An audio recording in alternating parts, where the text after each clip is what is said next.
ਵਾਹਿਗੁਰੂ ਜੀ ਕਾ ਖਾਲਸਾ ਵਾਹਿਗੁਰੂ ਜੀ ਕੀ ਫਤਿਹ। अस्सलाम वालेकुम आदाब बर्ज़मा ਤੁਹਾਡੀ ਹੋਸਟ ਨੀਲਮ ਕੌਰ ਦਾ ਟੀਵੀ 84 ਦੇ ਸਾਰੇ ਦਰਸ਼ਕਾਂ ਤੇ ਸਰੋਤਿਆਂ ਨੂੰ ਜੀ ਆਇਆਂ ਕਹਿੰਦੀ ਆ ਪ੍ਰੋਗਰਾਮ ਸੱਚੋ ਸੱਚ ਵਿੱਚ ਜਿਹੜੇ ਇਸ ਪ੍ਰੋਗਰਾਮ ਨਾਲ ਦੇਸ਼ਾਂ ਵਿਦੇਸ਼ਾਂ ਤੋਂ ਜੁੜ ਚੁੱਕੇ ਨੇ। ਖਾਲਸਾ ਨਫੇਰ ਸੈਂਟਰ ਦੇ ਸੰਚਾਲਕ ਡਾਕਟਰ ਅਮਰਜੀਤ ਸਿੰਘ ਜੁਸਾਨੀ ਤਰ੍ਹਾਂ ਸਟੂਡੀਓ 'ਚ ਪਹਿਲਾਂ ਮੌਜੂਦ ਨੇ। ਆਓ ਉਹਨਾਂ ਨਾਲ ਗੱਲਬਾਤ ਕਰਕੇ ਅੱਜ ਦੇ ਅਹਿਮ ਇਸ਼ੂਜ਼ ਉੱਪਰ ਉਹਨਾਂ ਤੋਂ ਉਹਨਾਂ ਦਾ ਤਜ਼ੀਆ ਜਾਣਦੇ ਹਾਂ। ਜੀ ਡਾਕਟਰ ਸਾਹਿਬ ਵਾਹਿਗੁਰੂ ਜੀ ਕਾ ਖਾਲਸਾ ਵਾਹਿਗੁਰੂ ਜੀ ਕੀ ਫਤਿਹ।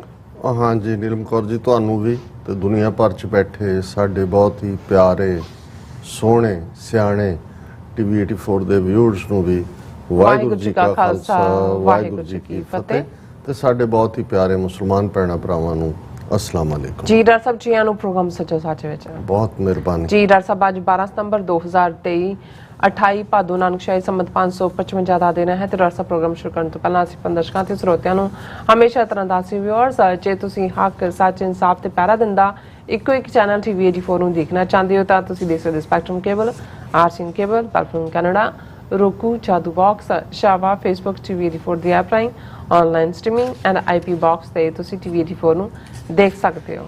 ਵਿਊਅਰਸ ਜੇ ਤੁਸੀਂ ਟੀਵੀ 84 ਨਾਲ ਜੋ ਪ੍ਰੋਗਰਾਮ ਸੱਚੋ ਸੱਚ ਨਾਲ ਫੇਸਬੁੱਕ ਰਾਹੀਂ ਜੁੜੇ ਤਾਂ ਇਸ ਨੂੰ ਵੱਧ ਲਾਈਕ ਕਰੋ ਤੇ ਸ਼ੇਅਰ ਕਰੋ ਅਤੇ ਨਾਲ ਹੀ YouTube ਤੇ ਸਬਸਕ੍ਰਾਈਬ ਵੀ ਕਰੋ। ਇਹ ਵੀ ਦੱਸ ਦਿਓ ਕਿ ਤੁਸੀਂ ਟੀਵੀ 84 ਦੀ ਐਪ ਨੂੰ ਐਂਡਰੋਇਡ ਐਂਡ ਐਪ ਸਟੋਰ ਤੇ ਡਾਊਨਲੋਡ ਕਰਕੇ ਜੋ ਟੀਵੀ 84 ਦੀ ਲਾਈਵ ਸਟ੍ਰੀਮ ਹੈ ਸੋ ਤੁਸੀਂ 24 ਆਵਰਸ ਦੇਖ ਸਕਦੇ ਹੋ। ਸੋ ਵਿਊਅਰਸ ਪ੍ਰੋਗਰਾਮ ਦੀ ਸ਼ੁਰੂਆਤ ਕਰਨ ਜਾ ਰਹੇ ਹਾਂ ਅੱਜ ਦੀ ਸਪਾਂਸਰਸ਼ਿਪ ਦੇ ਹਵਾਲੇ ਨਾਲ ਕਿ ਅੱਜ ਦੇ ਪ੍ਰੋਗਰਾਮ ਸੱਚੋ ਸੱਚ ਨੂੰ ਸਪਾਂਸਰ ਕੀਤਾ ਗਿਆ ਹੈ ਨਿਊ ਜਰਸੀ ਤੋਂ ਨਾਨਕ ਪ੍ਰੋਡਿਊਸ ਔਰਾਂ ਵੱਲੋਂ। ਸੋ ਇਹਨਾਂ ਸੁਨੇਹਾ ਦਿੱਤਾ ਹੈ ਕਿ ਜੇ ਕਬੂਤਰ ਬਿੱਲੀ ਵੇਖ ਅੱਖਾਂ ਮੀਚ ਲਵੇ ਤਾਂ ਉਹ ਬਚ ਨਹੀਂ ਜਾਂਦਾ। ਸੋ ਜਿੱਥੇ ਵੀ ਕੁਝ ਗਲਤ ਹੁੰਦਾ ਹੈ ਉੱਥੇ ਸੱਚ ਬੋਲਣ ਦੀ ਹਿੰਮਤ ਰੱਖਿਆ ਕਰੋ। ਜੋ ਬੋਲ ਨਹੀਂ ਸਕਦੇ ਘੱਟੋ ਘੱਟ ਉਸ ਦੀਆਂ ਲੱਤਾਂ ਨਾ ਖਿੱਚੋ ਜੋ ਸੱਚ ਬੋਲ ਰਿਹਾ ਹੋਵੇ। ਸੋ ਸੱਚ ਹੱਕ ਇਨਸਾਫ ਤੇ ਪਹਿਰਾ ਦੇਣਾ ਹੀ ਅਸਲ ਮਾਇਨੇ ਵਿੱਚ ਸਿੱਖੀ ਹੀ ਹੈ। ਸੋ ਗੁਰੂ ਸਾਹਿਬ ਤੇ ਅਟੁੱਟ ਭਰੋਸਾ ਰੱਖੋ। ਜੇ ਭਾਰਤ ਪੰਜਾਬ ਨੂੰ ਹੌਲੀ ਹੌਲੀ ਕਰਕੇ ਤੋੜ ਸਕਦਾ ਹੈ ਤਾਂ ਪੰਜਾਬ ਭਾਰਤ ਨੂੰ ਕਿਉਂ ਨਹੀਂ ਤੋੜ ਸਕਦਾ, ਜ਼ਰੂਰ ਤੋੜੇਗਾ। ਭਰੋਸਾ ਰੱਖੋ ਗੁਰੂ ਤੇ। ਸੋ ਅਖੀਰ ਭਾਜੀ ਮੋੜਨੀ ਤਾਂ ਪੰਜਾਬ ਦੇ ਲਹੂ ਵਿੱਚ ਹੀ ਹੈ। ਸੋ ਟੀਵੀ 84 ਦਾ ਸ਼ੁਕਰਾਨਾ ਤੇ ਇਹਨਾਂ ਦੀ ਪੰਥਕ ਸੋਚ ਨੂੰ ਸਲਾਮ। ਖਾਲਸਾ ਜ਼ਿੰਦਾਬਾਦ। ਸੋ ਅੱਜ ਦੀ ਸਪਾਂਸਰਸ਼ਿਪ ਲਈ ਅਸੀਂ ਨਾਨਕ ਪ੍ਰੋਡਿਊਸ ਔਰਾਂ ਦਾ ਤਹਿ ਦਿਲ ਤੋਂ ਧੰਨਵਾਦ ਕਰਦੇ ਹਾਂ ਔਰ ਤੁਹਾਨੂੰ ਵੀ ਅਪੀਲ ਤੇ ਬੇਨਤੀ ਕਰਦੇ ਹਾਂ ਕਿ ਤੁਸੀਂ ਪ੍ਰੋਗਰਾਮ ਸੱਚੋ ਸੱਚ ਨੂੰ ਵੱਧ ਤੋਂ ਵੱਧ ਤੁਸੀਂ ਪ੍ਰਮੋਟ ਕਰੋ, ਵੱਧ ਤੋਂ ਵੱਧ ਸਪਾਂਸਰਸ਼ਿਪ ਕਰੋ। ਸਪਾਂਸਰਸ਼ਿਪ ਲਈ ਤੁਸੀਂ ਸਾਨੂੰ ਕਾਲ ਕਰ ਸਕਦੇ ਹੋ ਸਾਡੇ ਫੋਨ ਨੰਬਰ ਤੇ 5166191984 ਸੇਮ ਨੰਬਰ ਤੇ WhatsApp ਕਰ ਸਕਦੇ ਹੋ। ਤੁਸੀਂ ਸਾਨੂੰ ਈਮੇਲ ਵੀ ਕਰ ਸਕਦੇ info@tv84.tv ਤੇ। ਸੋ ਵਿਊਅਰਸ ਪਹਿਲੇ ਸੈਗਮੈਂਟ ਵਿੱਚ ਗੱਲਬਾਤ ਕਰਨ ਜਾ ਰਹੇ ਹਾਂ ਕਿ G20 ਸਿਖਰ ਸੰਮੇਲਨ ਵਿੱਚ ਕੈਨੇਡਾ ਦੇ ਪ੍ਰਧਾਨ ਮੰਤਰੀ ਜਸਟਨ ਟਰੂਡੋ ਨੇ ਵੀ ਸ਼ਮੂਲੀਅਤ ਕੀਤੀ ਔਰ ਉਹਨਾਂ ਨੇ ਭਾਰੀ ਦਬਾਅ ਦੇ ਬਾਵਜੂਦ ਵਿਚਾਰਾਂ ਦੇ ਪ੍ਰਗਟਾਵੇ ਦੀ ਆਜ਼ਾਦੀ ਦੇ ਸਿਧਾਂਤ ਤੇ ਡਟ ਕੇ ਪਹਿਰਾ ਦਿੱਤਾ। ਸੋ ਉਹਨਾਂ ਨੇ ਭਾਰਤ ਨੂੰ ਕੈਨੇਡਾ ਦੇ ਮਾਮਲਿਆਂ ਵਿੱਚ ਦਖਲ ਅੰਦਾਜ਼ੀ ਕਰਨ ਤੋਂ ਵਰਜਿਆ। ਇਹ ਬਹੁਤ ਮਜ਼ਬੂਤ ਅਤੇ ਦਲੇਰਾਨਾ ਜਿਹੜਾ ਸਟੈਂਡ ਹੈ। ਸੋ ਇਸ ਲਈ ਸਿੱਖ ਕੌਮ ਜਿਹੜੀ ਜਸਟਨ ਟਰੂਡੋ ਨੂੰ ਯਾਦ ਰੱਖੇਗੀ। ਸੋ ਲੇਕਿਨ ਭਾਰਤੀ ਹਾਕਮ ਅਤੇ ਉਹਨਾਂ ਦੇ ਟੋਡੀ ਕਰਿੰਦਿਆਂ ਨੇ ਜਸਟਨ ਟਰੂਡੋ ਦੇ ਖਿਲਾਫ ਬੜੀ ਨਫ਼ਰਤ ਭਰੀ ਜਿਹੜੀ ਮੁਹਿੰਮ ਹੈ ਉਹ ਵਿੱਢੀ ਹੋਈ ਹੈ ਔਰ ਉਹ ਟਰੂਡੋ ਦੇ ਦੌਰੇ ਨੂੰ ਅਸਫਲ ਸਾਬਤ ਕਰਨ ਤੇ ਜਿਹੜੇ ਨੇ ਉਹ ਲੱਗੇ ਹੋਏ ਨੇ। ਸੋ ਇਸ ਬਾਰੇ ਆਪਾਂ ਗੱਲਬਾਤ ਕਰਨ ਜਾ ਰਹੇ ਹਾਂ। ਸੋ ਅਸੀਂ ਚਾਹਾਂਗੇ ਕਿ ਤੁਸੀਂ ਇਸੇ ਤਰ੍ਹਾਂ ਬਣੇ ਰਹਿਣਾ। ਦੇਖਣ ਸੁਣਨ ਲਈ ਲਿਖਣ ਲਈ ਤੁਹਾਡਾ ਸਭ ਦਾ ਬਹੁਤ ਸ਼ੁਕਰੀਆ ਜੀ। ਡਾਕਟਰ ਸਾਹਿਬ ਕੀ ਵਿਚਾਰਾਂ ਨੇ? ਸਭ ਤੋਂ ਪਹਿਲਾਂ ਤਾਂ ਅੱਜ ਦੇ ਪ੍ਰੋਗਰਾਮ ਨੂੰ ਸਪਾਂਸਰ ਕਰਨ ਲਈ ਅਸੀਂ ਨਾਨਕ ਪ੍ਰੋਡਿਊਸ ਨਿਊ ਜਰਸੀ ਵੀਰਾਂ ਦਾ ਸ਼ੁਕਰੀਆ ਅਦਾ ਕਰਦੇ ਹਾਂ। ਬਿਲਕੁਲ ਇਹ ਬੜਾ ਡੈਡੀਕੇਟਿਡ ਪਰਿਵਾਰ ਹੈ ਔਰ ਟੀਵੀ 84 ਦੇ ਨਾਲ ਇਹ ਪੂਰੀ ਮਜ਼ਬੂਤੀ ਨਾਲ ਖਲੋਤੇ ਨੇ। ਰੋਜ਼ਾਨਾ ਪ੍ਰੋਗਰਾਮ ਦੇਖਦੇ ਨੇ ਜਦੋਂ ਪਹੁੰਚ ਹੁੰਦੇ ਨੇ। ਇਹਨਾਂ ਦਾ ਇੰਟਰਨੈਸ਼ਨਲ ਕਾਰੋਬਾਰ ਹੈ ਤੇ ਜਦੋਂ ਟਰੈਵਲ ਵੀ ਕਰ ਰਹੇ ਹੁੰਦੇ ਨੇ ਜਦੋਂ ਮੌਕਾ ਬਣਦਾ ਹੈ ਫਿਰ ਇਹ ਪ੍ਰੋਗਰਾਮ ਦੇਖ ਕੇ ਆਪਣੀ ਇਨਪੁਟ ਵੀ ਦਿੰਦੇ ਨੇ। ਬਿਲਕੁਲ ਔਰ ਜੇ ਜਿਨ੍ਹਾਂ ਨੂੰ ਮਿਲ ਕੇ ਤੁਹਾਨੂੰ ਇਹ ਲੱਗਦਾ ਹੁੰਦਾ ਹੈ ਕਿ ਵੀ ਜੇ ਕਾਸ਼ ਹਰ ਸਿੱਖ ਇਸ ਜ਼ੀਲ ਜਾਂ ਡੈਡੀਕੇਸ਼ਨ ਵਾਲਾ ਹੋਏ, ਖਾਸ ਕਰਕੇ ਜਿਹੜਾ ਅਮੀਰ ਹੈ ਜਾਂ ਜਿਸ ਨੂੰ ਗੁਰੂ ਨੇ ਸਾਧਨ ਦਿੱਤੇ ਨੇ ਤੇ ਫਿਰ ਫਖਰ ਵੀ ਮਹਿਸੂਸ ਹੁੰਦਾ ਹੈ ਕਿ ਵੀ ਕੋਈ ਹਰਿਓ ਬੂਟ ਰਹਿਓ ਰੀ। ਬਹੁਤ ਵਾਰ ਅਸੀਂ ਜਿਹੜੇ ਵਪਾਰੀ ਬਿਰਤੀ ਸਾਡੇ ਵੀਰ ਨੇ ਉਹ ਦੇਖਦੇ ਹਾਂ ਅਸੀਂ ਕਿ ਵੀ ਉਹ ਪੰਥਕ ਕੌਜ਼ ਨਾਲੋਂ ਦੂਰ ਹੋ ਜਾਂਦੇ ਨੇ। ਵਪਾਰਕ ਹਿੱਤ ਜਾਂ ਜਿਹਨੂੰ 100 ਦੀ ਗਿਣਤੀ ਕਹਿੰਦੇ ਨੇ ਉਹ 100 ਕਦੇ ਪੂਰਾ ਹੀ ਨਹੀਂ ਹੁੰਦਾ ਉਸ ਦੇ ਵਿੱਚ ਪੈ ਜਾਂਦੇ ਨੇ। ਪਰ ਉਹ ਵਿਰਲੇ ਟਾਵੇਂ ਨੇ ਜਿਨ੍ਹਾਂ ਦੇ ਉੱਤੇ ਸਤਿਗੁਰੂ ਦੀ ਰਹਿਮਤ ਹੁੰਦੀ ਹੈ ਕਿ ਗੁਰੂ ਨੇ ਉਹਨਾਂ ਨੂੰ ਭਾਗ ਵੀ ਲਾਏ ਹੁੰਦੇ ਨੇ ਔਰ ਉਹ ਉਸ ਚੋਂ ਵੀ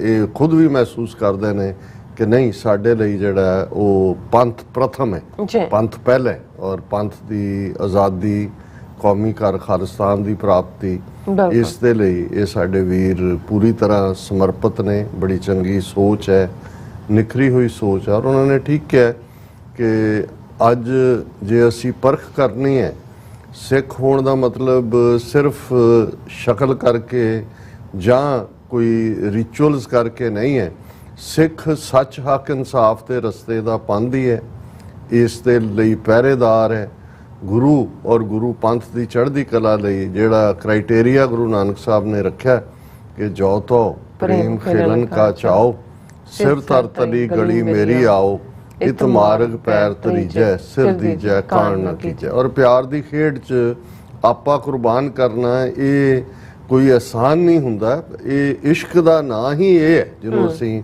ਇਸ਼ਕ ਹਕੀਕੀ ਕਹਿੰਦੇ ਔਰ ਹੁਣ ਦੇ ਜੇ ਅਸੀਂ ਪਿਛਲੇ 4 ਦਹਾਕਿਆਂ ਵੱਲ ਨਜ਼ਰ ਮਾਰੀਏ ਜੂਨ 84 ਦੇ ਪਹਿਲੇ ਹਫਤੇ ਤੋਂ ਲੈ ਕੇ ਹਾਲਾਂ ਜਦੋਂ ਅਸੀਂ ਜੂਨ 84 ਦੀ ਗੱਲ ਕਰਦੇ ਹਾਂ ਦਾ ਮਤਲਬ ਇਹ ਨਹੀਂ ਹੈ 13 ਅਪ੍ਰੈਲ 1978 ਦੇ ਸ਼ਹੀਦ ਉਸ ਤੋਂ ਪਹਿਲਾਂ ਪੰਜਾਬੀ ਸੂਬੇ ਦੇ ਸ਼ਹੀਦ ਇਹ ਸਾਰੇ ਹੀ ਹੁੰਦੇ ਨੇ ਪਰ ਜਦੋਂ ਅਸੀਂ ਖਾਲਿਸਤਾਨ ਸਟਰਗਲ ਦੀ ਐਕਸਕਲੂਸਿਵਲੀ ਗੱਲ ਕਰਦੇ ਫਿਰ ਪੋਲੀਟੀਕਲੀ ਪੰਥ ਨੇ ਜੋ ਸੰਤ ਪਿੰਡਾਂ ਵਾਲਿਆਂ ਦੇ ਬਚਨ ਸੀ ਕਿ ਜਿਸ ਦਿਨ ਭਾਰਤੀ ਫੌਜ ਦੇ ਪੈਰ ਦਰਬਾਰ ਸਾਹਿਬ ਦੀ ਹਦੂਦ ਵਿੱਚ ਪਏ ਖਾਲਿਸਤਾਨ ਦੀ ਨੀਂਹ ਰੱਖੀ ਜਾਵੇਗੀ ਸੋ ਅਸੀਂ ਜੇ ਇਹਨਾਂ 4 ਦਹਾਕਿਆਂ ਦੇ ਵਾਲੀ ਨਜ਼ਰ ਮਾਰੀਏ ਤੇ ਕਿੰਨੀ ਵੱਡੀ ਗਿਣਤੀ ਦੇ ਵਿੱਚ ਸਾਡੇ ਸੂਰਮੇ ਸਾਡੇ ਸੂਰਬੀਰ ਜਿਨ੍ਹਾਂ ਨੇ ਜਾਨਾਂ ਕੁਰਬਾਨ ਕੀਤੀਆਂ ਨੇ ਔਰ ਕੁਰਬਾਨ ਕਰਨ ਵਾਲੇ ਸ਼ਹੀਦਾਂ ਦਾ ਇੱਕ ਆਪਣਾ ਰੁਤਬਾ ਹੈ ਲੇਕਿਨ ਉਸ ਦੇ ਲਈ ਜਿਹੜੇ ਜਿਉਂਦੇ ਨੇ ਕਈ ਵਾਰ ਜਦੋਂ ਤੁਸੀਂ ਉਸ ਦੇ ਲਈ ਜਿਉਂਦੇ ਹੋ ਤੁਹਾਨੂੰ ਹਰ ਪਲ ਮਰਨਾ ਪੈਂਦਾ ਪਹਿਲਾਂ ਤਾਂ ਆਪਣਿਆਂ ਦੀ ਜਿਵੇਂ ਵੀਰ ਨੇ ਕਿਹਾ ਕਿ ਭਾਈ ਜਿਹੜੇ ਲੱਤਾਂ ਖਿੱਚਣ ਵਾਲੇ ਨੇ ਜਿਹੜੇ ਤੁਹਾਡੇ ਇਸ ਰਸਤੇ ਨੂੰ ਆਪ ਤਾਂ ਉਹ ਜਿਹਨੂੰ ਕਬੀਰ ਸਾਹਿਬ ਨੇ ਕਿਤੇ ਕਿਹਾ ਕਿ ਵੀ ਆਪ ਨਾ ਦੇ ਚੁਰੂ ਭਰ ਪਾਣੀ ਤਹਿ ਨਿੰਦੈ ਜੈ ਗੰਗਾ ਆਨੀ ਕਿ ਆਪ ਉਹ ਚੁਲੀ ਭਰ ਕੇ ਪਾਣੀ ਦੇਣ ਦੇ ਸਮਰੱਥ ਨਹੀਂ ਨੇ ਤੇ ਜਿਹੜਾ ਕੋਈ ਗੰਗਾ ਲੈ ਕੇ ਆਉਂਦਾ ਜਾਂ ਦਰਿਆ ਵਗਾਉਣ ਦੀ ਸਮਰੱਥਾ ਰੱਖਦਾ ਹੈ ਉਸ ਦੇ ਉੱਤੇ ਜਿਹੜਾ ਉਹ ਸਵਾਲ ਚੁੱਕੇ ਜਾਂਦੇ ਨੇ ਸੋ ਅਸੀਂ ਸਮਝਦੇ ਹਾਂ ਕਿ ਭਾਈ ਜਿਹੜੇ ਸੇਵਾ ਦੇ ਵਿੱਚ ਰਤ ਨੇ ਉਹਨਾਂ ਨੂੰ ਵੀ ਸਾਡਾ ਪ੍ਰਣਾਮ ਹੈ ਜਿਹੜੇ ਕੁਛ ਕਰਨ ਦੇ ਸਮਰੱਥ ਨਹੀਂ ਨੇ ਪਰ ਗੁਰੂ ਚਰਨਾਂ ਵਿੱਚ ਅਰਦਾਸ ਕਰਦੇ ਨੇ ਉਹ ਵੀ ਜਿਹੜਾ ਗੁਰੂ ਦੇ ਪਿਆਰੇ ਨੇ ਤੇ ਉਹ ਜਿਹੜੇ ਇੰਤਜ਼ਾਰ 'ਚ ਨੇ ਕਿ ਗੁਰੂ ਸਾਨੂੰ ਸਮਰੱਥਾ ਦੇ ਸਾਧਨ ਦੇ ਅਸੀਂ ਕੁਛ ਕਰ ਸਕੀਏ ਜਿਸ ਬਾਰੇ ਕ੍ਰਿਸਚੀਅਨਿਟੀ ਦਾ ਵੀ ਕਹਿਣਾ ਹੈ ਕਿ they also serve who stand and wait ਕਿ ਜਿਹੜੇ ਇੰਤਜ਼ਾਰ 'ਚ ਨੇ ਉਹ ਵੀ ਕਬੂਲ ਨੇ ਤੇ ਜਿਹੜੇ ਅਦਰਵਾਈਜ਼ ਇਹਨਾਂ ਨੇ ਦਾ ਕੰਮ ਜੇ ਨਿੰਦਾ ਕਰਨਾ ਹੀ ਹੈ ਤਾਂ ਫਿਰ ਉਹਨਾਂ ਨੂੰ ਵੀ ਅਸੀਂ ਸ਼ੁਕਰੀਆ ਹੀ ਦੇ ਦਿੰਦੇ ਹਾਂ ਕਿਉਂਕਿ ਇਹ ਵੀ ਕਬੀਰ ਸਾਹਿਬ ਨੇ ਯਾਦ ਦਹਾਨੀ ਕਰਵਾਈ ਹੋਈ ਹੈ ਕਿ ਨਿੰਦੋ ਨਿੰਦੋ ਮੋਕੋ ਲੋਗ ਨਿੰਦੋ ਨਿੰਦਾ ਜਨ ਕੋ ਖਰੀ ਪਿਆਰੀ ਨਿੰਦਾ ਬਾਪ ਨਿੰਦਾ ਮਹਤਾਰੀ ਨਿੰਦਾ ਹੋਏ ਤਾਂ ਬੈਕੁੰਠ ਜਾਈਏ ਜਾਂ ਇੱਕ ਥਾਂ ਹੋਰ ਹੈ ਹਮਰੇ ਕਪੜੇ ਨਿੰਦਕ ਹੋਏ ਆਮ ਵੀ ਸਾਡੇ ਬਜ਼ੁਰਗ ਕਹਿੰਦੇ ਹੁੰਦੇ ਸੀ ਜਦੋਂ ਤੁਸੀਂ ਕਿਸੇ ਦੀ ਨਿੰਦਿਆ ਕਰਦੇ ਹੋ ਤੁਸੀਂ ਉਹਦੇ ਪਾਪ ਧੋ ਰਹੇ ਹੁੰਦੇ ਹੋ ਤੇ ਮੈਨੂੰ ਇਹ ਸਮਝ ਨਹੀਂ ਸੀ ਕਿ ਵੀ ਇਹ ਕਿੱਥੋਂ ਆਇਆ ਇਹ ਫਰੇਜ਼ ਵੀ ਤੇ ਜਦੋਂ ਹਮਰੇ ਕਪੜੇ ਨਿੰਦਕ ਧੋਏ ਕਬੀਰ ਸਾਹਿਬ ਦਾ ਫਿਰ ਮੈਂ ਕਿਹਾ ਇਹ ਹੈ ਬਜ਼ੁਰਗਾਂ ਨੇ ਉਹਨਾਂ ਨੇ ਕਿਹਾ ਕਿ ਵੀ ਜਦੋਂ ਕੋਈ ਤੁਹਾਡੀ ਨਿੰਦਿਆ ਕਰ ਰਿਹਾ ਹੁੰਦਾ ਹੈ ਉਦੋਂ ਮਾਨੋ ਉਹ ਤੁਹਾਡੀ ਹਉਮੈ ਨੂੰ ਜਿਹੜਾ ਹੈ ਉਹ ਟਿਕਾਣੇ ਰੱਖ ਰਿਹਾ ਹੁੰਦਾ ਤੇ ਹਉਮੈ ਹੀ ਬਹੁਤ ਵਾਰ ਸਾਡੇ ਆਲਮੋਸਟ ਸਾਰੇ ਹੀ ਰੋਗਾਂ ਦਾ ਕਾਰਨ ਹੈ ਹਉਮੈ ਦੀਰਘ ਰੋਗ ਹੈ दारू पी समाहे कृपा करे जे अपनी ता गुर का शब्द कमाहे कह नानक सुनो जनो इत संजम दुख जाए हौमे काम क्रोध लोभ मोह हंकार हौमे दे बच्चे ही ने उस चों ही निकलते हैं सो असी नानक प्रोड्यूस उन्हां दा बहुत शुक्रिया अदा करते हैं महाराज उन्होंने होर कामयाबियां देन चढ़दी कला देन और इवें ही पंथ दी बेहतरी लई अपनियां सेवावां भी देण और इस रस्ते ते मजबूती नाल तुरदे रहण असीं उन्हां सारे व्यूअर्स दा शुक्रिया अदा करदे हां कल दा साडा प्रोग्राम बहुत पसंद किया गया हालां आम तौर ते जिहड़ा मुख प्रोग्राम हुंदा नालों नाल तां जो देख रहे हुंदे ने और जिवें जिन्ने चैनल तुसीं गिणांदे हो उन्हां ते चल ही रहा हुंदा है पर साडे लई एक क्राइटेरिया क्योंकि फेसबुक ते तां सानूं बहुत थावां ते ब्लॉक कीता होया है यूट्यूब ते भी हालांकि बहुत वारी नोटिफिकेशन जां दूसरी नहीं जांदी पर सानूं उहदे तो एक अंदाजा हो जांदा है कि भाई किस लैवल दे उत्ते जिहड़ा है वो साडी रीच हुई है और जिहड़ा फुल 1.5 घंटे दा प्रोग्राम है आलमोस्ट 11,000 तो ज़्यादा व्यूअर्स ने पिछले 24 ਘੰਟੇ ਦੇ ਵਿੱਚ ਦੇਖਿਆ।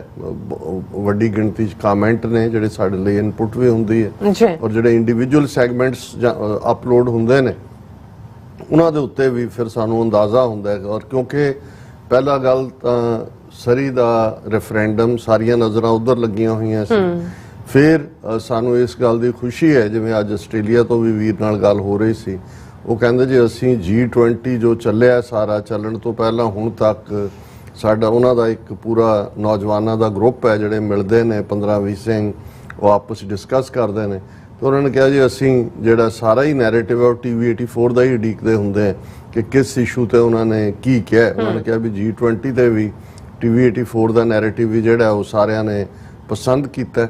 ਔਰ ਇਸੇ ਤਰ੍ਹਾਂ ਸਾਡੀ ਤਾਂ ਕੋਸ਼ਿਸ਼ ਹੁੰਦੀ ਹੈ, ਇਸ ਲਈ ਅਸੀਂ ਅਖੀਰਲੇ ਮਿੰਟ ਤੱਕ ਔਰ ਅਸੀਂ ਆਪਣੇ ਉਹਨਾਂ ਸਾਰੇ ਗੁਮਨਾਮ ਵੀਰਾਂ ਦਾ ਵੀ ਸ਼ੁਕਰੀਆ, ਭੈਣਾਂ ਦਾ ਵੀ ਸ਼ੁਕਰੀਆ ਅਦਾ ਕਰਦੇ ਹਾਂ ਜਿਨ੍ਹਾਂ ਨੂੰ ਲੱਗਦਾ ਹੁੰਦਾ ਕਿ ਕੋਈ ਸਟੋਰੀ ਜਿਹੜੀ ਹੈ ਉਹ ਸਿੱਖ ਨੁਕਤਾ ਨਿਗਾਹ ਤੋਂ ਅਹਿਮੀਅਤ ਵਾਲੀ ਹੈ, ਉਹ ਸਾਨੂੰ ਭੇਜ ਦਿੰਦੇ ਨੇ। ਸਾਡੇ ਕੋਲ ਕੋਈ ਬਹੁਤ ਜ਼ਿਆਦਾ ਰਿਸਰਚਰ ਤਾਂ ਨਹੀਂ ਨੇ, ਤਾਂ ਉਹ ਵੀ ਸਾਡੀ ਮਦਦ ਹੁੰਦੀ ਹੈ। ਇਸ ਲਈ ਜਦੋਂ ਕੋਈ ਇਹ ਵੀਰ ਕਹਿੰਦਾ ਕਿ you are always on the top when it comes to news analysis, ਉਹ ਇਸੇ ਲਈ ਸੰਭਵ ਹੁੰਦਾ ਹੈ ਕਿ ਸਾਡੇ ਕੋਲ ਬਹੁਤ ਸਾਰੇ ਵੀਰਾਂ ਭੈਣਾਂ ਦੀ ਇਨਪੁਟ ਵੀ ਹੁੰਦੀ ਹੈ, ਔਰ ਸਾਡੀ ਆਪਣੀ ਵੀ ਕੋਸ਼ਿਸ਼ ਹੁੰਦੀ ਹੈ, ਇਸ ਦੇ ਉੱਤੇ ਮਿਹਨਤ ਜ਼ਰੂਰ ਕਰਨੀ ਪੈਂਦੀ ਹੈ, ਪਰ ਉਹ ਅਸੀਂ ਆਸਾਨ ਨਹੀਂ ਸਮਝਦੇ। ਸਾਨੂੰ ਚਾਅ ਵੀ ਹੁੰਦਾ ਇਸ ਗੱਲ ਦਾ ਕਿ ਭਾਈ ਦੁਸ਼ਮਣ ਦੇ ਤੀਰ ਜਿਹੜੇ ਪਾਸਿਓਂ ਮਰਜ਼ੀ ਆ ਰਹੇ ਹੋਣ, ਅਸੀਂ ਉਹਨਾਂ ਨੂੰ ਫੜ ਕੇ ਰੋਕ ਕੇ ਵਾਪਸ ਉਹਨਾਂ 'ਚ ਕਿਵੇਂ ਠੋਕਣੇ ਨੇ, ਇਹੀ ਸਿੱਖ ਨੈਰੇਟਿਵ। ਲੜਾਈ ਤਾਂ ਬਰਤਾਂਤ ਦੀ ਹੈ, ਨੈਰੇਟਿਵ ਦੀ ਹੈ। ਉਹ ਜ਼ਮਾਨੇ ਗਏ ਜਦੋਂ ਮੈਂ ਅਕਸਰ ਇਹ ਕਹਿੰਦਾ ਕਿ ਵੀ ਜੰਗ ਦੇ ਮੈਦਾਨ 'ਚ ਜਿੱਤ ਹਾਰ ਦਾ ਫੈਸਲਾ ਹੁੰਦਾ ਸੀ। ਹੁਣ ਬਹੁਤ ਵਾਰ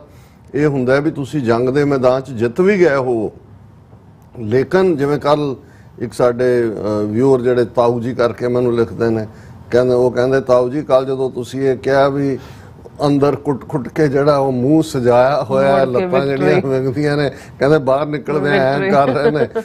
ਹੁਣ ਇਹ ਹੈ ਕਿ ਵੀ ਤੁਸੀਂ ਵਾਪਰਿਆ ਕੀ ਹੈ, ਇਹ ਨਹੀਂ ਹੈ ਤੁਸੀਂ ਪ੍ਰਭਾਵ ਕੀ ਦੇਣ ਦੀ ਕੋਸ਼ਿਸ਼ ਕਰ ਰਹੇ ਹੋ ਕਿ ਨੈਰੇਟਿਵ ਕੀ ਹੈ। ਸੋ ਅੱਜ ਜਦੋਂ ਬਾਰ-ਬਾਰ ਨੈਰੇਟਿਵ ਲਈ ਪੰਜਾਬੀ ਲਫ਼ਜ਼ ਬਿਰਤਾਂਤ ਹੈ, ਪਰ ਮੈਂ ਦੋਨੋਂ ਹੀ ਲਫ਼ਜ਼ ਇਸਤੇਮਾਲ ਕਰ ਦਿੰਨੇ ਤਾਂ ਕਿ ਸਮਝ ਗੋਚਰਾ ਹੋਏ।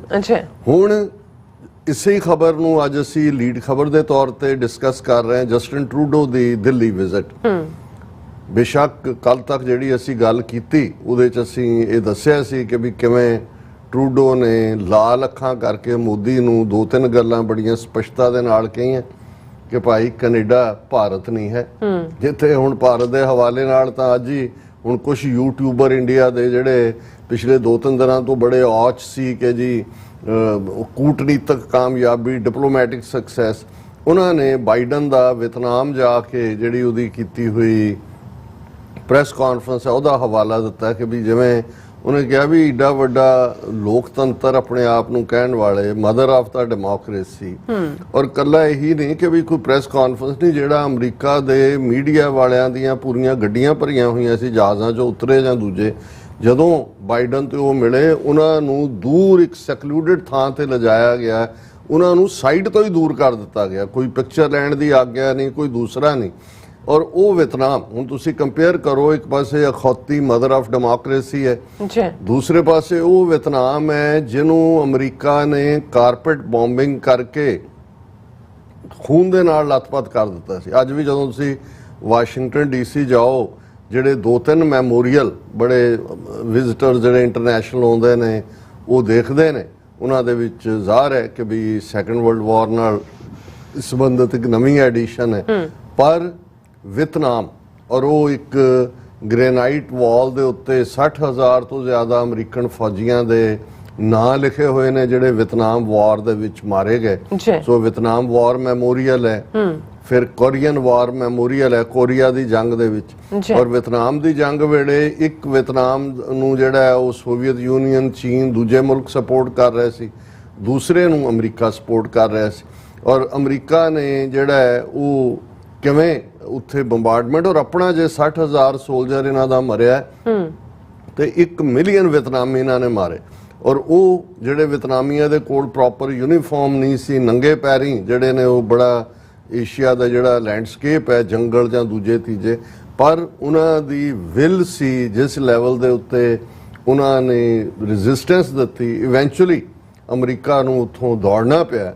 ਔਰ ਉਹ ਦੋਨੋਂ ਅੱਡ ਸੀ, ਲੇਕਿਨ ਇਵੈਂਚੁਅਲੀ ਅੱਜ ਵਿਤਨਾਮ ਫਿਰ ਬਾਅਦ ਦੇ ਵਿੱਚ ਦੋਵੇਂ ਇਕੱਠੇ ਹੋ ਗਏ। ਜਦੋਂ ਹੈ ਤਾਂ ਪ੍ਰੌਕਸੀ ਵਾਰ ਸੀ, ਅਮਰੀਕਾ ਔਰ ਸੋਵੀਅਤ ਯੂਨੀਅਨ ਕੋਲਡ ਵਾਰ ਈਰਾ ਦੇ ਵਿੱਚ ਆਪਣੀ ਖੇਡ ਰਹੇ ਸੀ।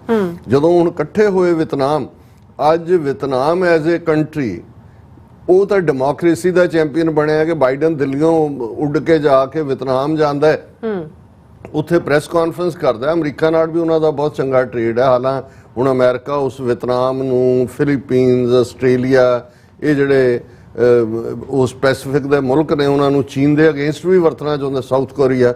ਲੇਕਿਨ ਮੈਂ ਗੱਲ ਕਰ ਰਿਹਾ ਵੈਲਿਊਜ਼ ਦੀ ਕਿ ਉਹ ਵਿਤਨਾਮ ਜਿਹਦਾ ਅੱਧਾ ਹਿੱਸਾ ਬਿਲਕੁਲ ਲੈਫਟਿਸਟ ਕਮਿਊਨਿਸਟ ਸੀ ਤੇ ਉਹਨਾਂ ਨੂੰ ਕਿਵੇਂ ਅਮਰੀਕਾ ਨੇ ਤਬਾਹ ਕੀਤਾ। ਤੇ ਜਦੋਂ ਮਿਲੇ ਨੇ ਅੱਜ, ਜੇ ਵਿਤਨਾਮ ਤਰੱਕੀ ਯਾਫਤਾ ਮੁਲਕਾਂ 'ਚ ਡਿਵੈਲਪਿੰਗ ਨੇਸ਼ਨਸ ਹੈ ਤਾਂ ਉਹਨਾਂ ਨੇ ਆਪਣੀ ਧਰਤੀ ਦੇ ਉੱਤੇ ਜਿਹੜਾ ਉਹ ਫਰੀडम ਆਫ ਐਕਸਪ੍ਰੈਸ਼ਨ ਵੀ ਰੱਖੀ ਹੋਈ ਹੈ। ਸੋ ਇਹ ਆਪਣੇ ਆਪ 'ਚ ਹੀ ਹੁਣ ਜੇ ਤੁਸੀਂ ਇਹ ਕਹੋ ਜੀ ਕਿ ਮੋਦੀ ਵਿਸ਼ਵ ਗੁਰੂ ਬਣ ਗਿਆ, ਭਾਰਤ ਆਪਣੇ ਲੋਕਾਂ ਨੂੰ ਜੋ ਮਰਜ਼ੀ ਤੁਸੀਂ ਝੂਠ ਬੋਲੀ ਜਾਓ, ਲੇਕਿਨ ਇਸ ਤੋਂ ਵੱਡਾ ਇੱਕ ਹੁੰਦਾ ਹੈ ਕਿ ਸਮਥਿੰਗ ਸੈਡ, ਇੱਕ ਹੁੰਦਾ ਸਮਥਿੰਗ ਨਾਟ ਸੈਡ, ਅਨਸੈਡ। ਕਈ ਵਾਰ ਅਨਸੈਡ ਦਾ ਇੰਨਾ ਮੈਸੇਜ ਹੁੰਦਾ, ਉਹ ਮੀਡੀਆ ਫਿਊਮ ਕਰ ਰਿਹਾ ਸੀ ਅਮਰੀਕਨ ਨੇ। ਉਹ ਤਾਂ ਜਿੱਥੇ ਪ੍ਰੈਜ਼ੀਡੈਂਟ ਜਾਂਦਾ ਹੈ, ਜਦੋਂ ਕੋਈ ਹੁੰਦਾ ਹੈ ਓਵਰਆਲ ਫਰੀडम ਆਫ, ਉਹਨਾਂ ਨੇ ਕਿਹਾ ਵੀ ਕਿਸ ਕਿਸਮ ਦੀ ਡੈਮੋਕ੍ਰੇਸੀ ਹੈ ਕਿ ਵੀ ਤੁਸੀਂ ਜੁਆਇੰਟ ਪ੍ਰੈਸ ਕਾਨਫਰੰਸ ਤੁਸੀਂ ਦੂਸਰੇ ਮੀਡੀਆ ਨੂੰ ਵੀ ਜਿਹੜਾ ਹੈ ਉਹ ਇੰਟਰੈਕਟ ਕਰਨ ਦਾ ਨਹੀਂ ਦੇ ਰਹੇ। ਔਰ ਜਿਨ੍ਹਾਂ ਨੂੰ ਥੋੜਾ ਬਹੁਤ ਮੌਕਾ ਮਿਲਿਆ, ਜਿਹੜੇ ਦੂਸਰੇ ਘੱਟ ਜਿਨ੍ਹਾਂ ਤੋਂ ਇਹਨਾਂ ਨੂੰ ਖਤਰਾ ਸੀ ਇੰਡੀਆ ਨੂੰ, ਉਹਨਾਂ ਨੇ ਸਨੂਕ ਕਰਕੇ ਉਰਿਓਂ ਪਰਿਓਂ ਉਹ ਜਿਨ੍ਹਾਂ 'ਚ ਬੜੀਆਂ ਉਹਨਾਂ ਨੇ ਲਿਆ ਕੇ ਸ਼ੀਟਾਂ ਲਾਈਆਂ ਹੋਈਆਂ ਸੀ, ਉਹਦੇ ਪਿੱਛੇ ਉਹ ਗਰੀਬਾਂ ਦੀਆਂ ਬਸਤੀਆਂ ਉਹਨਾਂ 'ਚ ਜਾ ਵੜੇ। ਉਹਨਾਂ ਨੇ ਜੋ ਇਹਨਾਂ ਦਾ ਜਲੂਸ ਕੱਢਿਆ। ਸੋ ਇਹ ਇੱਕ ਆਪਣੀ ਥਾਂ ਤੇ ਹੈ ਕਿ ਵੀ ਜੋ ਮਰਜ਼ੀ ਆਪਣੀ ਪਿੱਠ ਤੇ ਥਾਪੀ ਦੇਈ ਜਾਣ, ਇਹਨਾਂ ਦਾ ਜਲੂਸ ਨਿਕਲਿਆ। ਔਰ ਜਿਵੇਂ ਅਸੀਂ ਕੱਲ ਜ਼ਿਕਰ ਕੀਤਾ ਸੀ ਕਿ ਜਿਹੜੀ ਫਾਈਨਲ ਡੈਕਲੇਰੇਸ਼ਨ ਹੈ G20 ਦੀ, ਹੁਣ ਅਸੀਂ G21 ਕਿਹਾ ਕਰਾਂਗੇ ਕਿਉਂਕਿ ਜਿਹੜਾ ਅਫਰੀਕਨ ਯੂਨੀਅਨ ਦੇ ਮੁਲਕ ਵੀ ਉਹਦੇ ਮੈਂਬਰ ਬਣ ਗਏ ਨੇ, ਕਿਉਂਕਿ ਬ੍ਰਾਜ਼ੀਲ 'ਚ ਜਦੋਂ ਹੋਏਗੀ ਨੈਕਸਟ ਉਹ G21 ਹੋਏਗੀ ਜੀ। ਲੇਕਿਨ ਉਹ ਸਟੇਟਮੈਂਟ ਵੀ ਜਿਹੜੀ ਹੈ ਰਸ਼ੀਆ ਚਾਈਨਾ ਦੀ ਜਿੱਤ ਹੈ ਔਰ ਅਮਰੀਕਾ ਔਰ ਯੂਰਪ ਦੀ ਹਾਰ ਹੈ, ਕਿਉਂਕਿ ਯੂਕਰੇਨ ਨੂੰ ਦੇ ਮੁੱਦੇ ਦੇ ਉੱਤੇ ਰੂਸ ਨੂੰ ਐਗਰੈਸਰ ਕਹਿਣਾ ਮਾਈਨਸ ਕਰ ਦਿੱਤਾ ਗਿਆ। ਸੋ ਵਾਟਰਿੰਗ ਡਾਊਨ ਹੀ ਨਹੀਂ, ਰਾਦਰ ਟੋਟਲੀ ਐਵੇਜ਼ਨ ਹੈ ਉਸ ਸਟੇਟਮੈਂਟ ਨਾਲੋਂ ਜਿਹੜੀ ਇੰਡੋਨੇਸ਼ੀਆ ਦੇ ਬਾਲੀ ਦੇ ਵਿੱਚ ਜਦੋਂ G20 ਦਾ ਇਕੱਠ ਹੋਇਆ ਉਸ ਦੇ ਵਿੱਚ ਲਿਆ ਗਿਆ ਸੀ। ਹੁਣ ਅਸੀਂ ਜਿਹੜਾ ਗੱਲ ਕਰਦੇ ਆ ਕੈਨੇਡਾ। ਹੁਣ ਕੈਨੇਡਾ ਦੁਨੀਆ ਦੀਆਂ 10 ਵੱਡੀਆਂ ਇਕਨੋਮੀਜ਼ ਚ ਆਉਂਦਾ ਹੈ। ਭਾਰਤ ਦਾ ਜਿਹੜਾ ਉਹ ਕੀ ਭਾਰਤ ਨੇ ਮੁਕਾਬਲਾ ਕਰਨਾ ਹੈ ਕੈਨੇਡਾ ਦਾ, 1 ਬਿਲੀਅਨ 400 ਮਿਲੀਅਨ ਦਾ ਮੁਲਕ ਹੈ ਤੇ ਉਹ ਚੌਥੀ ਥਾਂ ਤੇ $2.5 ਟ੍ਰਿਲੀਅਨ ਦੀ ਇਕਨੋਮੀ ਤੇ ਖੜੇ ਨੇ। ਕੈਨੇਡਾ 40 ਮਿਲੀਅਨ ਹੈ, ਇਲਾਕਾ ਵਾਈਜ਼ ਸਭ ਤੋਂ ਵੱਡਾ ਦੁਨੀਆ ਦੇ ਮੁਲਕਾਂ 'ਚ ਆਉਂਦਾ। ਰਸ਼ੀਆ ਦਾ ਕੁਝ ਹਿੱਸਾ ਮਿਲਾ ਲਓ ਤਾਂ ਰਸ਼ੀਆ ਹੁੰਦਾ, ਵੈਸੇ ਜੇ ਤੁਸੀਂ ਟੈਕਨੀਕਲੀ ਦੇਖੋ ਤਾਂ ਸਭ ਤੋਂ ਵੱਡਾ। ਸਿਰਫ 40 ਮਿਲੀਅਨ ਲੋਕ ਨੇ। ਅੱਜ ਵੀ ਜਿਹੜੇ ਵੀ ਲੋਕ ਦੁਨੀਆ 'ਚੋਂ ਕਿਤੇ ਆਉਣਾ ਚਾਹੁੰਦੇ ਨੇ ਸਟੂਡੈਂਟ ਦੇ ਨਾਂ ਥੱਲੇ ਜਾਂ ਅਦਰਵਾਈਜ਼, ਅਮਰੀਕਾ ਨਾਲੋਂ ਵੀ ਕੈਨੇਡਾ ਨੂੰ ਤਰਜੀਹ ਦਿੱਤੀ ਜਾਂਦੀ ਹੈ ਕਿਉਂਕਿ ਵੈਲਫੇਅਰ ਸਿਸਟਮ ਹੈ, ਹੈਲਥ ਹੈ, ਦੂਜਾ ਇੱਕ ਹੈਪੀ ਮੁਕਾਮ ਹੈ। ਹਾਲਾਂ ਹੁਣ ਉੱਥੇ ਆਪਣੇ ਕਿਸਮ ਦੇ ਕ੍ਰਾਈਸਿਸ ਨੇ। ਕੈਨੇਡਾ ਨੇ ਖੁੱਲੇ ਹੱਥਾਂ ਨਾਲ ਹਰ ਇੱਕ ਨੂੰ ਵੈਲਕਮ ਕੀਤਾ ਹੈ। ਜਦੋਂ ਸੀਰੀਅਨ ਕ੍ਰਾਈਸਿਸ ਚੱਲ ਰਿਹਾ ਸੀ, ਅਮਰੀਕਾ ਵੀ ਹਾਲਾਂ ਜ਼ਿੰਮੇਵਾਰ ਇਹੀ ਹੁੰਦੇ ਨੇ ਹਰ ਥਾਂ ਤੇ ਕ੍ਰਾਈਸਿਸ ਪੈਦਾ ਕਰਨ ਲਈ, ਪਰ ਰਿਫਿਊਜੀ ਲੈਣ ਲਈ ਰਿਲੈਕਟੈਂਟ ਸੀ। ਕੈਨੇਡਾ ਹਮੇਸ਼ਾ ਓਪਨ ਰਿਹਾ, ਉਹਨਾਂ ਨੇ ਜਿਹੜਾ ਉਹਨਾਂ ਨੂੰ ਐਕਸੈਪਟ ਕੀਤਾ। ਆਪ ਜਸਟਿਨ ਟਰੂਡੋ ਜਾ ਕੇ ਜਿਹੜਾ ਉਹ ਸੀਰੀਅਨ ਰਿਫਿਊਜੀਜ਼ ਨੂੰ ਉਹਨੇ ਜਿਹੜਾ ਉਹ ਰਿਸੀਵ ਕੀਤਾ ਸੀ। ਇਸੇ ਤਰ੍ਹਾਂ ਅਮਰੀਕਾ ਦੇ ਵਿੱਚ ਤਾਂ ਬਾਅਦ ਦੇ ਵਿੱਚ ਅਸਾਈਲਮਸ ਅਪਰੂਵ ਹੋਣੀਆਂ ਸ਼ੁਰੂ ਹੋਈਆਂ। ਜੇ ਕੈਨੇਡਾ ਦੇ ਵਿੱਚ ਅਸਾਈਲਮ ਲਈ ਲਫ਼ਜ਼ ਰਿਫਿਊਜ ਜਾਂ ਰਿਫਿਊਜੀ ਜਿਹਨੂੰ ਮਿਲਦੀ ਹੈ ਕਿਹਾ ਜਾਂਦਾ। ਹੁਣ ਜਿਹੜਾ ਕਿਊਬੈਕ ਸੂਬਾ ਹੈ, ਇਸ ਗੱਲ ਦਾ ਧਿਆਨ ਰਿਹਾ ਕਿ ਜਸਟਿਨ ਟਰੂਡੋ ਜਾਂ ਇਸ ਦੇ ਫਾਦਰ ਟਰੂਡੋ ਇਹ ਫ੍ਰੈਂਚ ਓਰੀਜਨ ਦੇ ਨੇ, ਇਹਨਾਂ ਦਾ ਪਿਛੋਕੜ। ਔਰ ਕੈਨੇਡਾ ਭਰ ਦੇ ਲੋਕ ਜਿਹੜੇ ਨੇ, ਜਿਹੜੇ ਨਵੇਂ ਆਉਂਦੇ ਸੀ, ਉਹ ਭਾਵੇਂ ਬ੍ਰਿਟਿਸ਼ ਕੋਲੰਬੀਆ 'ਚ ਸੀ, ਉਹ ਰਿਫਿਊਜੀ ਸਟੇਟਸ ਅਪਲਾਈ ਕਰਨ ਲਈ ਮੌਂਟਰੀਆਲ ਆਉਂਦੇ ਸੀ। ਉਹਨਾਂ ਨੂੰ ਸੀ ਕਿ ਵੀ ਕਿਉਂਕਿ ਉਹਨਾਂ ਦੇ ਸਟੇਟਾਂ ਦੇ ਲਾਅ ਵੀ ਡਿਫਰੈਂਟ ਨੇ, ਇੰਨੀ ਕੁ ਫਰੀडम ਹੈ। ਔਰ ਜਿਹੜੇ ਕਿਊਬੈਕ ਦੇ ਵਿੱਚ ਆਉਂਦੇ ਨੇ, ਜੇ ਉਹ ਫ੍ਰੈਂਚ ਸਿੱਖ ਲੈਣ ਔਰ ਦੂਜੇ ਤੇ ਉਹਨਾਂ ਨੂੰ ਕੁਇਕ ਕੈਨੇਡੀਅਨ ਸਿਟੀਜ਼ਨਸ਼ਿਪ ਮਿਲਦੀ ਹੈ। ਅਮਰੀਕਾ ਵਾਂਗ ਫੈਡਰਲ ਸਿਸਟਮ ਨਹੀਂ ਹੈ ਕਿ ਜਿਹੜਾ ਇਮੀਗ੍ਰੇਸ਼ਨ ਹੈ ਉਹ ਫੈਡਰਲ ਦੇ ਕੋਲ ਹੈ। ਸੋ ਕੈਨੇਡਾ ਦੇ ਵਿੱਚ ਆਲਰੇਡੀ ਈਵਨ ਜਿਨ੍ਹਾਂ ਨੂੰ ਐਜ਼ ਏ ਮੁਲਕ ਜਿਹੜੀ ਹੈ ਉਹ ਨਹੀਂ ਵੀ ਮਾਨਤਾ ਮਿਲੀ ਹੋਈ, ਕੈਨੇਡਾ ਦੇ ਉੱਥੇ ਰਿਫਿਊਜੀ ਆਫਿਸ ਔਰ ਕਿਊਬੈਕ ਨੇ ਆਪਣੇ ਆਫਿਸ ਖੋਲੇ ਹੋਏ ਨੇ ਕਈ ਥਾਂ ਤੇ ਇੰਡੀਪੈਂਡੈਂਟ ਆਫ ਕੈਨੇਡਾ। ਸੋ ਜਿੱਥੇ ਇਸ ਔਰ ਅਸੀਂ ਜ਼ਿਕਰ ਕਰਦੇ ਹਾਂ ਵੀ 1980 ਔਰ 1995 ਚ ਕਿਊਬੈਕ ਸੂਬੇ ਦੇ ਵਿੱਚ 2 ਵਾਰ ਕੈਨੇਡਾ ਨੇ ਜਿਹੜਾ ਉਹ ਪਲੇਬਸਾਈਟ ਜਾਂ ਰੈਫਰੈਂਡਮ ਜਿਹੜਾ ਉਹ ਅਲਾਉ ਕੀਤਾ। ਹੁਣ ਇਹਨਾਂ ਹਾਲਾਤਾਂ ਦੇ ਵਿੱਚ ਔਰ ਚਾਰਟਰ ਆਫ ਰਾਈਟਸ ਕੈਨੇਡਾ ਦਾ ਜਿਹੜਾ ਇੱਕ ਪਾਵਰਫੁਲ ਕਨਸਟੀਟਿਊਸ਼ਨਲ ਸਟੇਟਸ ਹੈ ਜਿਸ ਦਾ, ਜਿਹਦੇ ਥੱਲੇ ਬਹੁਤ ਫਰੀडम्स ਦੀ ਗੱਲ ਹੈ, ਫਰੀडम ਆਫ ਐਕਸਪ੍ਰੈਸ਼ਨ, ਉਹ ਕੋਰ ਦੇ ਉੱਤੇ ਜਮਹੂਰੀਅਤ ਜਾਂ ਡੈਮੋਕ੍ਰੇਸੀ ਜਾਂ ਦੂਸਰਾ ਜੇ ਅਸੀਂ ਇਹ ਆਪਣੀ ਮਾਂ ਬਣੇ ਹੋਏ ਨੇ ਜਮਹੂਰੀਅਤ ਦੇ, ਜੇ ਅਸੀਂ ਓਲਡ ਉਸ ਗ੍ਰੀਸ ਵੱਲ ਦੇਖੀਏ, ਐਥਨਸ ਵੱਲ ਦੇਖੀਏ ਜਿੱਥੋਂ ਸੁਕਰਾਤ ਆਇਆ, ਪਲੇਟੋ ਆਇਆ, ਔਰ ਉੱਥੇ ਵੀ ਜਿੱਥੇ ਕਿ ਜਨਤਕ ਫੈਸਲੇ ਹੁੰਦੇ ਸੀ, ਬੇਸ਼ੱਕ ਸੁਕਰਾਤ ਨੂੰ ਜ਼ਹਿਰ ਦਾ ਪਿਆਲਾ ਦਿੱਤਾ ਗਿਆ, ਪਰ ਤੁਸੀਂ ਇਹ ਦੇਖਦੇ ਹੋ ਕਿ ਵੀ ਅਲਟੀਮੇਟਲੀ ਓਪਨ ਚ ਗੱਲ ਹੁੰਦੀ ਸੀ ਕਿ ਵੀ ਉਹਦੇ ਤੇ ਚਾਰਜ ਇਹ ਸੀ ਕਿ ਜੀ ਇਹ ਨੌਜਵਾਨਾਂ ਨੂੰ ਭੜਕਾਉਂਦਾ, ਲੇਕਿਨ ਫੈਸਲਾ ਲੋਕਾਂ ਵੱਲੋਂ ਹੁੰਦਾ। ਠੀਕ ਹੈ ਵੀ ਕਈ ਵਾਰ ਲੋਕ ਉਸ ਹਾਣ ਦੇ ਨਹੀਂ ਹੁੰਦੇ, ਉਹ ਗਲਤ ਫੈਸਲਾ ਲੈ ਸਕਦੇ ਨੇ, ਜਿਸ ਨੂੰ ਸੁਕਰਾਤ ਨੇ ਜਿਹੜਾ ਉਹ ਲਿਮੈਂਟ ਕੀਤਾ ਸੀ, ਉਹਨੇ ਕਿਹਾ ਜੀ ਵੀ ਮੈਂ ਇਸ ਸ਼ਹਿਰ ਨੂੰ ਪਿਆਰ ਕਰਦਾ, ਤੁਹਾਨੂੰ ਪਤਾ ਨਹੀਂ ਹੈ ਵੀ ਤੁਸੀਂ ਕੀ ਕਰ ਰਹੇ ਹੋ, ਔਰ ਮੈਨੂੰ ਇਹ ਦੁੱਖ ਹੋਏਗਾ ਇੱਕ ਦਿਨ ਜਦੋਂ ਸੰਸਾਰ ਦੇ ਲੋਕ ਤੁਹਾਨੂੰ ਲਾਹਨਤ ਪਾਣਗੇ ਕਿਉਂਕਿ ਇਹ ਮੇਰਾ ਸ਼ਹਿਰ ਹੈ। ਸੋ ਕਹਿਣ ਦਾ ਮਤਲਬ ਹੈ ਕਿ ਈਵਨ ਉਸ ਜ਼ਮਾਨੇ 'ਚ ਵੀ 2500 ਸਾਲ ਪਹਿਲਾਂ ਸੁਕਰਾਤ ਪਲੇਟੋ ਦੇ ਜ਼ਮਾਨੇ 'ਚ ਵੀ ਅਲਟੀਮੇਟਲੀ ਹੁਣ ਅੱਜ ਜਦੋਂ ਅਸੀਂ ਪਲੇਬਸਾਈਡ ਜਾਂ ਰੈਫਰੈਂਡਮ ਜਾਂ ਰਾਏਸ਼ੁਮਾਰੀ ਲਫ਼ਜ਼ ਇਸਤੇਮਾਲ ਕਰਦੇ ਹੈ ਤਾਂ ਇਹੀ ਹੈ ਕਿ ਲੋਕਾਂ ਦਾ ਓਪੀਨੀਅਨ ਪੁੱਛੋ। ਸੋ 2500 ਸਾਲ ਪਹਿਲਾਂ ਉਹ ਫਾਰ ਆਫ ਜਿੱਥੇ ਨਿੱਕੇ ਨਿੱਕੇ ਸ਼ਹਿਰ ਜਿਹੜੇ ਨੇ ਉਹ ਆਪਣੇ ਆਪ ਸੋਵਰਨ ਰਿਪਬਲਿਕ ਸਨ, ਉਹਨਾਂ 'ਚ ਵੀ ਜਿਹੜੇ ਨੇ ਲੋਕ ਫੈਸਲਾ ਕਰਦੇ ਸੀ। ਤੇ ਅੱਜ ਜਿਹੜੇ ਆਪਣੇ ਆਪ ਨੂੰ ਜਮਹੂਰੀਅਤ ਦੀ ਮਾਂ ਕਹਿਣ ਵਾਲੇ ਨੇ, ਉਹਨਾਂ ਨੇ ਪ੍ਰੈਸ ਵੀ ਥ੍ਰੋਟਲ ਕੀਤੀ ਹੋਈ ਹੈ, ਮੀਡੀਆ ਰਹਿੰਦਾ ਮੈਨੇਜ ਕੀਤਾ ਹੋਇਆ ਹੈ, ਈਵਨ ਜਿਹੜੇ ਬਾਹਰੋਂ ਆਉਂਦੇ ਨੇ ਉੱਥੇ G20 ਦੇ ਨਾਂ ਥੱਲੇ ਜਿਹੜੀ ਸਰਕਸ ਰਚੀ ਉਹਦੇ 'ਚ ਵੀ ਉਹਨਾਂ ਨੂੰ ਆਪਣੀ ਗੱਲ ਕਹਿਣ ਦਾ ਹੱਕ ਨਹੀਂ ਦਿੱਤਾ ਗਿਆ, ਸਵਾਲ ਤਾਂ ਪੁੱਛਣੇ ਦੂਰ ਦੀ ਗੱਲ।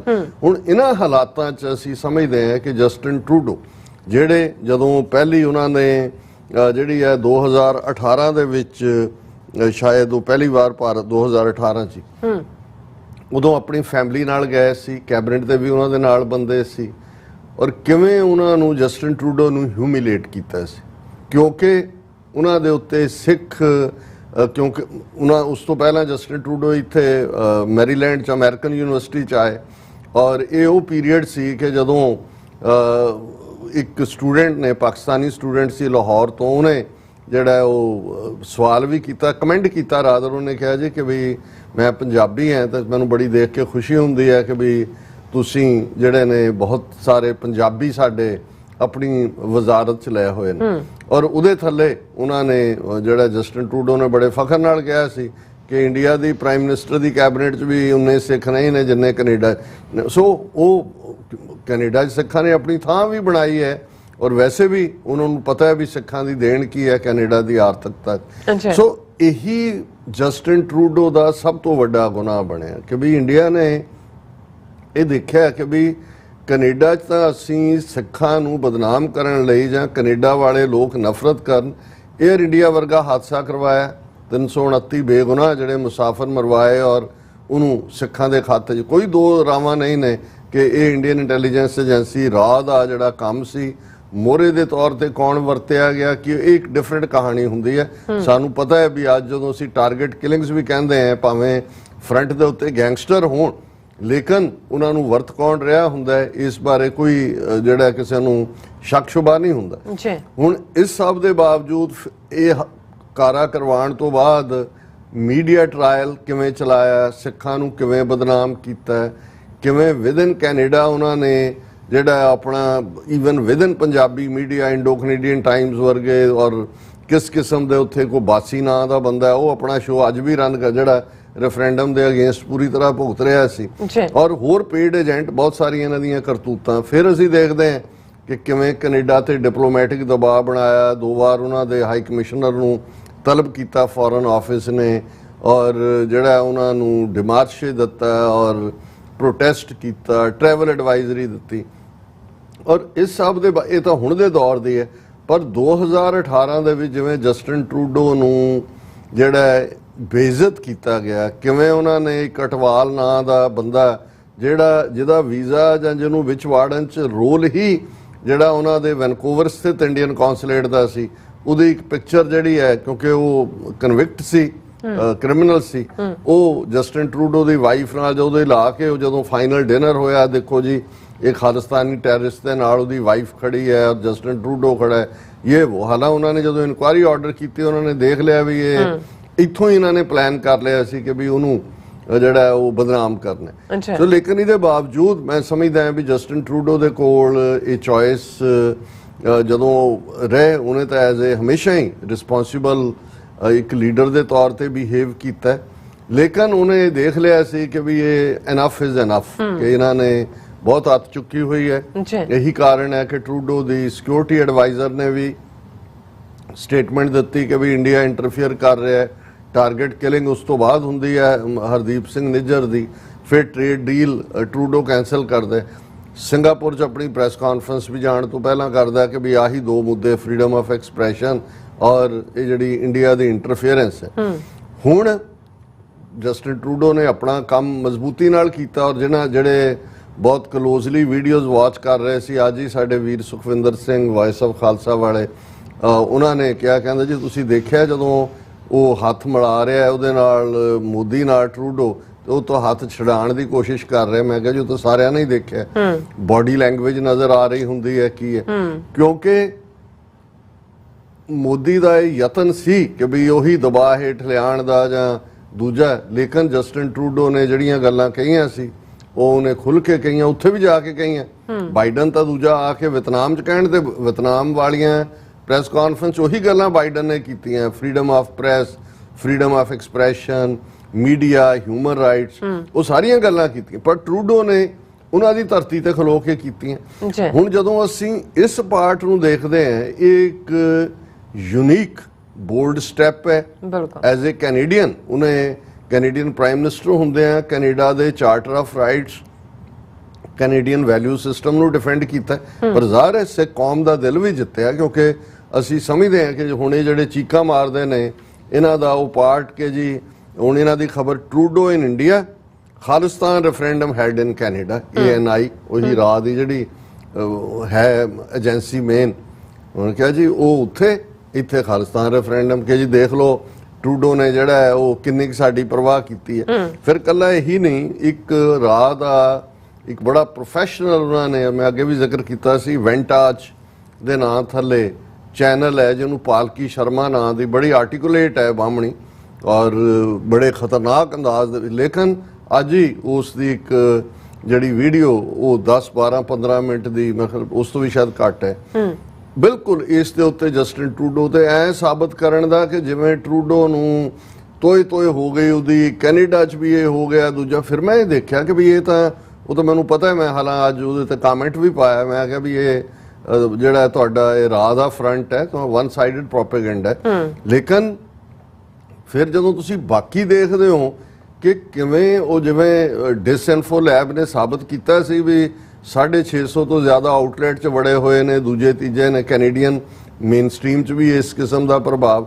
ਹਾਲਾਂਕਿ ਇੱਕ ਸਨੈਕ ਜ਼ਰੂਰ ਉਸ ਵਿਜ਼ਿਟ ਦੇ ਨਾਲ ਜੁੜਦਾ ਹੈ ਕਿ 48 ਘੰਟੇ ਪਲੇਨ ਜਿਹੜਾ ਉਹ ਕੈਨੇਡਾ ਦਾ ਹੀ ਹੁੰਦਾ ਹੈ ਜਿਹਦੇ 'ਚ ਉਹਨਾਂ ਦਾ ਪ੍ਰਾਈਮ ਮਿਨਿਸਟਰ ਜਾਂਦਾ, ਉਹ ਖਰਾਬ ਰਿਹਾ। ਹੁਣ ਵੈਦਰ ਉਹਨਾਂ ਨੇ ਕੁਝ ਕੀਤਾ ਜਾਂ ਇਸ ਕਿਸਮ ਦਾ, ਸੋ ਇਹ ਇੱਕ ਜ਼ਰੂਰ ਜਦੋਂ ਤੁਸੀਂ, ਕਿਉਂਕਿ ਉਹਦਾ ਬੈਕਅਪ ਜਾਂਦੇ ਆ 2 ਦਿਨ ਲੱਗ ਗਏ, ਪਰ ਜਸਟਿਨ ਟਰੂਡੋ ਨੇ ਕੋਈ, ਉਹ ਆਪਣੇ ਕਮਰੇ 'ਚ ਹੀ ਰਿਹਾ ਇਸ ਪੀਰੀਅਡ 'ਚ, ਕਿਸੇ ਨਾਲ ਉਹਨੇ ਇੰਟਰੈਕਟ ਨਹੀਂ ਕੀਤਾ।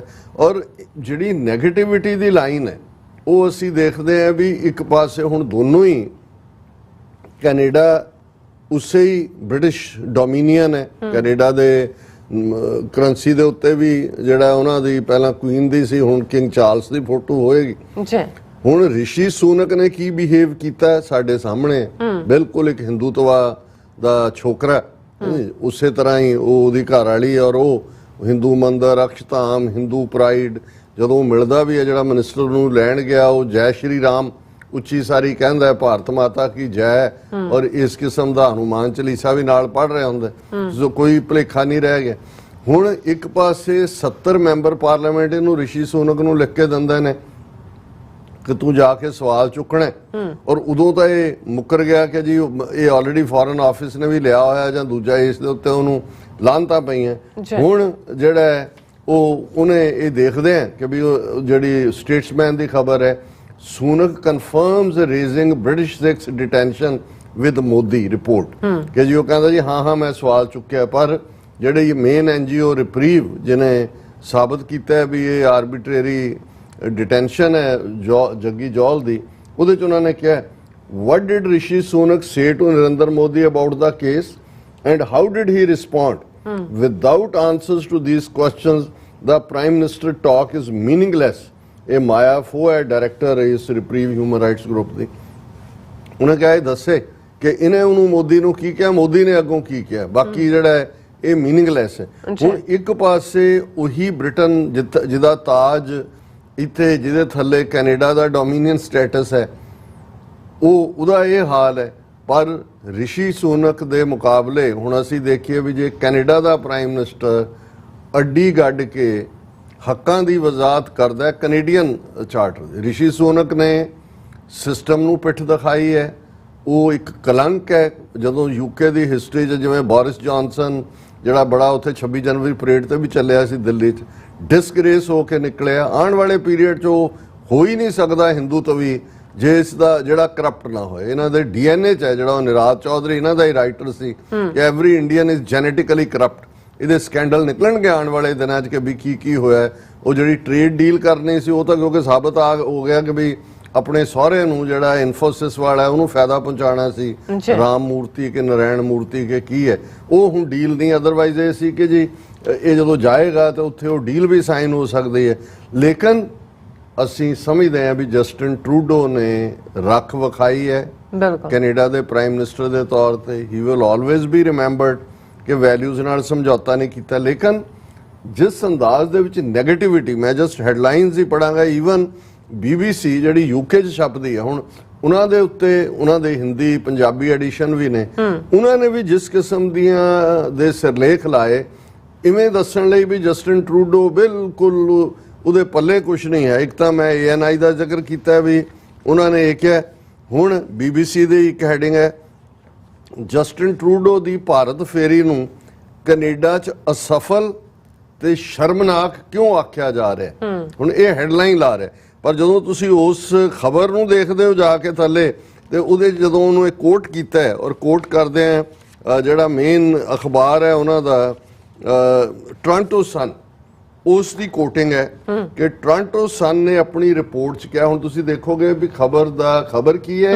ਤੇ ਹੈਡਲਾਈਨ ਕੀ ਹੈ। ਹੁਣ ਟੋਰਾਂਟੋ ਸਨ ਨੇ ਕਿਹਾ ਬਦਕਿਸਮਤੀ ਨਾਲ ਟਰੂਡੋ ਨੂੰ ਲੱਗਦਾ ਹੈ ਕਿ ਮੋਦੀ ਦੀਆਂ ਘਰੇਲੂ ਨੀਤੀਆਂ ਦਾ ਅਸਰ ਉਹਨਾਂ ਦੇ ਆਪਣੇ ਸਿਆਸੀ ਭਵਿੱਖ ਤੇ ਵੀ ਪਵੇਗਾ ਕਿ ਜੋ ਮੋਦੀ ਕਰ ਰਿਹਾ, ਜੇ ਮੋਦੀ ਨੂੰ ਐਂਡੋਸ ਕਰੋ ਤੇ ਉਹ ਤਾਂ ਫਰੀडम ਔਰ ਉਸ ਆਵਾਜ਼ ਦਾ ਜਿਹੜਾ ਉਹ ਅਲੰਬਰਦਾਰ ਹੈ। ਬਦਕਿਸਮਤੀ ਨਾਲ ਟਰੂਡੋ ਨੂੰ ਲੱਗਦਾ ਹੈ ਕਿ ਮੋਦੀ ਦੀਆਂ ਘਰੇਲੂ ਨੀਤੀਆਂ ਦਾ ਅਸਰ ਉਹਨਾਂ ਦੇ ਆਪਣੇ ਸਿਆਸੀ ਭਵਿੱਖ ਤੇ ਵੀ ਪਵੇਗਾ। ਉਹ ਨਾ ਸਿਰਫ ਮੋਦੀ ਤੋਂ ਦੂਰੀ ਬਣਾ ਕੇ ਰੱਖਣਾ ਚਾਹੁੰਦੇ ਹਨ, ਸਗੋਂ ਉਹਨਾਂ ਦੀਆਂ ਅੱਖਾਂ ਵਿੱਚ ਅੱਖਾਂ ਪਾ ਕੇ ਵੀ ਦੇਖਣਾ ਚਾਹੁੰਦੇ ਹਨ। ਹੁਣ ਇਹਦਾ ਅਸਫਲਤਾ ਨਾਲ ਕੀ ਤਾਲੁਕ ਹੈ? ਉਹ ਤਾਂ ਰੈੱਡ ਆਈ ਹੈ ਜਿਹੜਾ ਕੱਲ ਅਸੀਂ ਫਰੇਜ਼ ਯੂਜ਼ ਕੀਤਾ, ਉਹੀ ਟੋਰਾਂਟੋ ਸਨ ਇਸਤੇਮਾਲ ਕਰ ਰਿਹਾ ਕਿ ਡੈਲੀਬਰੇਟਲੀ ਟਰੂਡੋ ਨੇ ਕਿਹਾ ਵੀ ਇਹ ਨਾਜ਼ੀ ਇਕੱਠਾ ਹੋਇਆ ਹੈ, ਅਸੀਂ ਫਰੀडम ਦੇ ਅਲੰਬਰਦਾਰ ਹਾਂ, ਇਹ ਤੋਂ ਡਿਸਟੈਂਸ ਹੀ ਰੱਖੋ। ਔਰ ਇਸ ਲਈ ਉਹਨੇ ਮੋਦੀ ਦੀਆਂ ਅੱਖਾਂ 'ਚ ਅੱਖਾਂ ਪਾ ਕੇ ਦੇਖਿਆ ਔਰ ਉਹਨੂੰ ਇਹ ਪਤਾ ਹੈ ਕਿ ਵੀ ਉਹ ਜਿਹੜਾ ਕਿਉਂ ਇਹ ਕਰ ਰਿਹਾ। ਔਰ ਇਸੇ ਤਰ੍ਹਾਂ ਜੇ ਅਸੀਂ ਇਹਨਾਂ ਦਾ ਦੂਸਰਾ हिंदी BBC का हेडलाइन देखते हैं, जस्टिन ट्रूडो के भारत दौरे पर कनाडा में क्यों उठ रहे हैं सवाल। ये दसना चाहते हैं कि जी जी उहदी नीति है ਉਹਦੇ ਕੈਨੇਡਾ ਦੇ ਵਿੱਚ ਵੀ ਬੜਾ ਉਹ ਜਿਹੜੇ ਉਹਨਾਂ ਦੇ ਪੇਡ ਕੰਜ਼ਰਵੇਟਿਵ ਪਾਰਟੀ 'ਚ ਕੁਝ ਰੱਖੇ ਹੋਏ ਨੇ ਜਾਂ ਇੱਕ ਦੋ ਹੋਰ ਇਸ ਕਿਸਮ ਦੇ ਜਿਹੜੇ ਨੇ ਉਹ ਨੈਗੇਟਿਵਿਟੀ ਕਰ ਰਹੇ ਨੇ। ਫਿਰ ਅਸੀਂ ਦੇਖਦੇ ਹਾਂ ਟ੍ਰਿਬਿਊਨ ਦਾ standard in India, Justin Trudeau receives flak from opposition back home. Why do India and Canadian PM Trudeau do not share the best of relations? कि जी उत्थे फस गया, जहाज उड़ नहीं रहा और कनेडा ਜਿਹੜੇ opposition है ਉਹਨਾਂ ਨੂੰ ਪਹਿਲਾਂ ਤੁਸੀਂ ਆਪਣਾ ਹਾਲ ਦੇਖੋ ਵੀ ਤੁਹਾਨੂੰ ਕਾਂਗਰਸ ਕੀ ਕਹਿ ਰਹੀ ਹੈ ਜੋ ਤੁਸੀਂ ਵਿਸ਼ਵ ਗੁਰੂ ਬਣੇ ਹੋਏ ਹੋ। ਫਿਰ ਇਹ ਜਿਹੜੀ ਇਹਨਾਂ ਦੀ ਹਿੰਦੂ ਦੀ ਹੈ ਉਹਨਾਂ ਦੀ ਬੈਲੈਂਸਡ ਹੈ ਕਿ Canadian prime minister Justin Trudeau delegation departs new Delhi after aircraft tech issue gets resolved. और ये कि भी एयरक्राफ्ट दूसरा गया ਔਰ ਜਾਂ ਉਹਨੂੰ ਰਿਪੇਅਰ ਕੀਤਾ ਉਹ ਠੀਕ ਹੋ ਗਿਆ।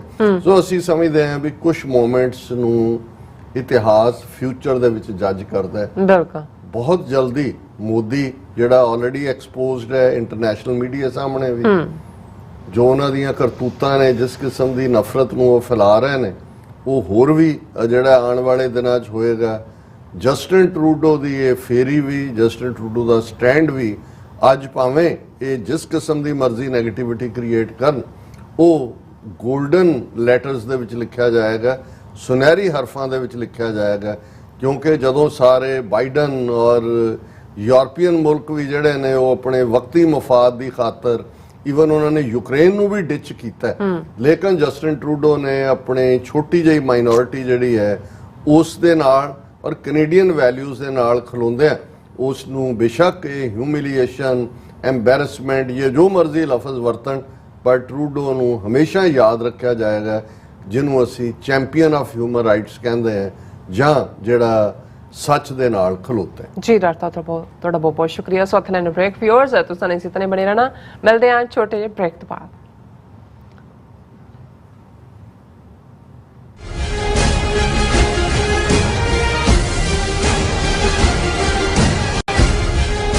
ਕੀ ਤੁਹਾਨੂੰ 30, 40 ਜਾਂ 50 ਦਿਨ ਵੇਟ ਕਰਨੀ ਪੈ ਰਹੀ ਹੈ ਤੁਹਾਡੇ ਚੈੱਕ ਲਈ? ਫਿਰ ਬ੍ਰੋਕਰਾਂ ਪਿੱਛੇ ਭੱਜਦੇ ਫਿਰਦੇ ਹੋ ਪੈਸੇ ਲਈ, ਬਹੁਤ ਜ਼ਿਆਦਾ ਟਾਈਮ ਵੇਸਟ ਹੋ ਜਾਂਦਾ ਇੱਦਾਂ ਤਾਂ। ਜੇ ਤੁਸੀਂ ਅੱਜ ਹੀ ਪੈਸੇ ਲੈਣੇ ਤਾਂ ਬੌਬਟੇਲ ਨੂੰ ਕਾਲ ਕਰੋ। ਬੌਬਟੇਲ ਤੁਹਾਡੀਆਂ ਇਨਵੋਇਸਿਸ ਸੇਮ ਡੇ ਫੰਡ ਕਰ ਸਕਦੇ ਹਨ for a small fee, no contract, no reserve and no hidden fees। ਅੱਜ ਹੀ ਕਾਲ ਕਰੋ ਬੌਬਟੇਲ ਨੂੰ ਤੇ ਤੁਹਾਡਾ ਪਹਿਲਾ ਮਹੀਨਾ ਫ੍ਰੀ। 410 204 2084। ਅਗੇਨ 410 204 2084।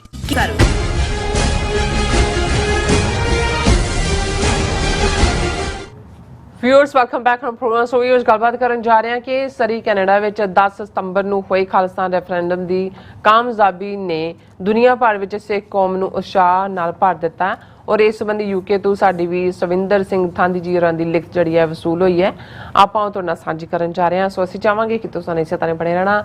ਦੇਖਣ ਸੁਣਨ ਲਈ ਐਂਡ ਲਿਖਣ ਲਈ ਤੁਹਾਡਾ ਸਭ ਦਾ ਬਹੁਤ ਬਹੁਤ ਧੰਨਵਾਦ। ਜੀ ਡਾਕਟਰ ਸਾਹਿਬ, ਕੀ ਕਹਿਣਾ ਚਾਹੋਗੇ? ਦੇਖੋ, ਉਹਨਾਂ ਦੀ ਲਿਖਤ ਔਰ ਖਾਸ ਤੌਰ ਤੇ ਸਰੀ ਦੇ ਰੈਫਰੈਂਡਮ ਦੀ ਕਾਮਯਾਬੀ ਨੇ ਕਿਵੇਂ ਜਿਹੜੇ ਥੋੜੇ ਬਹੁਤ ਢੈਂਦੀ ਕਲਾ ਚਲੇ ਜਾਂਦੇ ਨੇ ਉਹਨਾਂ ਦੀਆਂ ਵੀ ਬੈਟਰੀਜ਼ ਚਾਰਜ ਕੀਤੀਆਂ, ਉਸ ਦੀ ਗੱਲ ਕਰਨ ਤੋਂ ਪਹਿਲਾਂ ਸਾਡੇ ਵੀਰ ਸੁਖਵਿੰਦਰ ਸਿੰਘ ਧਾਲੀਵਾਲ, ਉਹਨਾਂ ਦੀ ਸਾਨੂੰ ਇੱਕ ਲਿਖਤ ਆਈ ਹੈ ਫਤਿਹ ਬੁਲਾ ਕੇ, ਤੁਹਾਨੂੰ ਵੀ ਉਹਨਾਂ ਨੇ ਫਤਿਹ ਬੁਲਾਈ ਹੈ, ਤੇ ਉਹਨਾਂ ਨੇ ਕਿਹਾ ਜੀ, I have sent you many messages but you don't reply. I have been watching your program since 2014. I never miss your program but I feel disappointed when you don't reply.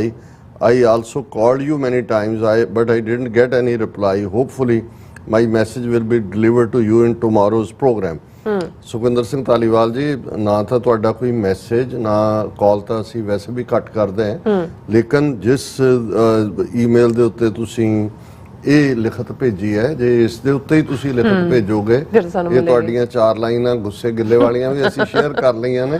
ਜੇ ਤੁਹਾਡੇ ਪ੍ਰੋਗਰਾਮ ਨਾਲ ਸਾਨੂੰ ਖੁਸ਼ੀ ਹੈ ਵੀ ਤੁਸੀਂ ਲਗਾਤਾਰਤਾ ਨਾਲ ਜਿਹੜਾ ਪਿਛਲੇ 9 ਸਾਲ ਤੋਂ ਸਾਡੇ ਨਾਲ ਜੁੜੇ ਹੋਏ ਹੋ, ਤੁਸੀਂ ਸਾਡੇ ਵੈਲਿਊਡ ਲਿਸਨਰ ਹੋ, ਕਿਉਂਕਿ ਇੰਨੀ ਲੰਬੀ ਕੰਟੀਨਿਊਟੀ ਜਿਹੜੀ ਹੈ ਉਹ ਬਹੁਤ ਥੋੜਿਆਂ ਦੇ ਹਿੱਸੇ ਆਉਂਦੀ ਹੈ।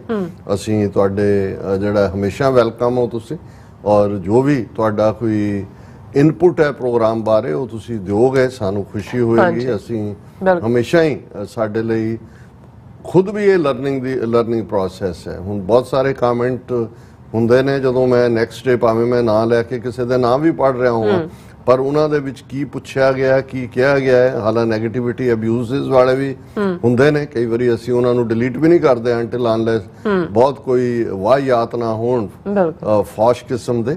ਲੇਕਿਨ ਤੁਹਾਡੇ ਵਰਗੇ ਵੀਰ ਤਾਂ ਸਾਡਾ ਸੈੱਟ ਨੇ, ਸੋ ਤੁਹਾਡਾ ਬਹੁਤ ਬਹੁਤ ਸ਼ੁਕਰੀਆ। ਤੁਸੀਂ ਆਪਣੇ ਜ਼ਰੂਰ ਸੁਝਾਅ ਵੀ ਭੇਜੋ ਔਰ ਹਮੇਸ਼ਾ ਹੀ ਤੁਸੀਂ ਵੈਲਕਮ ਹੋ। ਬੇਸ਼ੱਕ ਕੱਲ ਜਦੋਂ ਅਸੀਂ ਪ੍ਰੋਗਰਾਮ ਸ਼ੁਰੂ ਹੀ ਕੀਤਾ ਹੈ, ਵੀਰ ਸਵਿੰਦਰ ਸਿੰਘ ਥਾਂਦੀ ਜੀ ਦੀ ਲਿਖਤ ਆ ਗਈ ਸੀ, ਹਾਲਾਂ ਪਿਛਲੇ ਕਾਫੀ ਅਰਸੇ ਤੋਂ ਉਹਨਾਂ ਦੀ ਲਿਖਤ ਨਹੀਂ ਸੀ ਆਈ। ਮੈਂ ਥੋੜਾ ਜਿਹਾ ਵਰਡ ਵੀ ਸੀ ਕਿ ਵੀ ਠੀਕ ਠਾਕ ਹੋਣ, ਤੇ ਉਹਨਾਂ ਨੇ ਬਿਲਕੁਲ ਜਿਹਨੂੰ ਕਹਿੰਦਾ ਕਿ ਔਨ ਸਪੌਟ ਕਿ ਵੀ ਇਸ ਚੋਂ, ਕਿਉਂਕਿ ਦੇਖੋ ਅਸੀਂ ਜਿਵੇਂ ਦੇਖਿਆ, ਜਿਵੇਂ ਕੱਲ ਅਸੀਂ ਇੰਟਰਪ੍ਰੇਟ ਕੀਤਾ, ਲੇਕਿਨ ਜਦੋਂ ਸਾਡੇ ਲਰਨਡ ਸਕਾਲਰਲੀ ਬਿਰਤੀ ਵਾਲੇ ਵੀਰ ਜਾਂ ਸਕਾਲਰਸ ਵੀ ਉਸ ਤਰ੍ਹਾਂ ਦੇਖਦੇ ਨੇ ਜਾਂ ਉਸ ਤੋਂ ਵੀ ਅੱਗੇ ਜਾ ਕੇ ਦੇਖਦੇ ਨੇ ਕਿ ਕੀ ਹੈ, ਫਿਰ ਤੁਹਾਡਾ ਇੱਕ ਉਹ ਪੂਲ ਬਣ ਜਾਂਦਾ ਹੈ ਜਿਹਦੇ ਰਾਹੀਂ ਤੁਸੀਂ ਆਪਣੀ ਜਿਹੜਾ ਹੈ ਉਹ ਤੁਹਾਨੂੰ ਨਜ਼ਰ ਆ ਰਿਹਾ ਹੁੰਦਾ ਹੈ ਕਿ ਵੀ ਇਹ ਸਾਈਮਲਟੇਨੀਅਸਲੀ ਦੇ ਕੀ ਪ੍ਰਭਾਵ ਨੇ। ਸੋ ਮੈਂ ਜ਼ਿਆਦਾ, ਕਿਉਂਕਿ ਵਕਤ ਦੀ ਵੀ ਹਮੇਸ਼ਾ ਹੀ ਜਿਹੜੀ ਹੈ ਕਮੀ ਹੁੰਦੀ ਹੈ, ਉਹਨਾਂ ਨੇ ਜੋ ਟਾਈਟਲ ਦਿੱਤਾ ਅਸੀਂ ਉਹੀ ਆਪਣੇ ਸੈਗਮੈਂਟ ਦਾ ਵੀ ਟਾਈਟਲ ਰੱਖਿਆ, ਖਾਲਿਸਤਾਨ ਰੈਫਰੈਂਡਮ ਹੈਜ਼ ਇਵੋਕਡ ਦਾ ਸਿੱਖੀ ਸਪਿਰਿਟ। ਤੇ ਇਸ ਚੋਂ ਜਲਵਾਗਰ ਹੋਈ ਹੈ ਸਿੱਖੀ ਸਪਿਰਿਟ, ਔਰ ਉਹਨਾਂ ਨੇ ਤੁਹਾਨੂੰ ਵੀ ਫਤਿਹ ਬੁਲਾਈ ਹੈ। ਔਰ ਉਹਨਾਂ ਨੇ ਕਿਹਾ ਕਿ September 10 2023 was a very historic day in Sikh circles and beyond.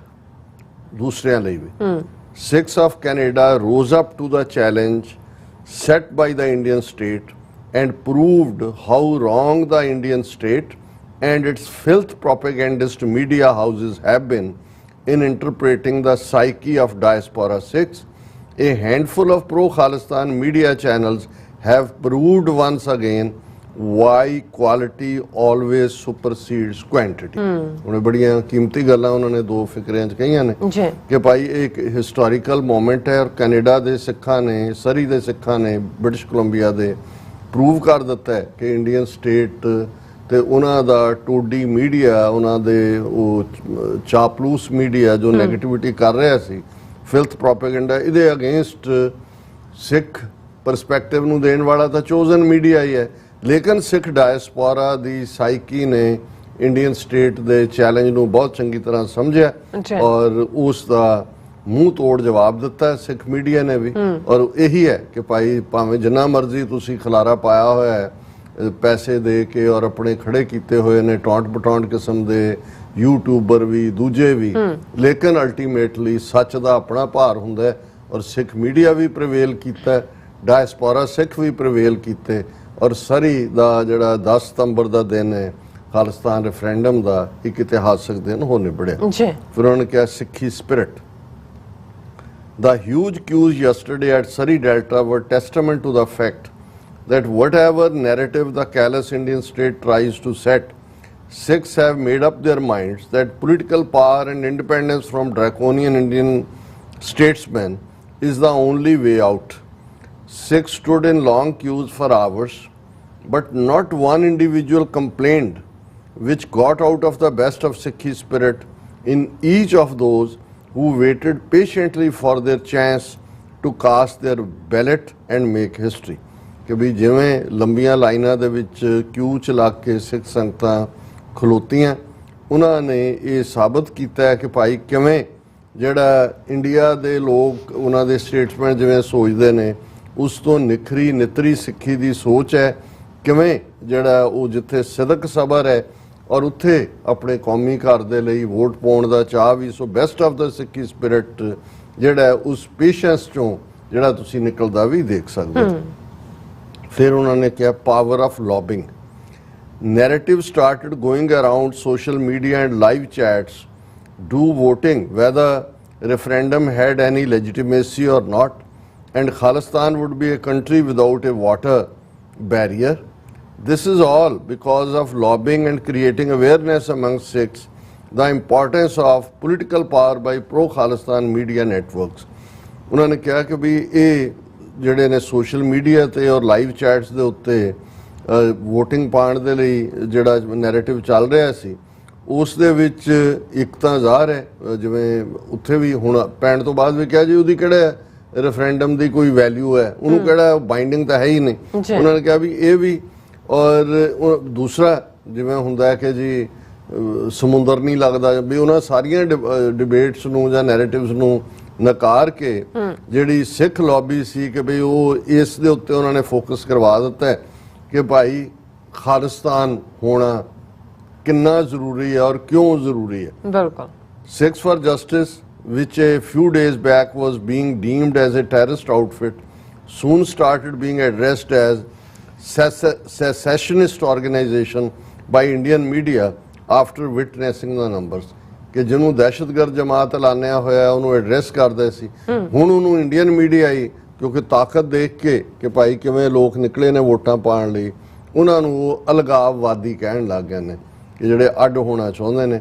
ਔਰ ਇਹ ਜਿਹੜਾ this tumultuous change of heart by the filth infested columnist of Bharat leaves no stone unturned now to prove that Khalistan has become a burning issue in South Asian geopolitics, and the West is closely monitoring this development. उन्होंने कहा भी ये जड़ा filth गंदगी ਦਾ ਭਰਿਆ media ਉਸ ਦੇ ਵਿੱਚ ਇਹ ਜਿਹੜੀ ਚੇਂਜ ਹੈ ਕਿ ਉਹ ਹੁਣ ਵੱਖਵਾਦੀ ਤੇ ਆ ਗਏ ਨੇ, ਦਹਿਸ਼ਤਗਰਦ ਚੋਂ ਨਿਕਲ ਕੇ ਇਹ ਆਪਣੇ ਆਪ ਚ ਸਬੂਤ ਹੈ ਕਿ ਇਹ ਇੱਕ ਬਰਨਿੰਗ ਇਸ਼ੂ ਹੈ ਜਿਸ ਨੂੰ ਜਿਹੜੀ ਸਾਊਥ ਏਸ਼ੀਅਨ ਜੀਓਪੋਲਿਟਿਕਸ ਦੇ ਐਂਗਲ ਤੋਂ ਵੀ ਔਰ ਵੈਸਟਰਨ ਕੰਟਰੀਜ਼ ਜਿਨ੍ਹਾਂ ਦੇ ਇੰਟਰਸਟ ਜੁੜੇ ਹੋਏ ਨੇ ਉਹ ਬੜੀ ਨੀਜ ਦੇ ਨਾਲ ਇਹਨਾਂ ਸਾਰੀਆਂ ਡਿਵੈਲਪਮੈਂਟਸ ਨੂੰ ਦੇਖ ਰਹੇ ਨੇ।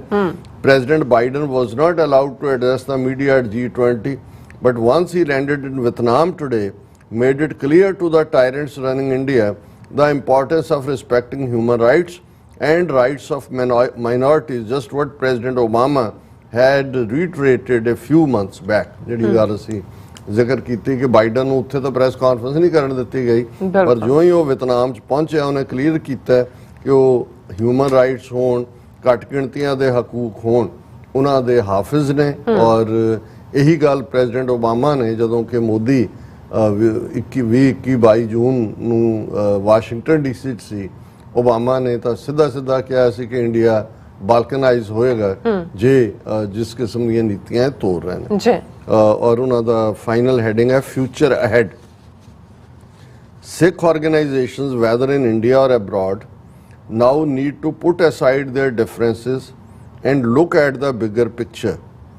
A sea change is happening, which is once again getting Sikhs on one platform, as witnessed in Sikh history. All Sikhs need to get united to get independence and political power democratically, which Western democracies have openly supported, and Indian state can be a mere spectator too. Sikhs need to get this straight, that we are fighting to get our independence still in 2023, and we are not free yet as being endorsed by the draconian Indian state. ਉਹਨਾਂ ਨੇ future ahead ਕਿ ਸਾਡਾ ਭਵਿੱਖ ਕੀ ਹੈ ਤੇ ਕੀ ਕਰਨ ਦੀ ਲੋੜ ਹੈ, ਉਹਦੇ 'ਚ ਜਿਹੜੀ ਉਹਨਾਂ ਨੇ ਸਲਾਹ ਦਿੱਤੀ ਹੈ ਕਿ ਭਾਰਤ ਔਰ ਬਾਹਰ ਵੀ ਜਿਹੜੇ ਨੇ ਸਾਨੂੰ ਆਪਣੇ ਮਤਭੇਦ ਇੱਕ ਪਾਸੇ ਰੱਖ ਕੇ ਵੱਡੀ ਕੈਨਵਸ ਦੇ ਉੱਤੇ ਦੇਖਦੇ ਆ, ਕਿਉਂਕਿ ਬਹੁਤ ਵੱਡੀ ਤਬਦੀਲੀ ਜਿਹੜੀ ਹੈ ਉਹ ਇਸ ਵੇਲੇ ਸਿੱਖ ਹਿਸਟਰੀ ਦੇ ਐਂਗਲ ਤੋਂ ਹੋ ਰਹੀ ਹੈ। ਔਰ ਅਸੀਂ ਇਕੱਠੇ ਹੋ ਕੇ ਆਪਣੇ ਆਜ਼ਾਦੀ ਦੇ ਨਿਸ਼ਾਨੇ, ਸਿਆਸੀ ਤਾਕਤ ਦਾ ਨਿਸ਼ਾਨਾ ਡੈਮੋਕ੍ਰੈਟਿਕ ਅੰਦਾਜ਼ ਦੇ ਵਿੱਚ ਲੋਕਤੰਤਰੀ ਜਮਹੂਰੀ ਤਰੀਕੇ ਦੇ ਨਾਲ, ਜਿਸ ਨੂੰ ਪੱਛਮ ਦੇ ਮੁਲਕ ਵੀ ਸਪੋਰਟ ਕਰਦੇ ਨੇ, ਜਿਵੇਂ ਅਸੀਂ ਰੈਫਰੈਂਡਮ ਦੀ ਕੁਇਬੈਕ ਜਾਂ ਸਕਾਟਲੈਂਡ ਦੀ ਗੱਲ ਕੀਤੀ, ਔਰ ਉਸ ਸਾਰੇ ਦੇ ਵਿੱਚ ਫਿਰ ਭਾਰਤੀ ਸਟੇਟ ਜਿਹੜੀ ਹੈ ਇੱਕ ਮੂਕ ਦਰਸ਼ਕ ਵਾਂਗ ਬਣ ਜਾਏਗੀ। ਔਰ ਇਹ ਜਿਹੜਾ ਸਿੱਖਾਂ ਨੂੰ ਇਹ ਸਮਝਣਾ ਹੋਏਗਾ ਕਿ ਭਾਈ ਅਸੀਂ ਆਪਣੀ ਆਜ਼ਾਦੀ ਲਈ ਅਜੇ 2023 'ਚ ਵੀ ਜਿਹੜਾ ਅਸੀਂ ਉਸ ਸਟਰਗਲ ਨੂੰ ਕਰ ਰਹੇ ਹਾਂ, ਅਜੇ ਅਸੀਂ ਫ੍ਰੀ ਨਹੀਂ ਹੈ। ਔਰ ਕਿਉਂਕਿ ਇੰਡੀਅਨ ਸਟੇਟ ਦਾ ਡਰੈਕੋਨੀਅਨ ਜਿਹੜਾ ਸਿਸਟਮ ਹੈ ਉਹਨੂੰ ਉਹ ਸੁਪਰੈਸ ਕਰ ਰਹੇ। ਔਰ supporting pro Khalistan media platforms, Sikhs for Justice, and turning up for ballots at the designated referendum center now needs to become our prerogative. ਕਿ ਭਾਈ ਅਸੀਂ ਖਾਲਿਸਤਾਨ ਮੀਡੀਆ ਪਲੇਟਫਾਰਮ ਜਿਹੜੇ ਪੰਥ ਦੀ ਗੱਲ ਕਰਦੇ ਨੇ, Sikhs for Justice, ਔਰ ਜਿੱਥੇ ਵੀ ਖਾਲਿਸਤਾਨ ਰੈਫਰੈਂਡਮ ਦੀਆਂ ਵੋਟਾਂ ਹੁੰਦੀਆਂ ਨੇ ਉਹਦੇ 'ਚ ਵੱਡੀ ਗਿਣਤੀ ਦੇ ਵਿੱਚ ਵੋਟ ਪਾਉਣ ਲਈ ਹਾਜ਼ਰ ਹੋਣਾ, ਇਹ ਸਾਡੀ ਪਹਿਲ ਹੋਣੀ ਚਾਹੀਦੀ ਹੈ।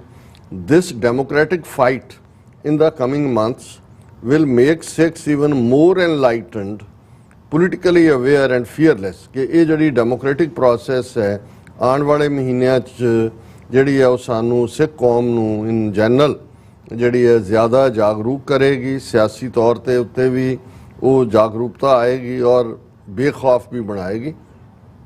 Each Sikh now has a crucial role to play in this independence struggle to create Khalistan।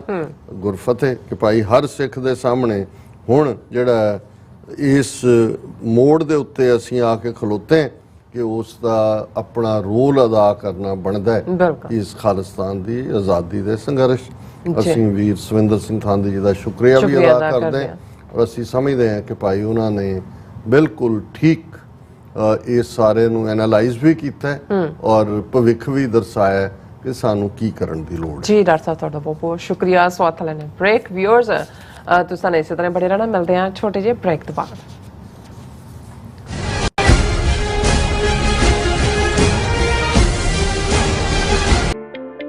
Signature truck service route 81 ਉੱਤੇ ਐਗਜ਼ਿਟ 235 ਤੇ ਟਰੱਕਰ ਵੀਰਾਂ ਲਈ 24 ਘੰਟੇ ਰੋਡ ਸਰਵਿਸ ਦੀ ਸੁਵਿਧਾ ਮੌਜੂਦ। Heavy duty repair, oil change, ਪੁਰਾਣੇ ਅਤੇ ਨਵੇਂ tyre, computer diagnostic, DPF cleaning, brake service ਜਾਂ ਰਸਤੇ ਵਿੱਚ ਆਈ ਹਰ ਤਰ੍ਹਾਂ ਦੀ ਰਿਪੇਅਰ ਪ੍ਰੋਫੈਸ਼ਨਲ ਟੀਮ ਵੱਲੋਂ ਕੀਤੀ ਜਾਂਦੀ ਹੈ। ਬ੍ਰੇਕਫਾਸਟ, ਲੰਚ ਅਤੇ ਡਿਨਰ ਲਈ ਪੰਜਾਬੀ ਢਾਬੇ ਦਾ ਆਨੰਦ ਵੀ ਮਾਣੋ। ਡਰਾਈਵਰ ਅਤੇ ਟਰੱਕ ਆਪਰੇਟਰ ਵੀਰ ਡਿਸਪੈਚ ਦੀ ਸਰਵਿਸ ਲਈ ਸਾਡੇ ਨਾਲ ਸੰਪਰਕ ਕਰਨ। Signature truck service 58 triangle drive, Weyers Cave, Virginia 24486। ਕੀ ਤੁਸੀਂ ਆਪਣੇ ਟੈਕਸਿਸ ਨੂੰ ਲੈ ਕੇ ਚਿੰਤਤ ਹੋ? ਤੁਸੀਂ ਆਪਣੀ ਕਮਾਈ ਲਈ ਮਿਹਨਤ ਕਰਦੇ ਹੋ, ਭਾਵੇਂ ਤੁਸੀਂ ਨੌਕਰੀ ਵਿੱਚ ਹੋਵੋ ਜਾਂ ਆਪਣਾ ਬਿਜ਼ਨਸ ਚਲਾਉਂਦੇ ਹੋ। ਜਦੋਂ ਟੈਕਸ ਭਰਨ ਦਾ ਸਮਾਂ ਆਉਂਦਾ ਤਾਂ ਤੁਹਾਨੂੰ ਇੱਕ ਭਰੋਸੇਯੋਗ ਟੈਕਸ ਅਕਾਊਂਟੈਂਟ ਦੀ ਲੋੜ ਹੈ ਜੋ ਟੈਕਸ ਬੈਲੈਂਸ ਦਾ ਤੁਹਾਡੇ ਪੱਖ ਵਿੱਚ ਜਾਣਾ ਯਕੀਨੀ ਬਣਾਵੇ। ਸਿਆਟਲ ਦੀ ਜਾਣੀ ਪਛਾਣੀ company accurate accountants and taxes ਤੁਹਾਡੀ ਸੇਵਾ ਵਿੱਚ ਹਾਜ਼ਰ ਹੈ। ਅਸੀਂ ਹਰ ਤਰ੍ਹਾਂ ਦੇ ਟੈਕਸ ਭਰਨ ਵਿੱਚ ਤੁਹਾਡੀ ਮਦਦ ਕਰਾਂਗੇ। ਟੈਕਸ ਸੰਬੰਧੀ ਕਿਸੇ ਵੀ ਤਰ੍ਹਾਂ ਦੇ ਸਵਾਲ ਲਈ ਅੱਜ ਹੀ ਸਾਡੇ ਤੱਕ ਪਹੁੰਚ ਕਰੋ। Accurate accountants and Texas.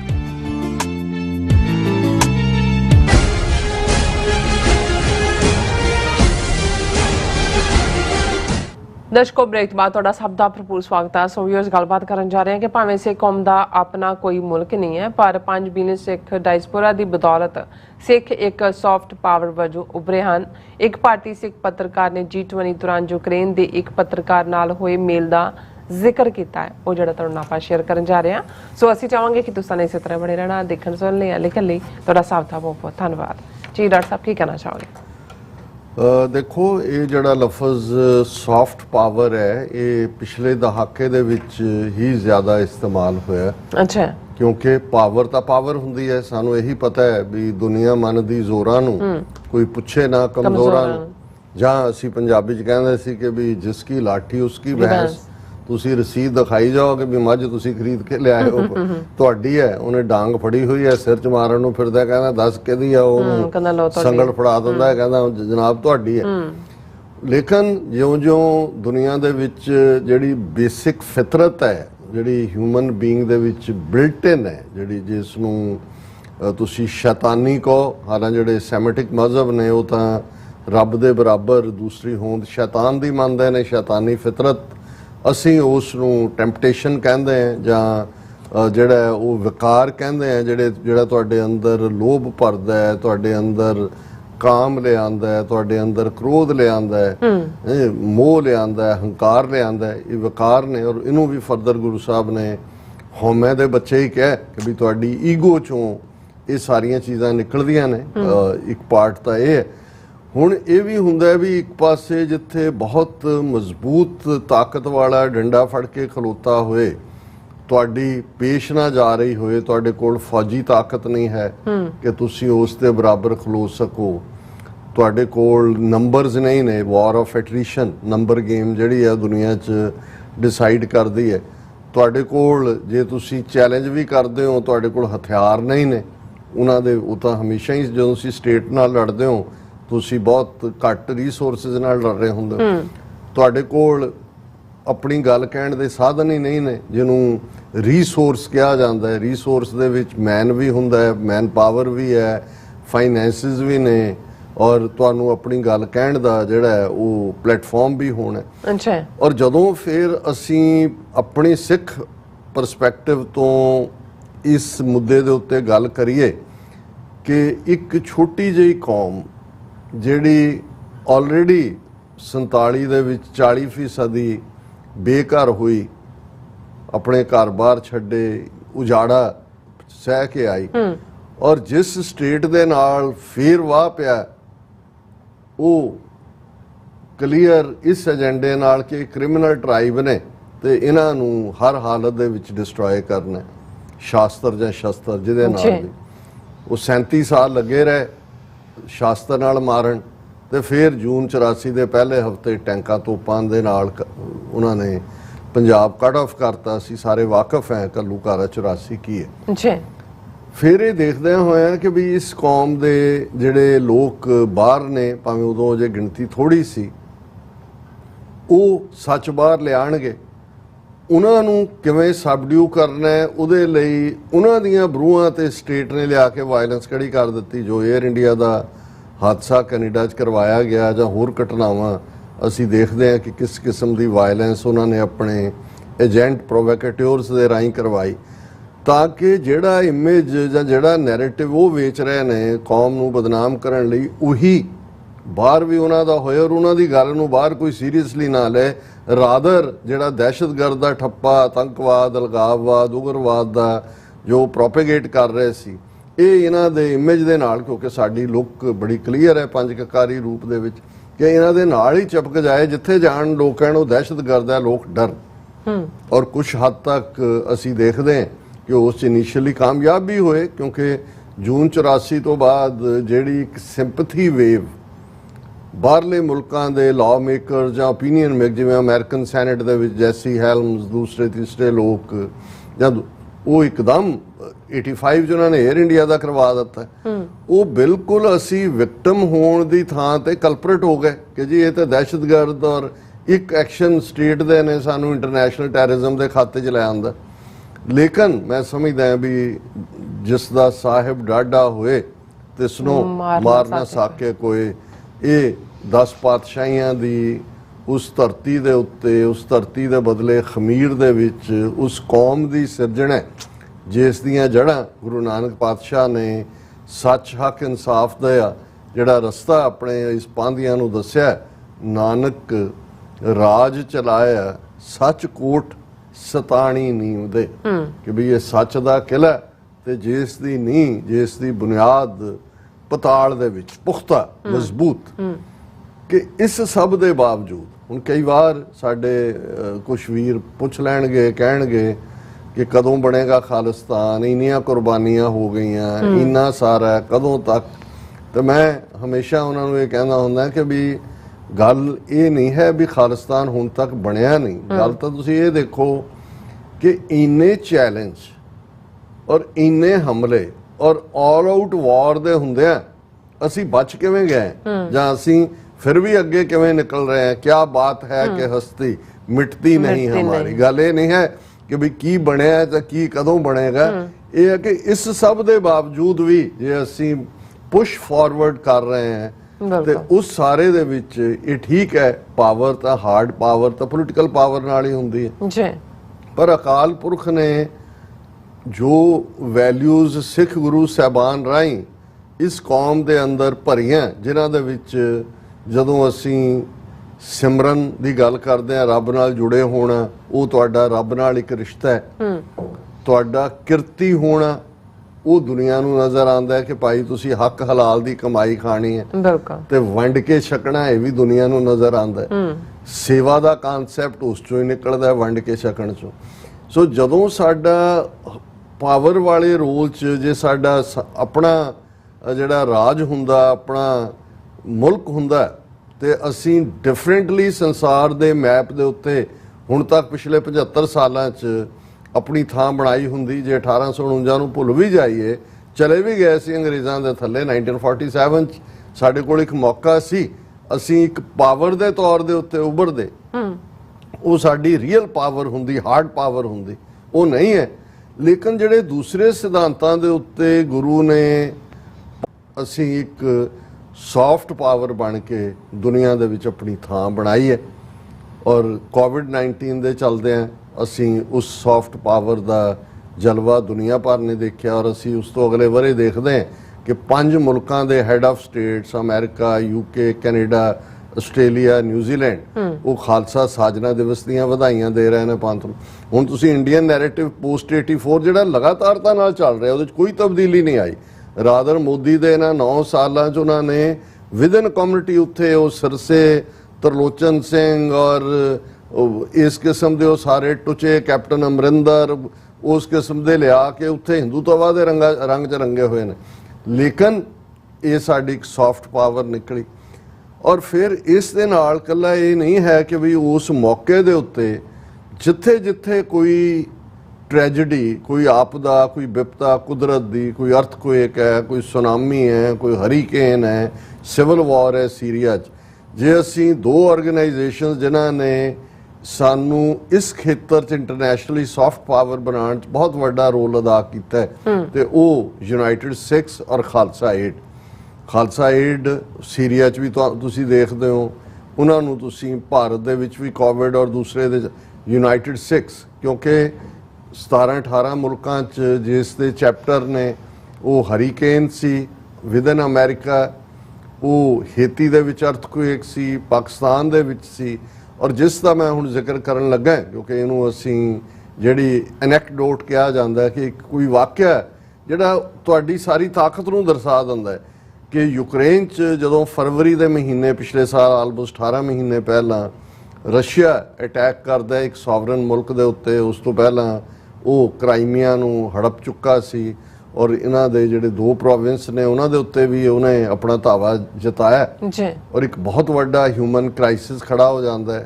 लखां लोग जिहड़े ने वो भज रहे ने, दूजे ने कोई प्रैपरेशन उस किस्म की है नहीं सी, और जिथे NGOs मुल्कां दियां दुनिया पोलराइज होंदी, प्रो रशिया खैमा दूजा खैमा, ते सिख भाई कन्हैया दे रस्ते तुरे हुए यूनाइटेड सिक्स नूं एक क्रेडिट जांदा है। वो उत्थे पहुँच जाते हैं पोलैंड के बॉर्डर ते भी, रोमानिया के बॉर्डर ते भी जिहड़े वो आ रहे हैं, और किस लैवल के उत्ते उन्होंने अपनी थां बनाई, किस लैवल ते उन्होंने एप्रीशिएशन लई। मैं ऑलरेडी अपने प्रोग्राम के यूक्रेन के मैंबरस ऑफ पार्लीमेंट 5 दे नाल जिहड़ा एक दिन असी DC च बताया कि भी किवें उहदा इंपैक्ट पोलीटिकल है, कितनी वड्डी गुडविल है यूक्रेनियंस। हुण ये जिहड़ी गुडविल जां सॉफ्ट पावर है सिर्फ उन्होंने नुमाइंदियां तक जां यूक्रेन वासियां तक नहीं है। हुण Ravinder Singh robin prominent Reuter दे भी ਲਈ भी करते रहे ने, ANI ਲਈ भी करते रहे ने, हुण BBC दे ਲਈ मेन स्टोरीज होंदियां ने। अमृतसर बेस्ड जर्नलिस्ट ने अमरीका च भी कई बार कवर करन आए, दस्तारधारी सिंह ने। हालां तुसीं उस सिस्टम च रहिंदे हो, तुहानूं सिस्टम च ऑपरेट करना पैंदा, पर जिहड़ा वो तुसीं देखदे हो कि भी सिख तां सिख उहदे अंदर भावना। हुण ये G20 नूं कवर करन लई ज़ाहिर है क्योंकि यूक्रेन दे भी कॉरस्पॉन्डेंट आए हुए सी उहदे च, और उन्होंने दे जिहड़े इंडियन मीडिया तो है ही सी, उन्होंने किवें कवर करना है। हुण उन्होंने जर्नलिस्ट रविंदर सिंह रॉबिन ने अपने जिहड़ा वो एनैक्डोट इसनूं शेयर किया है अपने ट्विटर के उत्ते, जां ट्विटर ते ही होएगा मोस्ट लाइकली। हुण इनू है कि journalist Ravinder Singh Robin shared this lovely anecdote from G20 meet. G20 meet के मौके उन्होंने किया है, और एक कोट अनकोट है, कहते during the G20 summit a senior journalist from Ukraine suddenly held my hand tight. कि G20 समिट के दौरान यूक्रेन का एक सीनियर जर्नलिस्ट उन्हें मेरा हाथ घुट के फड़ लिया। ओनली लेटर जॉन मैकगवर्न, ये उसका नाम है, said that he always makes it a point to thank the Sikh community for the immense humanitarian help during the war in Ukraine. उन्हें कहा कि भी मैं इस गल नूं यकीनी बनांदा जदों मैं किसी सिख नूं देखदा कि मैं उसका थैंक यू करा कि साडे ह्यूमैनिटेरियन क्राइसिस दे विच जिहड़ा वॉर दे दौरान है सिखां ने साडी मदद कीती है। Only later John McGovern said that he always makes it a point to thank the Sikh community for the immense humanitarian help during the war in Ukraine. It's truly heartwarming to hear such stories. ये हुण रविंदर सिंह होरां दा अपना comment है कि दिल दे अंदर तुहाडे एक चाह भर जांदा जदों तुसीं ये स्टोरीज देखदे हो। It is truly heartwarming to hear such stories. The Sikh community is known worldwide for its principles of selfless service and humanitarian efforts. ये है सॉफ्ट, क्योंकि उहदे च इसलिए नहीं गए भी असी यूक्रेन तो कोई रिटर्न एक्सपैक्ट करते हैं इन फ्यूचर करन जो उत्थे यूक्रेन दे नाल कीता G20 वालियां ने, अमरीका ने, यूरोप ने डंप करके जिहड़ा एग्रैसर है रशिया उहदा नां तक नहीं लिया, और सिख तां नाल खड़े ने। असी तां यूक्रेन वालियां नूं कहा सी कि सिख लीजन बना लो, असी तां लड़न लई तैयार हां, असी रशिया नाल होर भी अकाउंट सैटल करना है जून 84 का। और दूसरा लेकिन जदों असी बहुत वार जिहड़े साडे कुछ वीर कई बार जिहड़ी ह्यूमैनिटेरियन सेवा है उस नूं भी कई बार असी ਪੋਲੀਟੀਕਲ ਆਪਣੇ ਗੋਲ ਦੇ ਉੱਤੇ ਇੰਨਾ ਕੁ ਜਿਹੜਾ ਉਹ ਮਜ਼ਬੂਤੀ ਹੋਣੀ ਚਾਹੀਦੀ ਹੈ, ਪਰ ਸਾਨੂੰ ਕਈ ਵਾਰੀ ਇਹ ਲੱਗਦਾ ਵੀ ਜਿਹੜੇ ਲੋਕ ਇਹ ਨਹੀਂ ਕਰਦੇ ਉਹ ਕੁਝ ਨਹੀਂ ਕਰ ਰਹੇ। ਪਰ ਅਸੀਂ ਸਮਝਦੇ ਹਾਂ ਵੀ ਜਿਹੜਾ ਜਿਸ ਫੀਲਡ 'ਚ ਵੀ ਕਰ ਰਿਹਾ, ਕੋਈ ਕਲਮ ਚਲਾ ਰਿਹਾ ਹੈ, ਕਿਸੇ ਨੇ ਭਾਈ ਕਨਈਆ ਦੀ ਪਾਣੀ ਦੀ ਮਸ਼ਕ ਤੇ ਮਲਮ ਦੀ ਡੱਬੀ ਫੜੀ ਹੋਈ ਹੈ, ਇਹੀ ਅਲਟੀਮੇਟਲੀ ਤੁਹਾਡੀ ਸੌਫਟ ਪਾਵਰ ਵਾਂਗ ਆਲਰੇਡੀ ਸਿੱਖਾਂ ਦੀ ਪਛਾਣ ਦੇ ਵਿੱਚ ਇਹ ਜਿਹੜਾ ਰੋਲ ਕੋਵਿਡ-19 ਦੇ ਚੱਲਦਿਆਂ ਜਾਂ ਯੂਕਰੇਨ ਵਾਰ ਦੇ ਦੌਰਾਨ ਹੁਣ ਵੀ ਜਦੋਂ ਅਸੀਂ ਗੱਲ ਕਰ ਰਹੇ ਹਾਂ, ਆਲਮੋਸਟ 8-10 ਵੋਲੰਟੀਅਰ ਯੂਨਾਈਟਿਡ ਸਟੇਟਸ ਦੇ, ਅਮਰੀਕਾ, ਕੈਨੇਡਾ ਤੋਂ ਉਹ ਉੱਥੇ ਗਏ ਹੋਏ ਨੇ ਔਰ ਬਾਕੀ ਥਾਵਾਂ ਤੇ ਵੀ ਉਹਨਾਂ ਨੇ ਆਪਣਾ ਬਹੁਤ ਪ੍ਰੋਫੈਸ਼ਨਲ ਢੰਗ ਦੇ ਨਾਲ ਗਵਰਨਮੈਂਟ ਲੈਵਲ ਦੇ ਉੱਤੇ ਉਹਨਾਂ ਨੂੰ ਜੋ ਲਿਸਟ ਚਾਹੀਦੀ ਹੁੰਦੀ ਹੈ ਉਹ ਉਹਨਾਂ ਨੂੰ ਕਹਿੰਦੇ ਨੇ ਜੀ ਸਾਨੂੰ ਇਹ ਪ੍ਰੋਵਾਈਡ ਕਰੋ। ਹਾਲਾਂ ਕਿੰਨੇ ਬਿਲੀਅਨ, 30-35 ਬਿਲੀਅਨ ਡਾਲਰ ਅਮਰੀਕਾ ਨੇ ਦਿੱਤੇ ਨੇ, ਦੂਜੇ ਦਿੱਤੇ, ਪਰ ਜੰਗ ਚੱਲ ਰਹੀ ਹੈ, ਕ੍ਰਾਈਸਿਸ ਇੰਨਾ ਵੱਡਾ ਹੈ, ਰਸ਼ੀਅਨ ਹੁਣ ਵੀ ਮਿਜ਼ਾਈਲਾਂ ਡਿੱਗ ਰਹੀਆਂ ਨੇ, ਦੂਜੀਆਂ ਨੇ, ਔਰ ਮੈਂ ਸਮਝਦਾ ਵੀ ਇਹ ਗੁਰੂ ਦੀ ਰਹਿਮਤ ਹੈ। ਔਰ ਅਸੀਂ ਰਵਿੰਦਰ ਸਿੰਘ ਰੋਬਿਨ ਜੀ ਦਾ ਵੀ ਸ਼ੁਕਰੀਆ ਅਦਾ ਕਰਦੇ ਹਾਂ ਕਿ ਉਹਨਾਂ ਨੇ ਇਸ ਐਨੈਕਡੋਟ ਰਾਹੀਂ ਘੱਟੋ ਘੱਟ ਦੁਨੀਆ 'ਚ ਸਿੱਖ ਹਲਕਿਆਂ ਨੂੰ ਹੀ ਦੱਸਿਆ ਕਿ ਸੌਫਟ ਪਾਵਰ ਕੀ ਹੈ। ਜੀ ਰਾਜ ਸਾਹਿਬ ਤੁਹਾਡਾ ਬਹੁਤ ਬਹੁਤ ਸ਼ੁਕਰੀਆ। ਸੋਤ ਲੈਣ ਬ੍ਰੇਕ ਔਰ ਬ੍ਰੇਕ ਤੇ ਜਾਣ ਤੋਂ ਪਹਿਲਾਂ ਅਸੀਂ ਦਰਸ਼ਕਾਂ ਤੇ ਸਰੋਤਿਆਂ ਨੂੰ ਅਪੀਲ ਤੇ ਬੇਨਤੀ ਕਰਦੀ ਵਿਊਅਰਸ ਆ, ਜਿਸ ਤਰ੍ਹਾਂ ਕਿ ਤੁਸੀਂ ਜਾਣਦੇ ਹੋ ਕਿ ਟੀਵੀ 84 ਇੱਕ ਪੰਥਕ ਚੈਨਲ ਹੈ ਔਰ ਟੀਵੀ 84 ਦੀ ਚੜ੍ਹਦੀ ਕਲਾ ਲਈ ਵੱਧ ਤੋਂ ਵੱਧ ਡੋਨੇਟ ਕਰੋ। ਡੋਨੇਟ ਕਰਨ ਲਈ ਸਾਡੀ ਵੈਬਸਾਈਟ tv84.tv ਤੇ ਜਾ ਕੇ ਪੇਪਲ ਦੀ ਵਰਤੋਂ ਕਰਕੇ ਵਨ ਟਾਈਮ ਡੋਨੇਟ ਕਰ ਸਕਦੇ ਹੋ, ਮੰਥਲੀ ਡੋਨੇਟ ਵੀ ਕਰ ਸਕਦੇ ਹੋ। ਤੁਸੀਂ ਟੀਵੀ 84 ਦੇ ਨਾਮ ਤੇ ਚੈੱਕ ਬਣਾ ਕੇ ਸਾਨੂੰ ਮੇਲ ਵੀ ਕਰ ਸਕਦੇ ਹੋ ਸਾਡੇ ਇਸ ਪਤੇ ਤੇ 36-01 37th Avenue, Long Island City, New York 11101 USA, ਜਾਂ ਫਿਰ ਤੁਸੀਂ ਸਾਨੂੰ ਫੋਨ ਰਾਹੀਂ ਸੰਪਰਕ ਕਰ ਸਕਦੇ ਹੋ 5166191984। ਤੁਸੀਂ ਸਾਨੂੰ ਈਮੇਲ ਵੀ ਕਰ ਸਕਦੇ ਹੋ info@tv84.tv ਤੇ। ਅਸੀਂ ਤੁਹਾਡੇ ਤਹਿ ਦਿਲ ਤੋਂ ਸ਼ੁਕਰਗੁਜ਼ਾਰ ਹੋਵਾਂਗੇ। ਸੋ ਇੱਥੇ ਲੈਣੇ ਬ੍ਰੇਕ ਵਿਊਅਰਸ, ਤੁਸੀਂ ਇਸੇ ਤਰ੍ਹਾਂ ਬਣੇ ਰਹਿਣਾ। ਮਿਲਦੇ ਹਾਂ after this short break.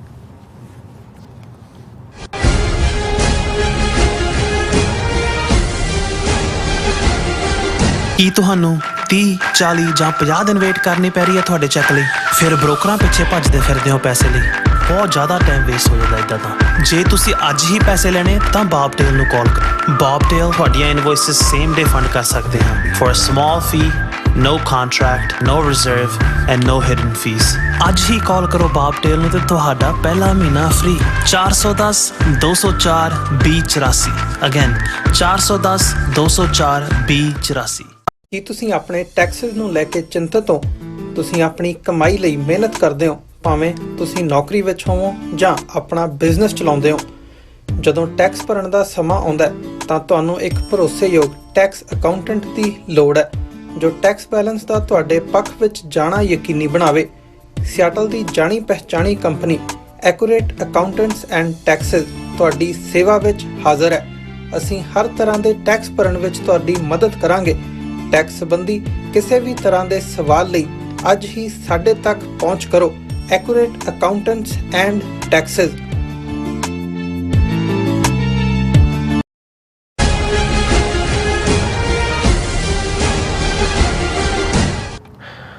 Viewers welcome back to program. So viewers ਗੱਲਬਾਤ ਕਰਨ ਜਾ ਰਹੇ ਹਾਂ ਕਿ ਇੰਡੀਅਨ ਐਕਸਪ੍ਰੈਸ ਦੀ ਇੱਕ ਰਿਪੋਰਟ ਅਨੁਸਾਰ 9 ਜੂਨ 2022 ਨੂੰ ਕਲਕੱਤਾ ਵਿੱਚ ਹੋਏ ਏਸ਼ੀਆ ਕੱਪ ਫੁੱਟਬਾਲ ਮੁਕਾਬਲੇ ਵਿੱਚ ਖਿਡਾਰੀਆਂ ਦੀ ਚੋਣ ਕਰਨ ਲਈ ਇੱਕ ਹਿੰਦੂ ਜੋਥਰੀਅਰੀ ਦੀ ਸਲਾਹ ਵੀ ਲਈ ਗਈ ਸੀ ਔਰ ਭਾਰਤ ਇੱਕ ਹਿੰਦੂ ਰਾਸ਼ਟਰ ਬਣ ਚੁੱਕਾ ਅਤੇ ਸਰਕਾਰੀ ਅਦਾਰਿਆਂ ਵਿੱਚ ਕੋਈ ਹਿੰਦੂ ਕਰਮਕਾਂਡ ਹਾਵੀ ਹੋ ਚੁੱਕਾ। ਸੋ ਇਸ ਬਾਰੇ ਆਪਾਂ ਗੱਲਬਾਤ ਕਰਨ ਜਾ ਰਹੇ ਹਾਂ। ਸੋ ਅਸੀਂ ਚਾਹਾਂਗੇ ਕਿ ਤੁਸੀਂ ਇਸੇ ਤਰ੍ਹਾਂ ਬਣੇ ਰਹਿਣਾ, ਦੇਖਣ ਸੁਣਨ ਲਈ ਐਂਡ ਲਿਖਣ ਲਈ ਤੁਹਾਡਾ ਸਭ ਦਾ ਬਹੁਤ ਬਹੁਤ ਧੰਨਵਾਦ। ਜੀ ਰਾਜ ਸਾਹਿਬ ਕੀ ਵਿਚਾਰਾਂ ਨੇ? ਦੇਖੋ, ਜਦੋਂ ਅਸੀਂ ਹਿੰਦੂਤਵਾ ਦੀ ਵਿਚਾਰਧਾਰਾ ਦੀ ਗੱਲ ਕਰਦੇ ਹਾਂ, ਮੀਡੀਆ ਇਹਨਾਂ ਖਬਰਾਂ ਨਾਲ ਭਾਵੇਂ ਕੋਈ ਰਾਜਸਥਾਨ 'ਚ ਵਾਪਰ ਰਹੀ ਹੈ, ਕੋਈ ਯੂਪੀ 'ਚ ਹੈ, ਕੋਈ ਹਰਿਆਣੇ 'ਚ ਹੈ ਕਿ ਕਿਤੇ ਸਕੂਲ ਦੇ ਟੀਚਰ ਚਪੇੜਾ ਮਾਰ ਰਹੇ ਨੇ ਮੁਸਲਮਾਨ ਸਟੂਡੈਂਟਸ ਨੂੰ ਜਾਂ ਦੂਸਰੇ ਸਟੂਡੈਂਟਸ ਤੋਂ ਮਰਵਾ ਰਹੇ ਨੇ, ਕਿਤੇ ਹਾਈ ਸਕੂਲ ਦਾ ਟੀਚਰ ਦਿੱਲੀ ਜਾਂ ਦੂਜੇ 'ਚ ਕਹਿ ਰਿਹਾ ਕਿ ਬਈ ਤੁਸੀਂ ਪਾਕਿਸਤਾਨੀ ਇੱਥੇ ਕੀ ਕਰਦੇ ਹੋ, ਜਾਓ ਮੁਲਕ ਦੇ ਵਿੱਚ। ਔਰ ਹੁਣ ਕਿਉਂਕਿ ਜਨਵਰੀ ਦੇ ਵਿੱਚ ਇਹਨਾਂ ਨੇ ਉਹਦਾ ਰਾਮ ਮੰਦਰ ਦਾ ਅਗੇਨ ਉਹਨੂੰ ਮੋਦੀ ਨੂੰ ਰਾਮ ਜੀ ਦਾ ਅਵਤਾਰ ਬਣਾ ਕੇ ਫਿਰ ਸ਼ਿਲਾਨਿਆਸ ਕਰਵਾਉਣਾ ਜੀ, ਮੰਦਰ ਮੁਕੰਮਲ ਹੋ ਗਿਆ। ਉਸ ਤੋਂ ਪਹਿਲਾਂ ਵਿਸ਼ਵ ਹਿੰਦੂ ਪਰਿਸ਼ਦ ਨੇ ਐਲਾਨ ਕੀਤਾ ਹੈ ਕਿ ਜੀ ਅਸੀਂ ਜਿਹੜਾ ਥਾਂ ਥਾਂ ਯਾਤਰਾਵਾਂ ਕਰਾਂਗੇ ਤਾਂ ਕਿ ਧਾਰਮਿਕ ਹਿੰਦੂ ਯੋਧੇ ਪੈਦਾ ਕੀਤੇ ਜਾਣ ਜਿਹੜੇ ਹਿੰਦੂ ਧਰਮ ਨੂੰ ਡਿਫੈਂਡ ਕਰਨ। ਸੋ ਜ਼ਾਹਰ ਹੈ ਕਿ ਮਹੂਆ, ਮੋਥਰੇ, MP ਔਰ ਦੂਸਰੇ ਉਹਨਾਂ ਦਾ ਕਹਿਣਾ ਕਿ ਵੀ ਇਹਨਾਂ ਨੇ ਜਿਹੜੀਆਂ ਅਗਲੀਆਂ ਚੋਣਾਂ ਨੇ 2024 ਦੀਆਂ, ਉਸ ਤੋਂ ਪਹਿਲਾਂ ਇਸ ਮੰਦਰ ਦੀ ਆੜ 'ਚ ਇਸ ਕਿਸਮ ਦੀਆਂ ਯਾਤਰਾਵਾਂ ਔਰ ਯੋਧੇ ਪੈਦਾ ਕਰਨ ਦਾ ਮਤਲਬ ਤਾਂ ਇਹੀ ਹੈ ਕਿ ਵੀ ਮੁਸਲਮਾਨਾਂ ਦੇ ਖਿਲਾਫ ਉਹਨਾਂ ਨੇ ਕਿਹਾ ਜੀ ਉਹਨਾਂ ਦਾ ਹੋਏਗਾ, ਉਹ ਹਿੰਦੂਤਵਾ ਦਾ ਪ੍ਰਚਾਰ ਕਰਨਗੇ, ਘਰ ਵਾਪਸੀ ਕਰਨਗੇ, ਲਵ ਜਿਹਾਦ ਦੇ ਖਿਲਾਫ ਲੜਨਗੇ। ਉਹ ਸਾਰਾ ਮਤਲਬ ਇਹ ਹੈ ਵੀ ਉਹਨਾਂ ਨੇ ਵਾਇਲੈਂਸ ਕਰਨੀ ਹੈ, ਇਹਨਾਂ ਨੇ ਫਿਰਕੂ ਦੰਗਿਆਂ ਦੇ ਨਾਂ ਥੱਲੇ ਮੁਸਲਮਾਨਾਂ ਦਾ ਜਿਹੜਾ ਉਹ ਸਫਾਇਆ ਕਰਨਾ ਹੈ। ਖੌਫਜ਼ਦਾ ਤਾਂ ਉਹਨਾਂ ਨੂੰ ਕਰ ਹੀ ਦਿੱਤਾ ਹੋਇਆ ਇਹਨਾਂ ਨੇ। ਸੋ ਇੱਕ ਪਾਸੇ ਤਾਂ ਇਹ ਵਰਤਾਰਾ ਚੱਲ ਰਿਹਾ, ਦੂਸਰੇ ਪਾਸੇ ਅਸੀਂ ਦੇਖਦੇ ਹਾਂ ਕਿ ਜਿੰਨੇ ਸਰਕਾਰੀ ਅਦਾਰੇ ਨੇ, ਸਿਲੇਬਸ ਜਿਸ ਲੈਵਲ ਤੇ ਸਕੂਲਾਂ ਦੇ ਵਿੱਚ ਉਹ ਸਾਰਾ ਹਿੰਦੂਤਵਾ ਦਾ ਪ੍ਰੋਪੇਗੈਂਡਾ। ਅਪਰ ਲੈਵਲ ਦੇ ਉੱਤੇ ਅਸੀਂ 2-3 ਦਿਨ ਪਹਿਲਾਂ ਹੀ ਜ਼ਿਕਰ ਕੀਤਾ ਸੀ ਕਿ ਜਿਵੇਂ ਮੰਡੀ ਦੇ ਵਿੱਚ IIT ਦਾ ਜਿਹੜਾ ਡਾਇਰੈਕਟਰ ਹੈ, ਉਹ IIT ਦੇ ਸਟੂਡੈਂਟ ਜਿਹੜੇ ਹੁਣ ਤੁਸੀਂ ਅੰਦਾਜ਼ਾ ਲਾਓ ਵੀ ਕੱਲ੍ਹ ਨੂੰ ਕੀ ਕੰਪੀਟ ਕਰਨਗੇ ਇੰਟਰਨੈਸ਼ਨਲੀ। ਉਹਨਾਂ ਨੂੰ ਕਹਿ ਰਿਹਾ ਵੀ ਹਿਮਾਚਲ 'ਚ ਜਿਹੜਾ ਕਲਾਊਡ ਬਸਟ ਹੋਇਆ ਹੈ ਜਾਂ ਫਲੱਡਸ ਆਏ ਨੇ ਜਾਂ ਇਹ ਦੂਸਰਾ, ਇਹਦਾ ਰੀਜ਼ਨ ਇਹ ਹੈ ਵੀ ਜਿਹੜੇ ਲੋਕ ਨੇ ਉਹ ਮੀਟ ਖਾਂਦੇ ਨੇ, ਜੇ ਉਹ ਬੰਦ ਕਰ ਦੇਣ ਤੇ ਇਹ ਜਿਹੜਾ ਹੈ ਇਹ ਬਿਲਕੁਲ ਰੁਕ ਜਾਏਗਾ। ਔਰ ਉਹਨੂੰ ਉਹ ਪ੍ਰਣ ਲੈ ਰਿਹਾ ਉਹਨਾਂ ਤੋਂ।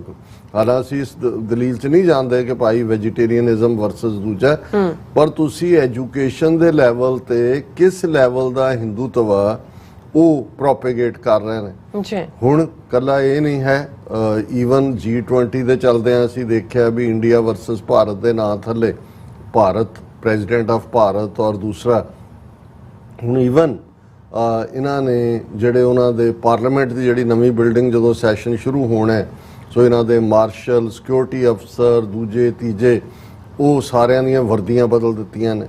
ਹੁਣ ਵਰਦੀਆਂ ਚਲੋ ਬਦਲੀਆਂ ਜਾਂਦੇ ਨੇ, ਉਹ ਇੱਕ ਸਮਝ ਆ ਸਕਦੀ ਹੈ। ਹੁਣ ਉਹਨਾਂ ਹਰ ਇੱਕ ਦੀ ਵਰਦੀ ਦੇ ਉੱਤੇ ਜਿਹੜਾ ਉਹ ਬੀਬੀਆਂ ਹੋਣ ਸਾੜੀਆਂ ਵਾਲੀਆਂ ਜਾਂ ਦੂਜੀਆਂ, ਕਮਲ ਦਾ ਫੁੱਲ ਹੋਏਗਾ।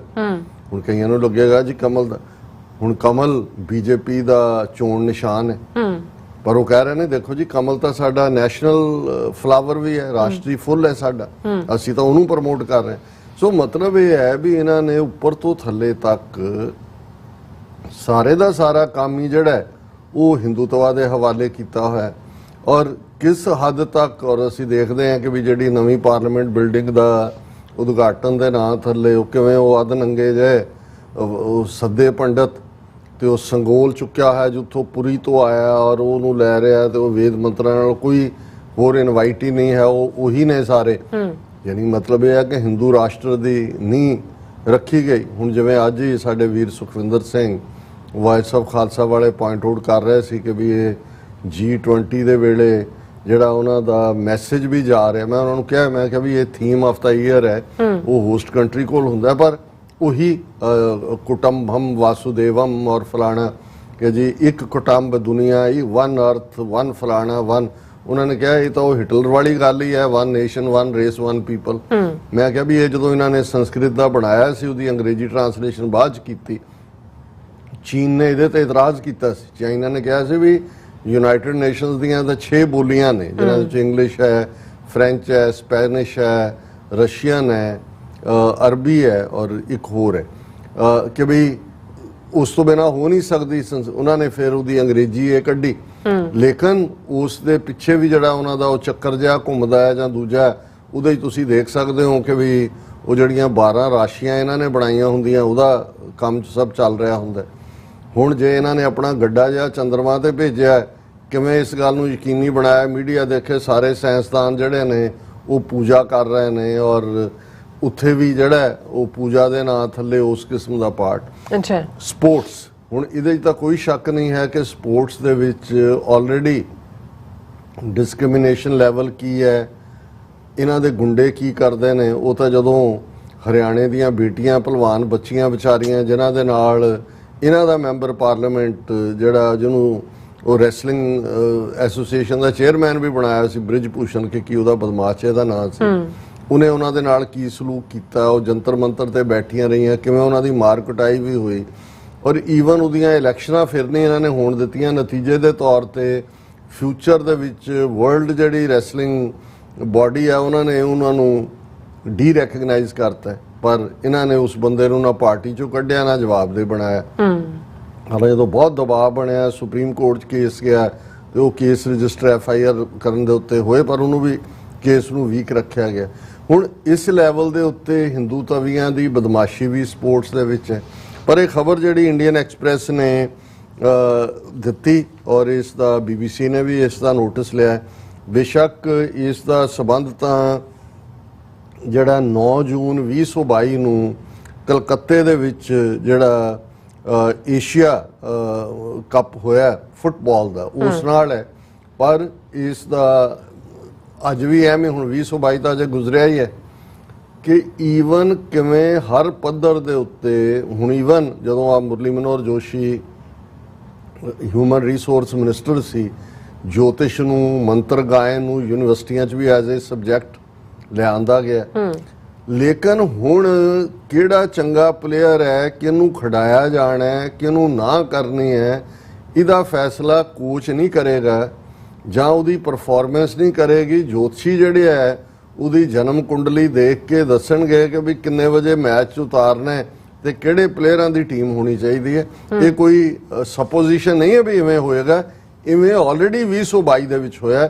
ਔਰ ਇੰਡੀਅਨ ਐਕਸਪ੍ਰੈਸ ਦੀ ਖਬਰ ਹੀ ਇਹ ਹੈ ਕਿ ਭਾਈ ਇਹ ਜਿਹੜਾ ਉਹਨਾਂ ਦਾ ਮੈਚ ਸੀ ਇੰਡੀਆ ਜਿਹੜਾ 9 ਜੂਨ 2022 ਨੂੰ ਕਲਕੱਤਾ ਦੇ ਵਿੱਚ ਕਲਕੱਤੇ 'ਚ ਅਫਗਾਨਿਸਤਾਨ ਦੇ ਖਿਲਾਫ ਜਿਹੜਾ ਏਸ਼ੀਆ ਕੱਪ ਕੁਆਲੀਫਾਇਰ ਮੁਕਾਬਲਾ ਸੀ, 48 ਘੰਟੇ ਪਹਿਲਾਂ ਇਸ ਮੁਕਾਬਲੇ ਤੋਂ ਭਾਰਤੀ ਜਿਹੜੀ ਫੁੱਟਬਾਲ ਦੀ ਟੀਮ ਹੈ ਉਸ ਦਾ ਕੋਚ, ਹਾਲਾਂਕਿ ਕੋਚ ਗੋਰਾ ਲੱਗਦਾ ਹੈ, ਈਗੋਰ ਸਟਾਈਮਾਈਕ, ਉਹਨੇ ਜਿਹੜਾ ਇੱਕ ਜੋਤਸ਼ੀ ਆ ਭੁਪਿੰਦਰ ਸ਼ਰਮਾ ਉਹਨੂੰ ਸੁਨੇਹਾ ਭੇਜਿਆ ਕਿਉਂਕਿ ਉਹਨੂੰ ਹਦਾਇਤ ਹੋਏਗੀ ਕਿ ਵੀ ਤੁਸੀਂ ਪਹਿਲਾਂ ਜੋਤਸ਼ੀ ਤੋਂ ਕਲੀਅਰੈਂਸ ਲੈਣੀ ਹੈ ਵੀ ਕਿਹੜੇ ਪਲੇਅਰਸ ਨੂੰ ਖਿਡਾਉਣਾ।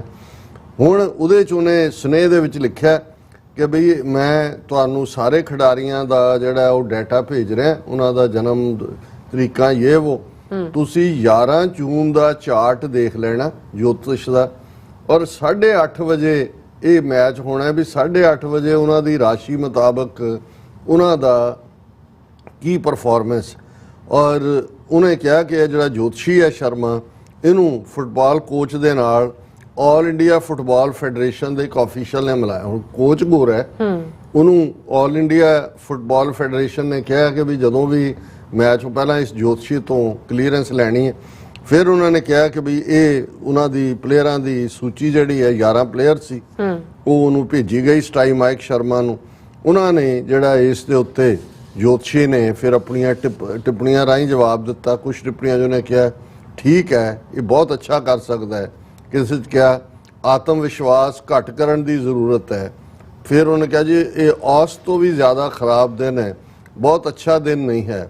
ਫਿਰ ਉਹਨੇ ਇਹ ਕਿਹਾ ਕਿ ਜੀ ਕੋਚ ਤੇ ਜੋਤਸ਼ੀ ਜਿਹੜਾ ਹੈ ਇਸ ਕਿਸਮ ਦਾ ਉਹਨਾਂ ਦਾ ਡਾਇਲੌਗ ਚੱਲਦਾ ਰਿਹਾ ਔਰ ਉਹਨਾਂ ਨੇ ਕਿਹਾ ਕਿ ਵੀ ਮੈਚ ਸ਼ੁਰੂ ਹੋਣ ਤੋਂ 1 ਘੰਟਾ ਪਹਿਲਾਂ ਭਾਰਤ ਨੇ ਉਹਨਾਂ 2 ਖਿਡਾਰੀਆਂ ਨੂੰ ਗੇਮ ਤੋਂ ਬਾਹਰ ਕਰ ਦਿੱਤਾ ਜਿਨ੍ਹਾਂ ਦੇ ਸਿਤਾਰੇ ਜੋਤਿਸ਼ ਦੇ ਮੁਤਾਬਕ ਠੀਕ ਨਹੀਂ ਸੀ। ਔਰ ਇਸ ਜੋਤਿਸ਼ ਲਾਣ ਦੇ ਲਈ ਜਿਹੜਾ ਜੋਤਸ਼ੀ ਭੁਪੇਸ਼ ਸ਼ਰਮਾ ਉਹਨੂੰ 15 ਲੱਖ ਰੁਪਏ ਦਿੱਤੇ ਗਏ। ਹੁਣ ਇਹ ਹੈ ਹਿੰਦੂਤਵਾ ਮੁਲਕ ਤੇ ਤੁਸੀਂ ਉਸ ਤੋਂ ਅੰਦਾਜ਼ਾ ਲਾਓ ਕਿ ਭਾਈ ਇਹਨਾਂ ਦੇ ਨਾਲ ਰਹਿਣਾ ਜਾਂ ਇਸ ਲੈਵਲ ਦੇ ਉੱਤੇ ਹੁਣ ਕਹੋ ਜੀ ਹਿੰਦੂਤਵਾ ਆਈਡੀਓਲੋਜੀ ਹੋ ਜਾਏਗੀ ਜਦੋਂ ਆਲਰੇਡੀ ਸਪੋਰਟਸ ਦੇ ਵਿੱਚ 2 ਖਿਡਾਰੀ ਜਿਨ੍ਹਾਂ ਦੀ ਬੈਸਟ ਪਰਫਾਰਮੈਂਸ ਸੀ ਉਹਨਾਂ ਨੂੰ ਇਸ ਲਈ ਬਾਹਰ ਕਰਤਾ ਗਿਆ ਕਿ ਜੋਤਸ਼ੀਆਂ ਨੇ ਕਿਹਾ ਵੀ ਤੁਹਾਡੇ ਸਿਤਾਰੇ ਜਿਹੜੇ ਨੇ ਅੱਜ ਖੇਡਣ ਵਾਲੇ ਨਹੀਂ ਨੇ। ਜੀ ਡਾਕਟਰ ਸਾਹਿਬ ਤੁਹਾਡਾ ਬਹੁਤ ਬਹੁਤ ਧੰਨਵਾਦ। ਸਾਥ ਲੈਣੇ ਬ੍ਰੇਕ ਵਿਊਅਰਸ, ਤੁਸੀਂ ਕਿਤੇ ਨਹੀਂ ਜਾਣਾ, ਮਿਲਦੇ ਹਾਂ after this short break.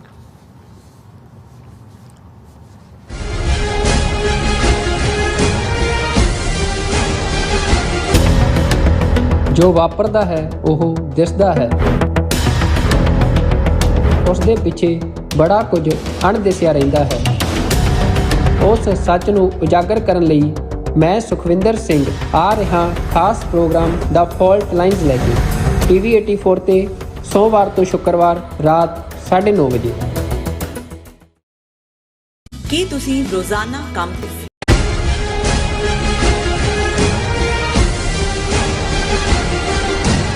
ਦਰਸ਼ਕੋ break ਬਾਅਦ ਤੁਹਾਡਾ ਸਭ ਦਾ ਭਰਪੂਰ ਸਵਾਗਤ ਹੈ। ਸੋ ਵਿਊਅਰਸ ਐਂਡ ਵਾਲੇ ਸੈਕਸ਼ਨ ਵਿੱਚ ਗੱਲਬਾਤ ਕਰਨ ਜਾ ਰਹੇ ਹਾਂ ਕਿ ਭਾਰਤ ਵਿੱਚ ਸਿੱਖ ਕੌਮ ਦੇ ਸਾਹਮਣੇ ਇਸ ਵੇਲੇ ਉਸ ਦੀ ਹੋਂਦ ਦਾ ਸਵਾਲ ਹੀ ਇੱਕ ਵੱਡਾ ਚੈਲੰਜ ਬਣ ਚੁੱਕਾ ਹੈ ਔਰ ਅਫਸੋਸ ਹਿੰਦੂਤਵੀ ਭਾਰਤੀ ਸਟੇਟ ਅਤੇ RSS ਦੇ ਸਾਹਮਣੇ ਸਿੱਖ ਨੁਮਾਇੰਦਾ ਜਥੇਬੰਦੀਆਂ, ਅਕਾਲੀ ਦਲ, ਸ਼੍ਰੋਮਣੀ ਕਮੇਟੀ ਆਦਿ ਇੱਕ ਗੁੱਲੀ ਡੰਡਾ ਟੀਮ ਵਾਂਗ ਬਿਹੇਵ ਜਿਹੜੀਆਂ ਉਹ ਕਰ ਰਹੇ ਨੇ। ਸੋ ਇਸ ਬਾਰੇ ਆਪਾਂ ਗੱਲਬਾਤ ਕਰਨ ਜਾ ਰਹੇ ਹਾਂ। ਨਾਲ ਤੁਹਾਡੇ ਜਿਹੜੇ ਲਾਈਵ ਮੈਸੇਜ ਨੇ ਜਾਂ ਉਹ YouTube ਦੇ ਉੱਪਰ ਜਾਂ Facebook ਦੇ ਉੱਪਰ ਹੋਣ ਉਹ ਆਪਾਂ ਸ਼ੇਅਰ ਕਰਾਂਗੇ। ਸੋ ਅਸੀਂ ਚਾਹਾਂਗੇ ਕਿ ਤੁਸੀਂ ਇਸੇ ਤਰ੍ਹਾਂ ਬਣੇ ਰਹਿਣਾ। ਦੇਖਣ ਸੁਣਨ ਜਾਂ ਲਿਖਣ ਲਈ ਤੁਹਾਡਾ ਸਾਥ ਬਹੁਤ ਬਹੁਤ ਸ਼ੁਕਰੀਆ ਜੀ। ਡਾਕਟਰ ਸਾਹਿਬ ਕੀ ਵਿਚਾਰਾਂ ਨੇ?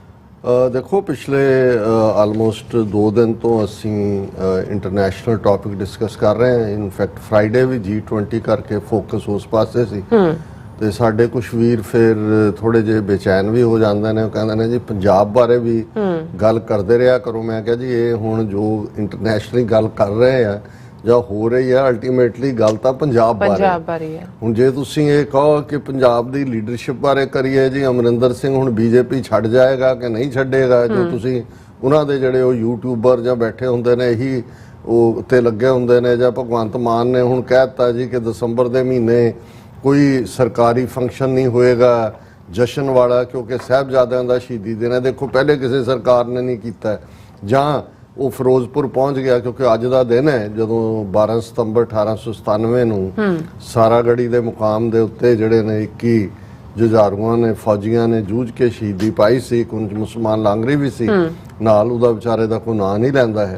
ਸੋ ਉੱਥੇ ਯਾਦ ਉਹਨਾਂ ਦੀ ਮਨਾਉਣ ਦੇ ਨਾਂ ਥੱਲੇ ਦੇਖੋ ਜੀ ਮੈਂ ਇੰਨਾ ਕਰੋੜ ਦੇ ਦਿੱਤਾ, ਹੁਣ ਇਹਨਾਂ ਦੀ ਯਾਦਗਾਰ ਬਣੇਗੀ। ਪਹਿਲੇ ਕਿਸੇ ਨੇ ਨਹੀਂ ਸੀ ਬਣਾ, ਉਹਨਾਂ ਦੀ ਯਾਦਗਾਰ ਉੱਥੇ ਵੀ ਬਣੀ ਹੋਈ ਹੈ।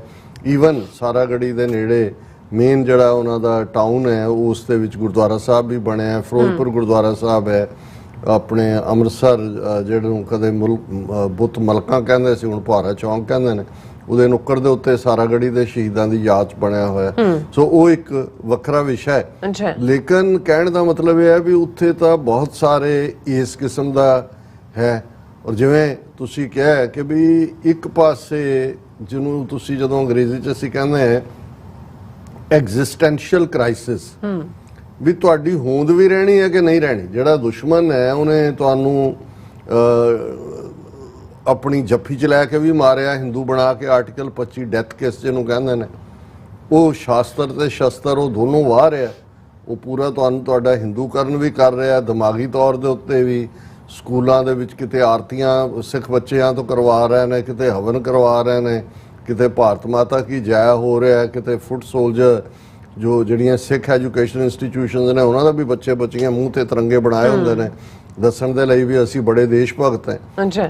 ਪੋਲੀਟੀਕਲੀ ਕਿਸ ਲੈਵਲ ਦੇ ਉੱਤੇ ਅਕਾਲੀ ਦਲ ਨੂੰ ਧੱਕ ਕੇ ਜਿਹੜੀ ਉਸ ਖਿੱਤੇ ਦੀ ਸਭ ਤੋਂ ਪੁਰਾਣੀ ਓਰੀਜਨਲ ਪਾਰਟੀ ਜਿਹੜੀ ਲੋਕਲ ਜਿਹਦਾ ਹਾਲਾਂਕਿ ਕਾਂਗਰਸ ਭਾਵੇਂ 1885 'ਚ ਬਣੀ, ਗੋਰੇ ਨੇ ਬਣਾਏ ਸੀ, ਹਿਊ ਰੋਜ਼ ਨੇ ਮਾੜੀਆਂ ਮੋਟੀਆਂ ਮੰਗਾਂ ਮੰਨਣ ਲਈ। ਪਰ ਜੇ ਸਭ ਤੋਂ ਪੁਰਾਣੀ ਅੱਜ ਹਾਲ ਉਹਦਾ ਕੀ ਹੈ ਵੀ 2 ਜਾਂ 3 ਸੀਟਾਂ ਅਸੈਂਬਲੀ 'ਚ ਨੇ। ਸ਼੍ਰੋਮਣੀ ਕਮੇਟੀ ਜਿਹੜੀ ਸਿੱਖ ਮਿੰਨੀ ਪਾਰਲੀਮੈਂਟ ਕਿੰਨੇ ਉਹਦੇ ਅਸੀਂ ਨਾਂ ਦਿੰਦੇ ਆ, ਬਜਟ ਵੀ 1200 ਕਰੋੜ ਤੋਂ ਵੱਧ ਹੈ। ਹੁਣ ਉਹਨਾਂ ਦਾ ਕੀ ਚੱਲ ਰਿਹਾ? ਇਸੇ ਡਿਬੇਟ 'ਚ ਫਸੇ ਹੋਏ ਸੀ ਜੀ ਕਿ ਜਿਹੜਾ ਉਹ ਗੁਰਬਾਣੀ ਕੀਰਤਨ ਦਾ ਰਿਲੇ ਹੋਏ ਉਸ ਨੂੰ ਲੈ ਕੇ ਪਹਿਲਾਂ ਤਾਂ ਉਹ PTC ਨੂੰ 12 ਸਾਲ ਦੇ ਛੱਡਿਆ, ਫਿਰ ਹੋਇਆ ਜੀ ਅਜੇ ਚੈਨਲ ਬਣਦਿਆਂ ਵਕਤ ਲੱਗੇਗਾ। ਉਸ ਚੋਂ ਗਿਆ ਨਹੀਂ, ਹਰਪ੍ਰੀਤ ਸਿੰਘ ਦੀ ਐਕਟਿੰਗ ਵੀ ਖਤਮ ਕਰਤੀ ਕਿਉਂਕਿ ਹੀ ਵਾਸ ਦਾ ਵਨ ਜਿਹਨੇ ਕਿਹਾ, ਹੋਰ ਵੀ ਰੀਜ਼ਨ ਸੀ। ਲੇਕਿਨ ਇਸ ਸਾਰੇ ਦੇ ਚੱਲਦੇ ਆ ਫਿਰ ਹੋਇਆ ਜੀ ਹੁਣ ਸ਼੍ਰੋਮਣੀ ਕਮੇਟੀ ਦਾ ਆਪਣਾ ਚੈਨਲ ਹੋ ਗਿਆ SGPC ਗੁਰਬਾਣੀ ਚੈਨਲ, ਇੰਨੇ ਵਿਊਅਰ ਆ ਗਏ, ਦੂਜੇ ਹੋ ਗਏ। ਮਤਲਬ ਉਹ ਵੀ ਜਿਹੜਾ ਤੁਸੀਂ ਦੇਖੋ ਵੀ ਇਸ ਲੈਵਲ ਦੀ ਜਦੋਂ ਤੁਹਾਡੀ ਇੱਕ ਪਾਸੇ ਹੋਣ ਦੀ ਲੜਾਈ ਹੈ, ਦੁਸ਼ਮਣ ਵੀ ਕੀ ਪਲਾਨ ਕਰ ਰਿਹਾ ਤੇ ਤੁਸੀਂ ਕਿੱਥੇ ਜਾ ਕੇ ਖਲੋਤੇ ਹੋ। ਹੁਣ ਈਵਨ ਤੁਹਾਡੇ ਉਸ ਪਾਰਟ ਹੁਣ ਹਰਿਆਣਾ ਕਮੇਟੀ ਉਹਨਾਂ ਨੇ ਖੜੀ ਕੀਤੀ ਖੱਟੜ ਦਾ, ਔਰ ਖੱਟੜ RSS ਮੋਦੀ ਦਾ ਰੂਮਮੇਟ RSS ਪ੍ਰਚਾਰਕ ਦੇ ਵੇਲੇ। ਹੁਣ ਇੱਕ ਪਾਸੇ ਅਸੀਂ ਖਬਰ ਦੇਖਦੇ ਹਾਂ ਕਿ ਜੀ ਪੰਚਕੂਲਾ ਗੁਰਦੁਆਰਾ ਨਾਢਾ ਸਾਹਿਬ starts live streaming Gurbani daily. ਹੁਣ ਨਾਢਾ ਸਾਹਿਬ ਜਿਹੜਾ ਹੈ ਇਹ 10ਵੇਂ ਪਾਤਸ਼ਾਹ ਦੇ ਇਤਿਹਾਸਕ ਚੰਡੀਗੜ੍ਹ ਦੇ ਨੇੜੇ ਹੁੰਦਾ ਪੈਂਦਾ। ਮੈਂ ਵੀ ਗਿਆ, ਆਮਦਨ ਦਾ ਥਾਂ ਹੈ। ਪਹਿਲਾਂ ਨਿਹੰਗ ਸਿੰਘ ਉੱਥੇ ਬੈਠੇ ਸੀ, ਬਾਅਦ ਹੁਣ ਹਰਿਆਣਾ ਕਮੇਟੀ ਉਹ ਸ਼੍ਰੋਮਣੀ ਕਮੇਟੀ ਨੇ ਲੈ ਲਿਆ ਸੀ ਉਹਨਾਂ ਤੋਂ ਨਿਹੰਗਾਂ ਤੋਂ। ਔਰ ਹੁਣ ਕਿਉਂਕਿ ਹਰਿਆਣਾ ਕਮੇਟੀ 55 ਗੁਰਦੁਆਰੇ ਚਲੇ ਗਏ, ਵੱਡਾ ਆਮਦਨ ਦਾ ਥਾਂ ਲੁੱਟਮਾਰ ਦਾ ਵੀ। ਔਰ ਉੱਥੋਂ ਜੀ ਇਤਿਹਾਸਕ ਜਿਹੜਾ ਕੀਰਤਨ ਹਰਿਆਣਾ ਕਮੇਟੀ ਐਡਹੌਕ ਜਿਹੜੀ ਇਹਨਾਂ ਨੇ ਬਣਾਈ ਹੈ, ਉਹਨਾਂ ਨੇ ਕਿਹਾ ਹੁਣ ਉਹੀ ਖੱਟੜ ਜਿਹੜਾ ਇੱਕ ਪਾਸੇ ਇਧਰੋਂ ਤਾਂ ਕਿ ਉਧਰ ਬਿਲਿਟਲ ਹੋਏ। ਕੱਲ ਉਹ ਡੇਰਾ ਬਿਆਸ ਬੈਠਾ ਸੀ ਜਾ ਕੇ ਰਾਧਾ ਸਵਾਮੀਆਂ ਦੇ ਨਾਲ ਮੁਲਾਕਾਤ। ਇਧਰੋਂ ਈਵਨ ਅਕਾਲ ਤਖਤ ਦੇ ਜਥੇਦਾਰ ਗਿਆਨੀ ਰਘਬੀਰ ਸਿੰਘ ਦੇ ਨਾਲ ਖੱਟੜ ਦੀ ਮੁਲਾਕਾਤ ਤੈਅ ਹੋ ਗਈ ਸੀ। ਪਹਿਲਾਂ ਉਹਨਾਂ ਨੇ ਕੀਤਾ ਮਿਲਣਾ, ਮੇਰਾ ਖਿਆਲ ਹੈ ਬਾਅਦ ਚ ਪ੍ਰੈਸ਼ਰ ਪਿਆ ਜਾਂ ਦੂਜਾ ਮੌਕੇ ਦੇ ਉੱਤੇ ਉਹਨਾਂ ਨੇ ਕੈਂਸਲ ਕੀਤੀ। ਸੋ ਮਤਲਬ ਇਸ ਫਿਰ ਇਹ ਹੋ ਗਿਆ ਜੀ ਗਲਿਆਰੇ ਚ ਪਿਆ ਬੜਾ ਗੰਦ। ਸਰਕਾਰ ਨੇ ਕਿਹਾ ਸੀ ਅਸੀਂ ਕਰਾਂਗੇ, ਹੁਣ ਸ਼੍ਰੋਮਣੀ ਕਮੇਟੀ ਨੇ 6 ਸਫਾਈ ਕਰਮਚਾਰੀ ਲਾ ਦਿੱਤੇ ਨੇ, ਉਹ ਗਲਿਆਰਾ ਸਾਫ਼ ਕਰਨਗੇ। ਯਾਨੀ ਤੁਸੀਂ ਇਸ ਕਿਸਮ ਦੀਆਂ ਖਬਰਾਂ ਮੇਨ ਅਖਬਾਰਾਂ 'ਚ ਸ਼੍ਰੋਮਣੀ ਕਮੇਟੀ ਦੇ ਹਵਾਲੇ ਨਾਲ ਲੱਗਦੇ। ਹੁਣ ਇਹਨੂੰ ਤੁਸੀਂ ਗੁੱਲੀ ਡੰਡਾ ਟੀਮ ਨਾ ਕਹੋ ਤੇ ਕੀ ਕਹੋ, ਜਿਹੜੇ ਕੀ ਇਸ਼ੂ ਨੇ ਉਹਨਾਂ 'ਚ ਤੁਹਾਨੂੰ ਅਕਾਲੀ ਦਲ ਬੋਲਦਾ ਨਜ਼ਰ ਨਹੀਂ ਆਉਂਦਾ। ਹੁਣ ਯੂਨੀਫਾਰਮ ਸਿਵਲ ਕੋਡ ਦੀ ਗੱਲ, ਆਰਟੀਕਲ 370 ਦੇ ਮਾਮਲੇ 'ਚ ਖਿਲਾਫ ਭੁਗਤਦੇ ਨੇ। ਆ ਭਾਈ ਅੰਮ੍ਰਿਤਪਾਲ ਸਿੰਘ ਔਰ ਦੂਸਰੇ NSA ਲਾ ਕੇ ਉੱਥੇ ਬਿਠਾਇਆ ਹੋਇਆ, ਕੋਈ ਆਵਾਜ਼ ਉਸ ਲੈਵਲ ਦੀ ਨਹੀਂ ਹੈ, ਕੋਈ ਫੋਲੋ ਅਪ ਸ਼੍ਰੋਮਣੀ ਕਮੇਟੀ ਦਾ ਨਹੀਂ ਹੈ ਕਿ ਭਾਈ ਜੇ ਖਾਲਸਾ ਵਹੀਰ ਦੇ ਨਾਂ ਥੱਲੇ ਅੰਮ੍ਰਿਤ ਪ੍ਰਚਾਰ ਔਰ ਨਸ਼ੇ ਛਡਾਉਣ ਦਾ ਸੀ, ਤੁਸੀਂ ਇਹੀ ਪ੍ਰੋਜੈਕਟ ਲੈ ਲਓ, ਪੋਲੀਟੀਕਲੀ ਛੱਡੋ।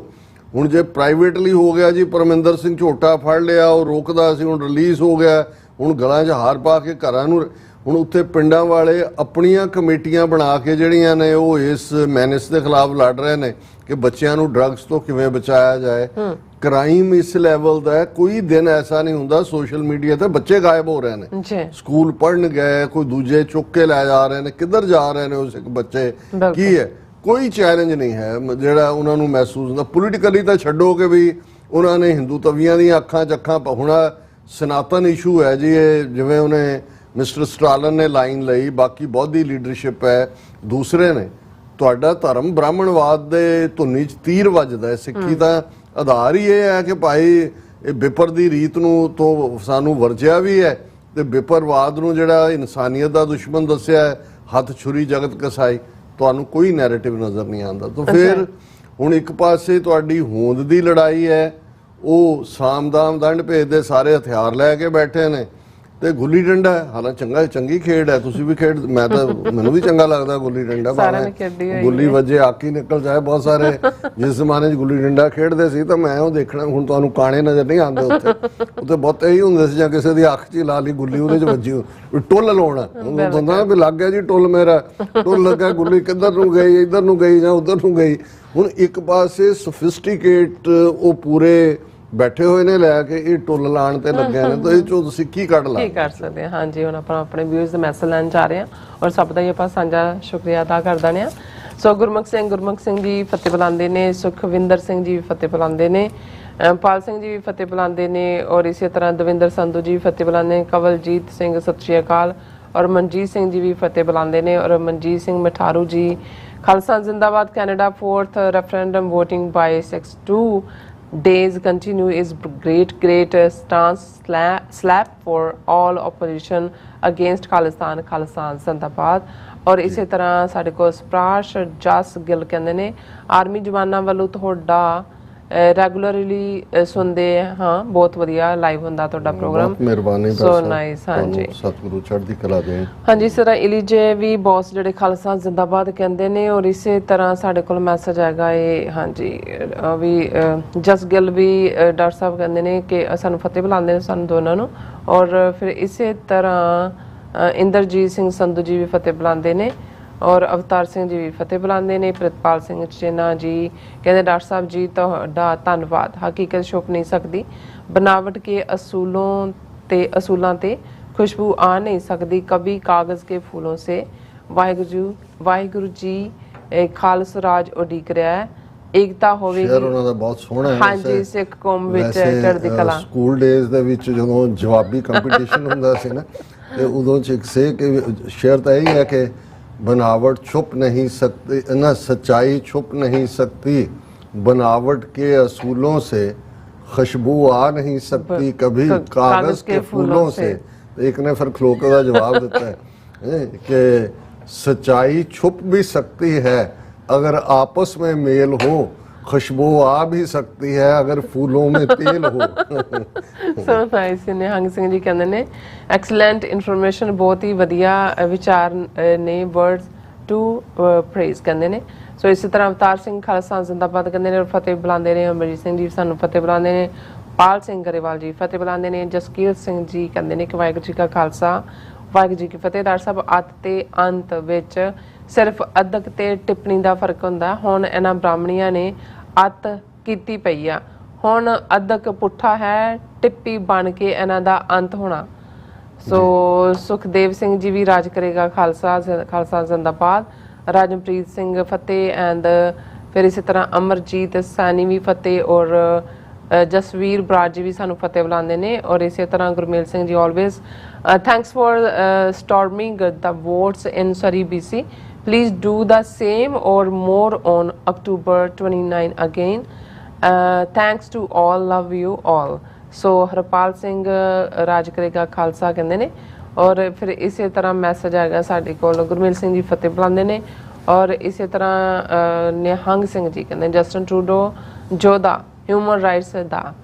ਸੋ ਇਸੇ ਤਰ੍ਹਾਂ ਢੀਂਡਸਾ ਜੀ ਵੀ BBC ਦਾ ਚੈਨਲ ਬੰਦ ਕਰਤਾ ਸੀ, ਦੁਬਾਰਾ ਚਲਾਉਣ ਲਈ ਗੋਦੀ ਮੀਡੀਆ ਬਣ ਗਿਆ। ਉਹਨੇ ਐਕਚੁਅਲੀ BBC ਪੰਜਾਬੀ ਵਾਲੇ ਚ ਤਾਂ ਸ਼ੁਰੂ ਤੋਂ ਲੈਫਟਿਸਟ ਵਾਲੇ ਰਹੇ ਨੇ, ਚੰਗੀਆਂ ਸਟੋਰੀਜ਼ ਹੁੰਦੀਆਂ ਨੇ ਕੁਝ ਉਹਨਾਂ ਦੀਆਂ, ਪਰ ਮੈਂ ਹੁਣ ਇਹ ਦੇਖ ਰਿਹਾ ਵੀ ਇਹ G20 ਦੇ ਮਾਮਲੇ ਜਾਂ ਜਸਟਨ ਟਰੂਡੋ ਦੇ ਮਾਮਲੇ ਚ ਤਾਂ ਇਹ ਇੰਡੀਅਨ ਨੈਰੇਟਿਵ ਨੂੰ ਜਿਹੜਾ ਉਹ ਪ੍ਰਮੋਟ ਕਰ ਰਿਹਾ। ਇਸੇ ਤਰ੍ਹਾਂ ਨਿਹੰਗ ਸਿੰਘ ਜੀ ਕਹਿੰਦੇ ਨੇ BBC ਨੇ ਵੀ ਇੰਡੀਆ ਹਿੰਦੂ ਦੇ ਝੂਠ ਖਾ ਲਿਆ ਹੈ। ਜੀ ਜੀ ਜੀ। ਅਵਤਾਰ ਸਿੰਘ ਕਹਿੰਦਾ ਰਾਜ ਬਿਨਾ ਨਾ ਧਰਮ ਚਲੇ ਹੈ, ਧਰਮ ਬਿਨਾ ਸਭ ਦਲੇ ਮਲੇ ਹੈ, ਇੱਕੋ ਹਾਲ ਆਪਣਾ ਖਾਲਿਸਤਾਨ, ਨਹੀਂ ਤੇ ਇਹਨਾਂ ਬਹੁਤ ਬੁਰਾ ਹਾਲ ਕਰਨਾ ਪੰਜਾਬ ਦਾ। ਸੋ ਮੇਰਾ ਖਿਆਲ ਹੈ ਵੀ ਮੈਂ ਘੜੀ ਵੱਲ ਦੇਖ ਰਿਹਾ, ਔਰ ਸਾਡੇ ਫੇਸਬੁੱਕ ਤੇ ਅੱਜ ਮੈਂ ਪਹਿਲਾ ਮੈਸੇਜ ਸਾਡੇ ਵੀਰ ਕੁਲਵੰਤ ਸਿੰਘ ਕੈਲੀਫੋਰਨੀਆ ਤੋਂ, ਹਾਂਜੀ ਫੋਨ ਨਹੀਂ ਚੁੱਕਦੇ ਹੈ, ਉਹਨਾਂ ਨੇ ਕਿਹਾ ਕਿ ਵੀ ਜੇ ਹੁਣ ਕਰਨਾ ਤਾਂ ਥੋੜਾ ਜਿਹਾ ਇਧਰੋਂ ਦੇ ਵਿੱਚ ਇੱਧਰ ਹੀ ਕਰ ਲਓ, ਵੇਖੀ ਜਾਓ। ਉਹਨਾਂ ਨੇ ਲਿਖਿਆ ਡਾਕਟਰ ਸਾਹਿਬ ਜ਼ਿਆਦਾਤਰ ਪ੍ਰੋਗਰਾਮ ਐਪ ਤੇ ਜਾ ਕੇ ਦੇਖ ਹੁੰਦਾ ਹੈ, ਪਰ ਅੱਜ ਲਾਈਵ ਦੇਖਣ ਦਾ ਮੌਕਾ ਬਣਿਆ। ਅੰਤਰਰਾਸ਼ਟਰੀ ਹਾਣ ਦਾ ਤੇ ਅਹਿਮੀਅਤ ਵਾਲਾ ਚੈਨਲ ਹੈ TV 84। ਸਵਿੰਦਰ ਸਿੰਘ ਥਾਂਦੀ ਜਵਾਰ ਸ਼ਾਹ ਤੇ ਸੁਰਿੰਦਰ ਸਿੰਘ ਇੰਗਲੈਂਡ ਤੋਂ ਅੰਤਰਰਾਸ਼ਟਰੀ ਅਹਿਮੀਅਤ ਵਾਲੇ ਹੁੰਦੇ ਹਨ। ਜ਼ਿਆਦਾਤਰ ਸਿੱਖ ਹੁਣ ਅਲੱਗ ਵਿਲੱਖਣ ਹੋਂਦ ਵਿੱਚ ਹੀ ਵਿਚਰ ਰਹੇ ਹਨ ਅਤੇ ਹਰ ਸਿੱਖ ਨੂੰ ਅੰਤਰਰਾਸ਼ਟਰੀ ਸਿਆਸਤ ਵਿੱਚ ਆਪਣਾ ਪੱਖ ਰੱਖਣ ਲਈ, ਸਿੱਖ ਬਿਰਤਾਂਤ ਪੇਸ਼ ਕਰਨ ਲਈ ਤੁਸੀਂ ਜਾਣਕਾਰੀ ਭਰਪੂਰ ਪ੍ਰੋਗਰਾਮ ਦੇ ਕੇ ਬਹੁਤ ਵੱਡਾ ਯੋਗਦਾਨ ਪਾ ਰਹੇ ਹੋ। ਬਲਕਿ ਅੰਤਰਰਾਸ਼ਟਰੀ ਹਾਣ ਦਾ ਇੱਕੋ ਇੱਕ TV ਚੈਨਲ। ਕੁਲਵੰਤ ਸਿੰਘ ਜੀ ਬਹੁਤ ਸ਼ੁਕਰੀਆ। ਇਹ ਤੁਹਾਡੇ ਵਰਗੇ ਸਾਡੇ ਸਾਥੀ ਸਹਿਯੋਗੀ ਭਰਾਵਾਂ ਵਾਂਗ ਪਿਆਰ ਕਰਨ ਵਾਲੇ ਔਰ ਕੌਮ ਨਾਲ ਜੁੜੇ ਹੋਏ, ਨਹੀਂ ਤਾਂ ਇੰਨਾ ਵੱਡਾ ਪ੍ਰੋਜੈਕਟ ਜਿਹੜਾ ਜੇ ਅਸੀਂ $30,000 ਮਹੀਨੇ ਦਾ ਐਵਰੇਜ ਜਿਹੜਾ ਮਿਨੀਮਮ ਹੈ, ਔਰ ਇਹ ਜੇ ਤੁਹਾਡਾ ਔਰ ਬਾਕੀ ਸੰਗਤ ਦਾ ਸਹਿਯੋਗ ਨਾ ਹੁੰਦਾ, ਅਸੀਂ ਕਦੇ ਵੀ ਕੋਈ ਅਮੀਰਾਂ ਤੇ ਧਨਾਡਾਂ ਤੇ ਤਾਂ ਨਾ ਕਦੇ ਤਵੱਕੋ ਰੱਖੀ, ਨਾ ਉਹਨਾਂ ਵੱਲ ਕਦੇ ਝਾਕਿਆ। ਔਰ ਇਹ ਜੇ ਪਿਛਲੇ 11 ਸਾਲਾਂ ਤੋਂ ਅਸੀਂ ਇੱਕ ਤੋਂ ਬਾਅਦ ਇੱਕ ਮੁਸ਼ਕਲ ਨੂੰ ਪਾਰ ਕੀਤਾ, ਤੇ ਸਾਡੇ ਵਿਊਅਰਸ ਔਰ ਸਿੱਖ ਸੰਗਤਾਂ ਔਰ ਤੁਹਾਡੇ ਵਰਗੇ ਸੁਹਿਰਦ ਵੀਰਾਂ ਦੇ ਸਾਥ ਨਾਲ ਹੈ। ਪਰ ਵੈਸੇ ਫੋਨ ਚੁੱਕ ਲਿਆ ਕਰੋ। ਤੇ ਬੌਬ ਸਿੰਘ ਉਹਨਾਂ ਨੇ ਲਿਖਿਆ, ਮੈਨੂੰ ਕੋਈ ਸਿਆਣਾ ਪਾਦਾ ਦੱਸੇ, ਮੈਂ ਇੱਕ ਬਹੁਤ ਅਹਿਮ ਸਵਾਲ ਪੁੱਛਣਾ ਹੈ, ਜੇ ਉਹਨੇ ਸਹੀ ਦੱਸਿਆ ਤਾਂ 1 ਮਿਲੀਅਨ ਦਵਾਂਗਾ। ਸਵਾਲ ਹੈ, ਸਿੱਖਾਂ ਦਾ ਦੇਸ਼ ਖਾਲਿਸਤਾਨ ਕਦੋਂ ਬਣੇਗਾ? ਦੱਸੋ ਜੇ ਕੋਈ ਹੈ ਸਿਆਣਾ ਬੰਦਾ। ਠੀਕ ਹੈ, ਬੌਬ ਸਿੰਘ ਜੀ ਨੇ ਚੈਲੰਜ ਥਰੋ ਕੀਤਾ ਅਸੀਂ TV 84 ਦੇ ਪਲੇਟਫਾਰਮ ਤੇ, ਪਰ 1 ਮਿਲੀਅਨ ਡਿਲੀਵਰ ਉਦੋਂ ਹੀ ਹੋਏਗਾ ਜਦੋਂ ਖਾਲਿਸਤਾਨ ਬਣੇਗਾ। ਉਸ ਤੋਂ ਬਾਅਦ ਜਿਹੜਾ ਹੈ ਉਹਦੇ ਫਿਰ ਅਸੀਂ ਬਾਕੀ ਵੀ ਦੇ ਦਿਆਂਗੇ, ਉਹਨਾਂ ਨੂੰ ਰੂੰਗਾ ਵੀ ਦੇ ਦਿਆਂਗੇ, ਚੁੰਗਾ ਵੀ ਨਾਲ। ਸੋਹਣ ਸਿੰਘ ਮਾਇਲ ਸਾਡੇ ਰੈਗੂਲਰ ਵਿਊਅਰ ਨੇ, ਉਹਨਾਂ ਨੇ ਫਤਿਹ ਬੁਲਾਈ ਹੈ। ਬੌਬ ਸਿੰਘ ਕਹਿੰਦੇ ਨੇ, ਖਬਰ ਸੁਣ ਕੇ ਮਨ ਬਹੁਤ ਖੁਸ਼ ਹੋਇਆ ਕਿ ਭਾਈ ਅੰਮ੍ਰਿਤਪਾਲ ਸਿੰਘ ਜੀ ਅਤੇ ਉਹਨਾਂ ਦੇ ਸਾਥੀਆਂ ਦਾ 8-8, 9-9 ਘੰਟਿਆਂ ਦਾ ਚੌਂਕੜਾ ਹੈ। ਜੋ ਸਿੱਖ ਆਪਣੇ ਗੁਰੂ ਤੇ ਭਰੋਸਾ ਰੱਖਦਾ ਹੈ, ਉਸ ਦੀ ਹਰ ਗੱਲ ਸਿੱਧੀ ਅਕਾਲ ਪੁਰਖ ਨਾਲ ਹੁੰਦੀ ਹੈ, ਅਤੇ ਪੂਰਾ ਗੁਰੂ ਆਪਣੇ ਤੇ ਭਰੋਸਾ ਕਰਨ ਵਾਲੇ ਸਿੱਖ ਦੀ ਹਰ ਗੱਲ ਮੰਨਦੇ ਵੀ ਹਨ। ਹੁਣ ਭਰੋਸਾ ਕਿੰਨਾ ਕਰਨਾ ਹੈ ਤੇ ਗੁਰੂ ਸਾਹਮਣੇ ਪੇਸ਼ ਹੋ ਕੇ ਕਿਵੇਂ ਅਰਦਾਸ ਕਰਨੀ ਹੈ, ਬਿਨਾਂ ਭਗਤੀ ਜਾਚ ਨਹੀਂ ਹੋਣੀ। ਜਾਂ ਕਾ ਕਿਹਾ ਦਰਗਾਹ ਚੱਲੇ, ਸੋ ਕਿਸ ਕੋ ਨਦਰ ਲੈ ਆਵੇ ਤਲੇ। ਬਿਲਕੁਲ ਤੁਸੀਂ ਠੀਕ ਫਰਮਾਇਆ, ਇਹ ਉਹਨਾਂ ਦੇ ਵਕੀਲ ਦੀ ਜਾਣਕਾਰੀ ਹੈ। ਔਰ ਵੈਸੇ ਵੀ ਮੈਂ ਸਮਝਦਾ ਵੀ ਇਹ ਜਿਸ ਜੋਸ਼ੋ ਖਰੋਸ਼ ਦੇ ਨਾਲ ਉਹਨਾਂ ਨੇ ਇਸ ਸਫ਼ਰ ਦੇ ਵਿੱਚ ਪੈਰ ਪਾਇਆ, ਉਸ ਦੇ ਲਈ ਜਿਹੜਾ ਕੁਛ ਵਕਤ ਜਦੋਂ ਇਸ ਕਿਸਮ ਦਾ ਵੀ ਤੁਹਾਨੂੰ ਸੋਲੀਚੂਡ ਦਾ ਮਿਲਦਾ ਹੈ, ਇਕਾਂਤ ਦਾ ਮਿਲਦਾ ਹੈ, ਜਿਹੜੀ ਤੁਹਾਡੀ ਰੂਹਾਨੀ ਤਰਬੀਅਤ ਵੀ ਬਣਦੀ ਹੈ, ਤੁਸੀਂ ਸਾਰੀ ਸਿਚੁਏਸ਼ਨ ਨੂੰ ਦੇਖਦੇ ਹੋ, ਐਂਬੀਸ਼ਨ ਔਰ ਲਿਮਿਟੇਸ਼ਨ ਇਸ ਦੇ ਵਿੱਚ ਫਰਕ ਨੂੰ ਵੀ ਦੇਖਦੇ ਹੋ, ਤੇ ਜ਼ਾਹਰ ਹੈ ਜਿਹੜਾ ਗੁਰੂ ਚਰਨਾਂ ਦੇ ਵਿੱਚ ਅਰਦਾਸ ਹੈ, ਗੁਰੂ ਦੀ ਯਾਦ ਹੈ, ਉਸ ਦੇ ਨਾਲ ਤੁਹਾਡੇ ਅੰਦਰ ਜਿਹੜੇ ਸਿਦਕ, ਸਹਿਜ, ਬਰਦਾਸ਼ਤ, ਇਹ ਸਾਰੇ ਗੁਣ ਵੀ ਜਿਹੜੇ ਆਟੋਮੈਟਿਕਲੀ ਉਸ ਵਾਹਿਗੁਰੂ ਦੀ ਯਾਦ ਨਾਲ ਜੁੜੇ ਹੋਏ ਨੇ। ਔਰ ਜਗਦੀਸ਼ ਸਿੰਘ ਪੰਧੇਰ, ਅਵਤਾਰ ਸਿੰਘ, ਫਿਰ ਬੌਬ ਸਿੰਘ, ਉਹਨਾਂ ਨੇ ਫਿਰ ਆਪਣਾ ਕਮੈਂਟ ਲਿਖਿਆ। ਅੱਜ ਅਸੀਂ ਹੁਣ ਕਈ ਦਿਨਾਂ ਬਾਅਦ ਆਏ ਨੇ, ਇਸ ਲਈ ਉਹਨਾਂ ਦੇ ਮੈਸੇਜ ਜਿਹੜੇ ਅਸੀਂ ਸਾਂਝੇ ਕਰ ਵੀ ਲੈਂਦੇ ਹਾਂ, ਕਿਉਂਕਿ ਉਹਨਾਂ ਨੂੰ ਵੀ ਮੌਕਾ ਅਸੀਂ ਦੇਣਾ ਚਾਹੁੰਦੇ ਹਾਂ। ਲੰਗਰ ਲਾਉਣਾ ਕੋਈ ਬੁਰੀ ਗੱਲ ਨਹੀਂ, ਸਗੋਂ ਸਾਡੀ ਸਾਂਝੀ ਵਾਲਤਾ ਦਾ ਪ੍ਰਤੀਕ ਹੈ। ਨਾਲ ਹੀ ਬੇਇਨਸਾਫੀ ਵਿਰੁੱਧ ਖੰਡਾ ਵਾਹੁਣਾ ਵੀ ਸਾਡੀ ਵਿਲੱਖਣਤਾ ਹੈ। ਸੱਚ ਜਾਣਿਓ, ਲੰਗਰ ਖਾ ਕੇ ਲੋਕ ਭੁੱਲ ਜਾਂਦੇ ਨੇ, ਪਰ ਜਿੱਥੇ ਖੰਡਾ ਚੱਲਿਆ ਹੋਵੇ ਸਦੀਆਂ ਤੱਕ ਯਾਦ ਰਹਿੰਦਾ ਹੈ। ਹੁਣ ਗੱਲ ਕਰਦੇ ਹਾਂ ਟੈਕਸਾਸ ਦੀ ਟੀਮ ਦੀ। ਵੱਡੇ ਵੱਡੇ ਖਿਡਾਰੀ ਜਾਂ ਲੋਕ ਆਪਣੀ ਹਿੱਕ ਉੱਪਰ ਫੋਟੋ ਕਿਰਦਾਰਾਂ ਵਾਲਿਆਂ ਦੀ ਲਾਉਂਦੇ ਹਨ, ਜਿਨ੍ਹਾਂ ਬਾਬਰ ਨੂੰ ਜ਼ਾਬਰ ਕਿਹਾ ਅਤੇ ਜ਼ੁਲਮ ਸਿਤਮ ਖਤਮ ਕਰ ਖਾਲਸਾ ਰਾਜ ਦਾ ਝੰਡਾ ਬੁਲੰਦ ਕੀਤਾ। ਦੁਨੀਆ ਵਿੱਚ ਅਗਰ ਪੱਗ ਦੀ ਸਹੀ ਪਹਿਚਾਣ ਹੈ ਤੇ 18ਵੀਂ ਸਦੀ ਦੇ ਸਿੱਖਾਂ ਕਰਕੇ ਜ਼ਿਆਦਾ ਬਣੀ ਹੈ, ਵਰਨਾ ਅਸੀਂ ਤਾਂ ਬਸ ਲੰਗਰਾਂ ਤੱਕ ਮਹਿਦੂਦ ਕਰ ਲਿਆ ਸੀ ਆਪਣੇ ਆਪ ਨੂੰ। ਗੁਲਾਮ ਕੌਮਾਂ ਤੋਂ ਸਰਕਾਰ ਸੇਵਾ ਹੀ ਭਾਲਦੀਆਂ ਹਨ, ਉਹਨਾਂ ਨੂੰ ਬਾਗੀ ਬਿਲਕੁਲ ਵੀ ਗਵਾਰਾ ਨਹੀਂ, ਕਿਉਂਕਿ ਬਾਗੀ ਦਾ ਸਫ਼ਰ ਬਾਦਸ਼ਾਹੀ ਤੱਕ ਦਾ ਹੁੰਦਾ ਹੈ। ਗੁਰੂ ਤੇ ਅਟੁੱਟ ਭਰੋਸਾ ਹੈ, ਜਲਦ ਹੀ ਖਾਲਿਸਤਾਨ ਦੀ ਬਖਸ਼ਿਸ਼ ਪੰਥ ਦੀ ਝੋਲੀ ਪਵੇਗੀ। ਖਾਲਿਸਤਾਨ ਜ਼ਿੰਦਾਬਾਦ। ਬਾਬ ਸਿੰਘ ਜੀ, ਤੁਸੀਂ ਜੋ ਕਿਹਾ ਉਹ ਠੀਕ ਹੈ, ਲੇਕਿਨ ਇਸ ਗੱਲ ਦਾ ਵੀ ਸਾਨੂੰ ਧਿਆਨ ਰਹੇ ਕਿ 10ਵੇਂ ਪਾਤਸ਼ਾਹ ਦਾ ਹੀ ਫਰਮਾਨ ਹੈ ਕਿ ਦੇਗ ਤੇਗ ਜਗ ਮੈਂ ਦਉ ਚਲੇ। ਇਹ ਜਿਹੜੀ ਸਾਡੀ ਵਿਲੱਖਣਤਾ, ਉਹਦੇ ਵਿੱਚ ਕੋਈ ਸ਼ੱਕ ਨਹੀਂ ਹੈ ਕਿ ਗੁਲਾਮੀ ਦੇ ਸੰਗਲ ਖੰਡੇ ਨੇ ਕੱਟਣੇ ਨੇ, ਭਾਈ ਬਚਿੱਤਰ ਸਿੰਘ ਦੇ ਕੱਟਣੇ ਨੇ, ਪਰ ਉਸੇ ਆਨੰਦਪੁਰ ਦੀ ਪੁਰੀ 'ਚ ਭਾਈ ਕਨਈਆ ਵੀ ਪ੍ਰਵਾਨ ਨੇ, ਜਿਹੜੇ ਦੁਸ਼ਮਣ ਤੇ ਸੱਜਣ ਦੋਨਾਂ ਨੂੰ ਜਿਹੜਾ ਉਹ ਸੇਵਾ ਦੇ ਰਾਹੀਂ ਜਿਹੜਾ ਗੁਰੂ ਨੂੰ ਰਿਝਾ ਰਹੇ ਨੇ। ਭਾਈ ਨੰਦ ਲਾਲ ਦੀ ਕਲਮ ਵੀ ਚੱਲ ਰਹੀ ਹੈ। ਹਾਂ, ਜੇ ਕਲਮ ਚਲਾਉਣ ਵਾਲੇ ਜਾਂ ਲੰਗਰ ਵਾਲੇ ਤੁਹਾਡੇ ਰਾਹ ਨੂੰ ਰੋਕਣ, ਕਹਿਣ ਕਿ ਜੀ ਨਹੀਂ ਨਹੀਂ ਬਸ ਆਹੀ ਤਰੀਕਾ ਹੈ, ਤੇ ਉੱਥੇ ਸਾਡਾ ਇਤਰਾਜ਼ ਬਣਦਾ। ਨਹੀਂ ਤਾਂ ਇਸ ਵੇਲੇ ਜਿਹੜਾ ਵੀ ਜਿੱਥੇ ਕੁਝ ਕਰ ਰਿਹਾ ਹੈ, ਉਸ ਨੂੰ ਜਿਹੜੇ ਬੱਚਿਆਂ ਨੂੰ ਵੀ ਪੰਜਾਬੀ ਪੜ੍ਹਾਉਂਦੇ ਨੇ। ਅੱਜ ਜਦੋਂ ਮੇਰੀ ਆਸਟ੍ਰੇਲੀਆ ਗੱਲ ਹੋ ਰਹੀ ਸੀ ਤੇ ਉਹਨਾਂ ਨੇ ਕਿਹਾ ਜੀ ਤੁਸੀਂ ਜਿਹੜਾ ਜ਼ਿਕਰ ਕੀਤਾ ਕੱਲ ਦੇ ਪ੍ਰੋਗਰਾਮ 'ਚ ਕਿ ਜੀ ਕਿਵੇਂ ਦਾਦਾ ਜੀ ਨੇ ਆਪਣੇ ਪੋਤੇ ਨੂੰ ਉਹਨਾਂ ਦੀ ਟੀ-ਸ਼ਰਟ ਦੇ ਉੱਤੇ ਆਈ ਵੋਟਡ ਫॉर ਖਾਲਿਸਤਾਨ ਰੈਫਰੈਂਡਮ ਵਾਲੀ ਪਿਕਚਰ ਭੇਜੀ, ਮੈਂ ਸਰ ਹਰਚੰਦਜੀਤ ਸਿੰਘ ਧਾਮੀ ਦਾ ਜ਼ਿਕਰ ਕੀਤਾ ਸੀ।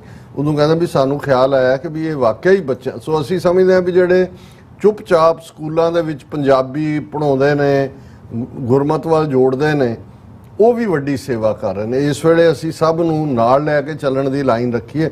ਔਰ ਜਿਵੇਂ ਜ਼ਾਹਰ ਹੈ ਵੀ ਯੂਕਰੇਨ ਦੇ ਵਿੱਚ ਜਿਵੇਂ ਜਾ ਕੇ ਸੇਵਾ ਦਾ ਪਿੜ ਹੈ ਉਹਨੇ, ਔਰ ਬਾਕੀ ਥਾਵਾਂ ਤੇ ਵੀ ਉਹਨਾਂ ਨੇ ਸਾਨੂੰ ਸੌਫਟ ਪਾਵਰ ਵੀ ਬਣਾਇਆ। ਫਿਰ ਬੌਬ ਸਿੰਘ ਕਹਿੰਦੇ ਨੇ ਕਿ ਸੰਤ ਜਰਨੈਲ ਸਿੰਘ ਖਾਲਸਾ ਜੀ ਨੇ ਅਰਦਾਸ ਕਰੀ ਸੀ, ਜਦੋਂ ਤੱਕ ਸਿੱਖਾਂ ਦਾ ਘਰ ਨਹੀਂ ਬਣਦਾ ਮੈਂ ਦੁਬਾਰਾ ਜਨਮ ਲੈਂਦਾ ਰਹਾਂ। ਉਹ ਆਉਣ ਨਾ ਆਉਣ, ਉਹਨਾਂ ਵਰਗੇ ਸਦਾ ਹੀ ਆਉਂਦੇ ਰਹਿਣਗੇ ਜਦੋਂ ਤੱਕ ਖਾਲਸੇ ਦਾ ਘਰ ਨਹੀਂ ਬਣਦਾ। ਗੁਰੂ ਤੇ ਭਰੋਸਾ ਰੱਖੋ, ਅਰਦਾਸ ਤੇ ਭਰੋਸਾ ਕਰੋ, ਚੜ੍ਹਦੀ ਕਲਾ ਹੋਵੇਗੀ, ਅਕਾਲ ਹੀ ਅਕਾਲ। ਇਹ ਦੇਖੋ, ਇਹ ਜਿਹੜਾ ਵੀ ਆਪਣੇ ਈਮਾਨ ਦੇ ਲਈ ਜੂਝਣ ਵਾਲਾ ਹੁੰਦਾ ਹੈ, ਉਸ ਦੇ ਉਹਦਾ ਰਿਜ਼ੋਲਵ ਹੁੰਦਾ ਹੈ, ਇਹਦਾ ਲਿਟਰਲ ਇਹਦਾ ਅਕਾਲ ਪੁਰਖ ਹੈ ਕਿ ਕਿਸ ਨੂੰ ਅਕਾਲ ਪੁਰਖ ਨੇ ਭੇਜਣਾ ਹੈ। ਇਹੀ ਅਲਫਾਜ਼ ਅਸੀਂ ਸ਼ਹੀਦ ਭਗਤ ਸਿੰਘ ਦੇ ਹਵਾਲੇ ਨਾਲ ਵੀ ਦੇਖਦੇ ਹਾਂ, ਇਹੀ ਅਸੀਂ ਊਧਮ ਸਿੰਘ ਦੇ ਹਵਾਲੇ ਨਾਲ ਵੀ ਦੇਖਦੇ ਹਾਂ, ਇਹੀ ਕਰਤਾਰ ਸਿੰਘ ਸਰਾਭਾ ਦੇ ਵੀ ਲਫ਼ਜ਼ ਨੇ। ਤੇ ਭਾਈ ਸਤਵੰਤ ਸਿੰਘ, ਜਦੋਂ ਉਹਨਾਂ ਨੂੰ ਫਾਂਸੀ ਦਿੱਤੀ ਗਈ 9 ਜਨਵਰੀ 1999 ਨੂੰ, ਉਹਨਾਂ ਦੇ ਵੀ ਇਹੀ ਅਲਫਾਜ਼ ਸੀ ਕਿ ਭਾਈ ਮੈਂ ਦੁਬਾਰਾ ਜਨਮ ਲਵਾਂ। ਔਰ ਮੈਂ ਇਹ ਰਿਜ਼ੋਲਵ ਹੈ, ਬਾਕੀ ਅਕਾਲ ਪੁਰਖ ਦੇ ਕੋਲ ਹੈ। ਕਰਨੈਲ ਕਮਲ ਸਿੰਘ ਕਹਿੰਦੇ ਨੇ ਕਈ ਸੋਚਦੇ ਹਨ ਕਿ ਸ਼ਾਇਦ ਅਕਾਲੀ ਆਗੂ ਆਤਮ ਚਿੰਤਨ ਕਰਕੇ ਮੁੜ ਪੰਥਕ ਰਾਜਨੀਤੀ ਕਰਨ, ਪਰ ਪਿਛਲੇ ਦਿਨੀ ਅੱਗ ਬਾਣੀ ਵਾਲੇ ਲਾਲੇ ਦੀ ਬਰਸੀ ਵਿੱਚ ਜਾ ਕੇ ਉਹਨਾਂ ਨੇ ਸਾਬਤ ਕਰ ਦਿੱਤਾ ਹੈ ਕਿ ਉਹ ਕਿੰਨੇ ਬੇਸ਼ਰਮ ਤੇ ਬੇਗੈਰਤ ਹੋ ਗਏ ਨੇ। ਜੇ ਇਹਨਾਂ ਲਈ ਉਹ ਸ਼ਹੀਦ ਹੈ ਤਾਂ ਸਿੱਖ ਸੰਘਰਸ਼ ਦੇ ਸ਼ਹੀਦ ਇਹਨਾਂ ਲਈ ਕੀ ਹਨ। ਕੱਲਾ ਇਹੀ ਨਹੀਂ, ਵਨ ਤਰਨਤਾਰਨ ਸਾਹਿਬ ਜਾਂ ਗੁਰਦੁਆਰਾ ਕੰਪਲੈਕਸ ਦੇ ਵਿੱਚ ਉਸ ਜਿਹਨੂੰ ਸੰਤ ਪਿੰਡਾਂ ਵਾਲੇ ਟਕੇ ਦਾ ਲਾਲਾ ਕਹਿੰਦੇ ਸੀ, ਉਹਦੇ ਉਸ ਫੰਕਸ਼ਨ ਦੇ ਪੋਸਟਰ ਵੀ ਲੱਗੇ ਹੋਏ ਸੀਗੇ। ਔਰ ਇਹਨਾਂ ਤੋਂ ਅਸੀਂ ਕੀ ਭਾਲਦੇ ਹਾਂ। ਜਗਤਾਰ ਸਿੰਘ ਜੌਲ ਕਹਿੰਦੇ ਨੇ ਕਿ ਡਾਕਟਰ ਸਾਹਿਬ ਕੱਲ ਟੁਚਾ ਕਾਲਕਾ ਕਹਿ ਰਿਹਾ ਸੀ ਪੰਜਾਬ 'ਚ 2% ਲੋਕ ਵੀ ਖਾਲਿਸਤਾਨ ਨਹੀਂ ਮੰਗਦੇ। ਜੌਲ ਸਾਹਿਬ, ਜਦੋਂ ਤੁਸੀਂ ਟੁਚਾ ਹੀ ਕਹਿ ਦਿੱਤਾ, ਫਿਰ ਹੁਣ ਟੁਚਿਆਂ ਤੋਂ ਇਹੀ ਕੁਝ ਨਿਕਲਣਾ। ਰਾਜਵਿੰਦਰ ਸਿੰਘ ਫਤਿਹ ਬੁਲਾਉਂਦੇ ਨੇ, Canadian don't even trust Indian mechanics to fix its plane, so they flew Canadian mechanics to fix it. Shame on terrorist Indian state. हाँ बिल्कुल जी जी ठीक फरमाया। फिर दीप सिंह फतेह बुलांदे ने, राजविंदर सिंह आंदे डॉक्टर साहब to prove his Hinduism PM Rishi should move to India.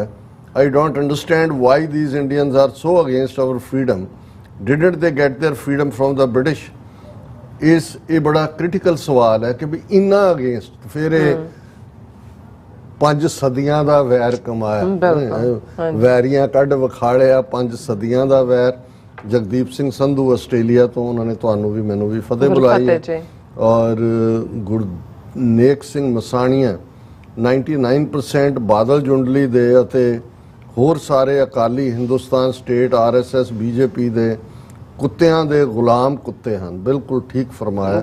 ਔਰ ਇਹਦੇ ਨਾਲ ਹੀ ਅਸੀਂ ਜੀ ਰਾਜ ਸਾਹਿਬ ਤੁਹਾਡਾ ਬਹੁਤ ਬਹੁਤ ਸ਼ੁਕਰੀਆ। ਸੋ ਇਸ ਨਾਲ ਆਪਣੇ ਵਿਊਅਰਸ ਕੋਲ ਨੇ ਇਜਾਜ਼ਤ। ਵਿਊਅਰਸ ਸਾਡੇ ਪ੍ਰੋਗਰਾਮ ਦਾ ਸਮਾਂ ਇੱਥੇ ਸਮਾਪਤ ਹੁੰਦਾ। ਤੁਸੀਂ ਆਪਣਾ ਰਾਏ ਤੇ ਸੁਝਾਅ ਸਾਨੂੰ ਭੇਜਣਾ ਭੁੱਲਣਾ ਸਾਡੇ ਇਸ ਪਤੇ ਤੇ SOS@tvreporter.tv ਤੇ ਅਸੀਂ ਆਪਣਾ ਪ੍ਰੋਗਰਾਮ ਲੈ ਕੇ ਫਿਰ ਦੁਬਾਰਾ ਤੁਹਾਡੇ ਸਾਹਮਣੇ ਮੁੱਖ ਹੋਵਾਂਗੇ। ਤਦ ਤੱਕ ਲਈ ਮੈਨੂੰ ਤੇ ਆਪਣਾ ਸੁਣਾ ਗਿਆ ਦੋ ਦੇਖਦੇ ਰਹੋ TV ਰਿਪੋਰਟ। ਬੁਲਾ ਦਿਓ ਫਤਿਹ। ਵਾਹਿਗੁਰੂ ਜੀ ਕਾ ਖਾਲਸਾ, ਵਾਹਿਗੁਰੂ ਜੀ ਕੀ ਫਤਿਹ। ਰੱਬ ਰਾਖਾ।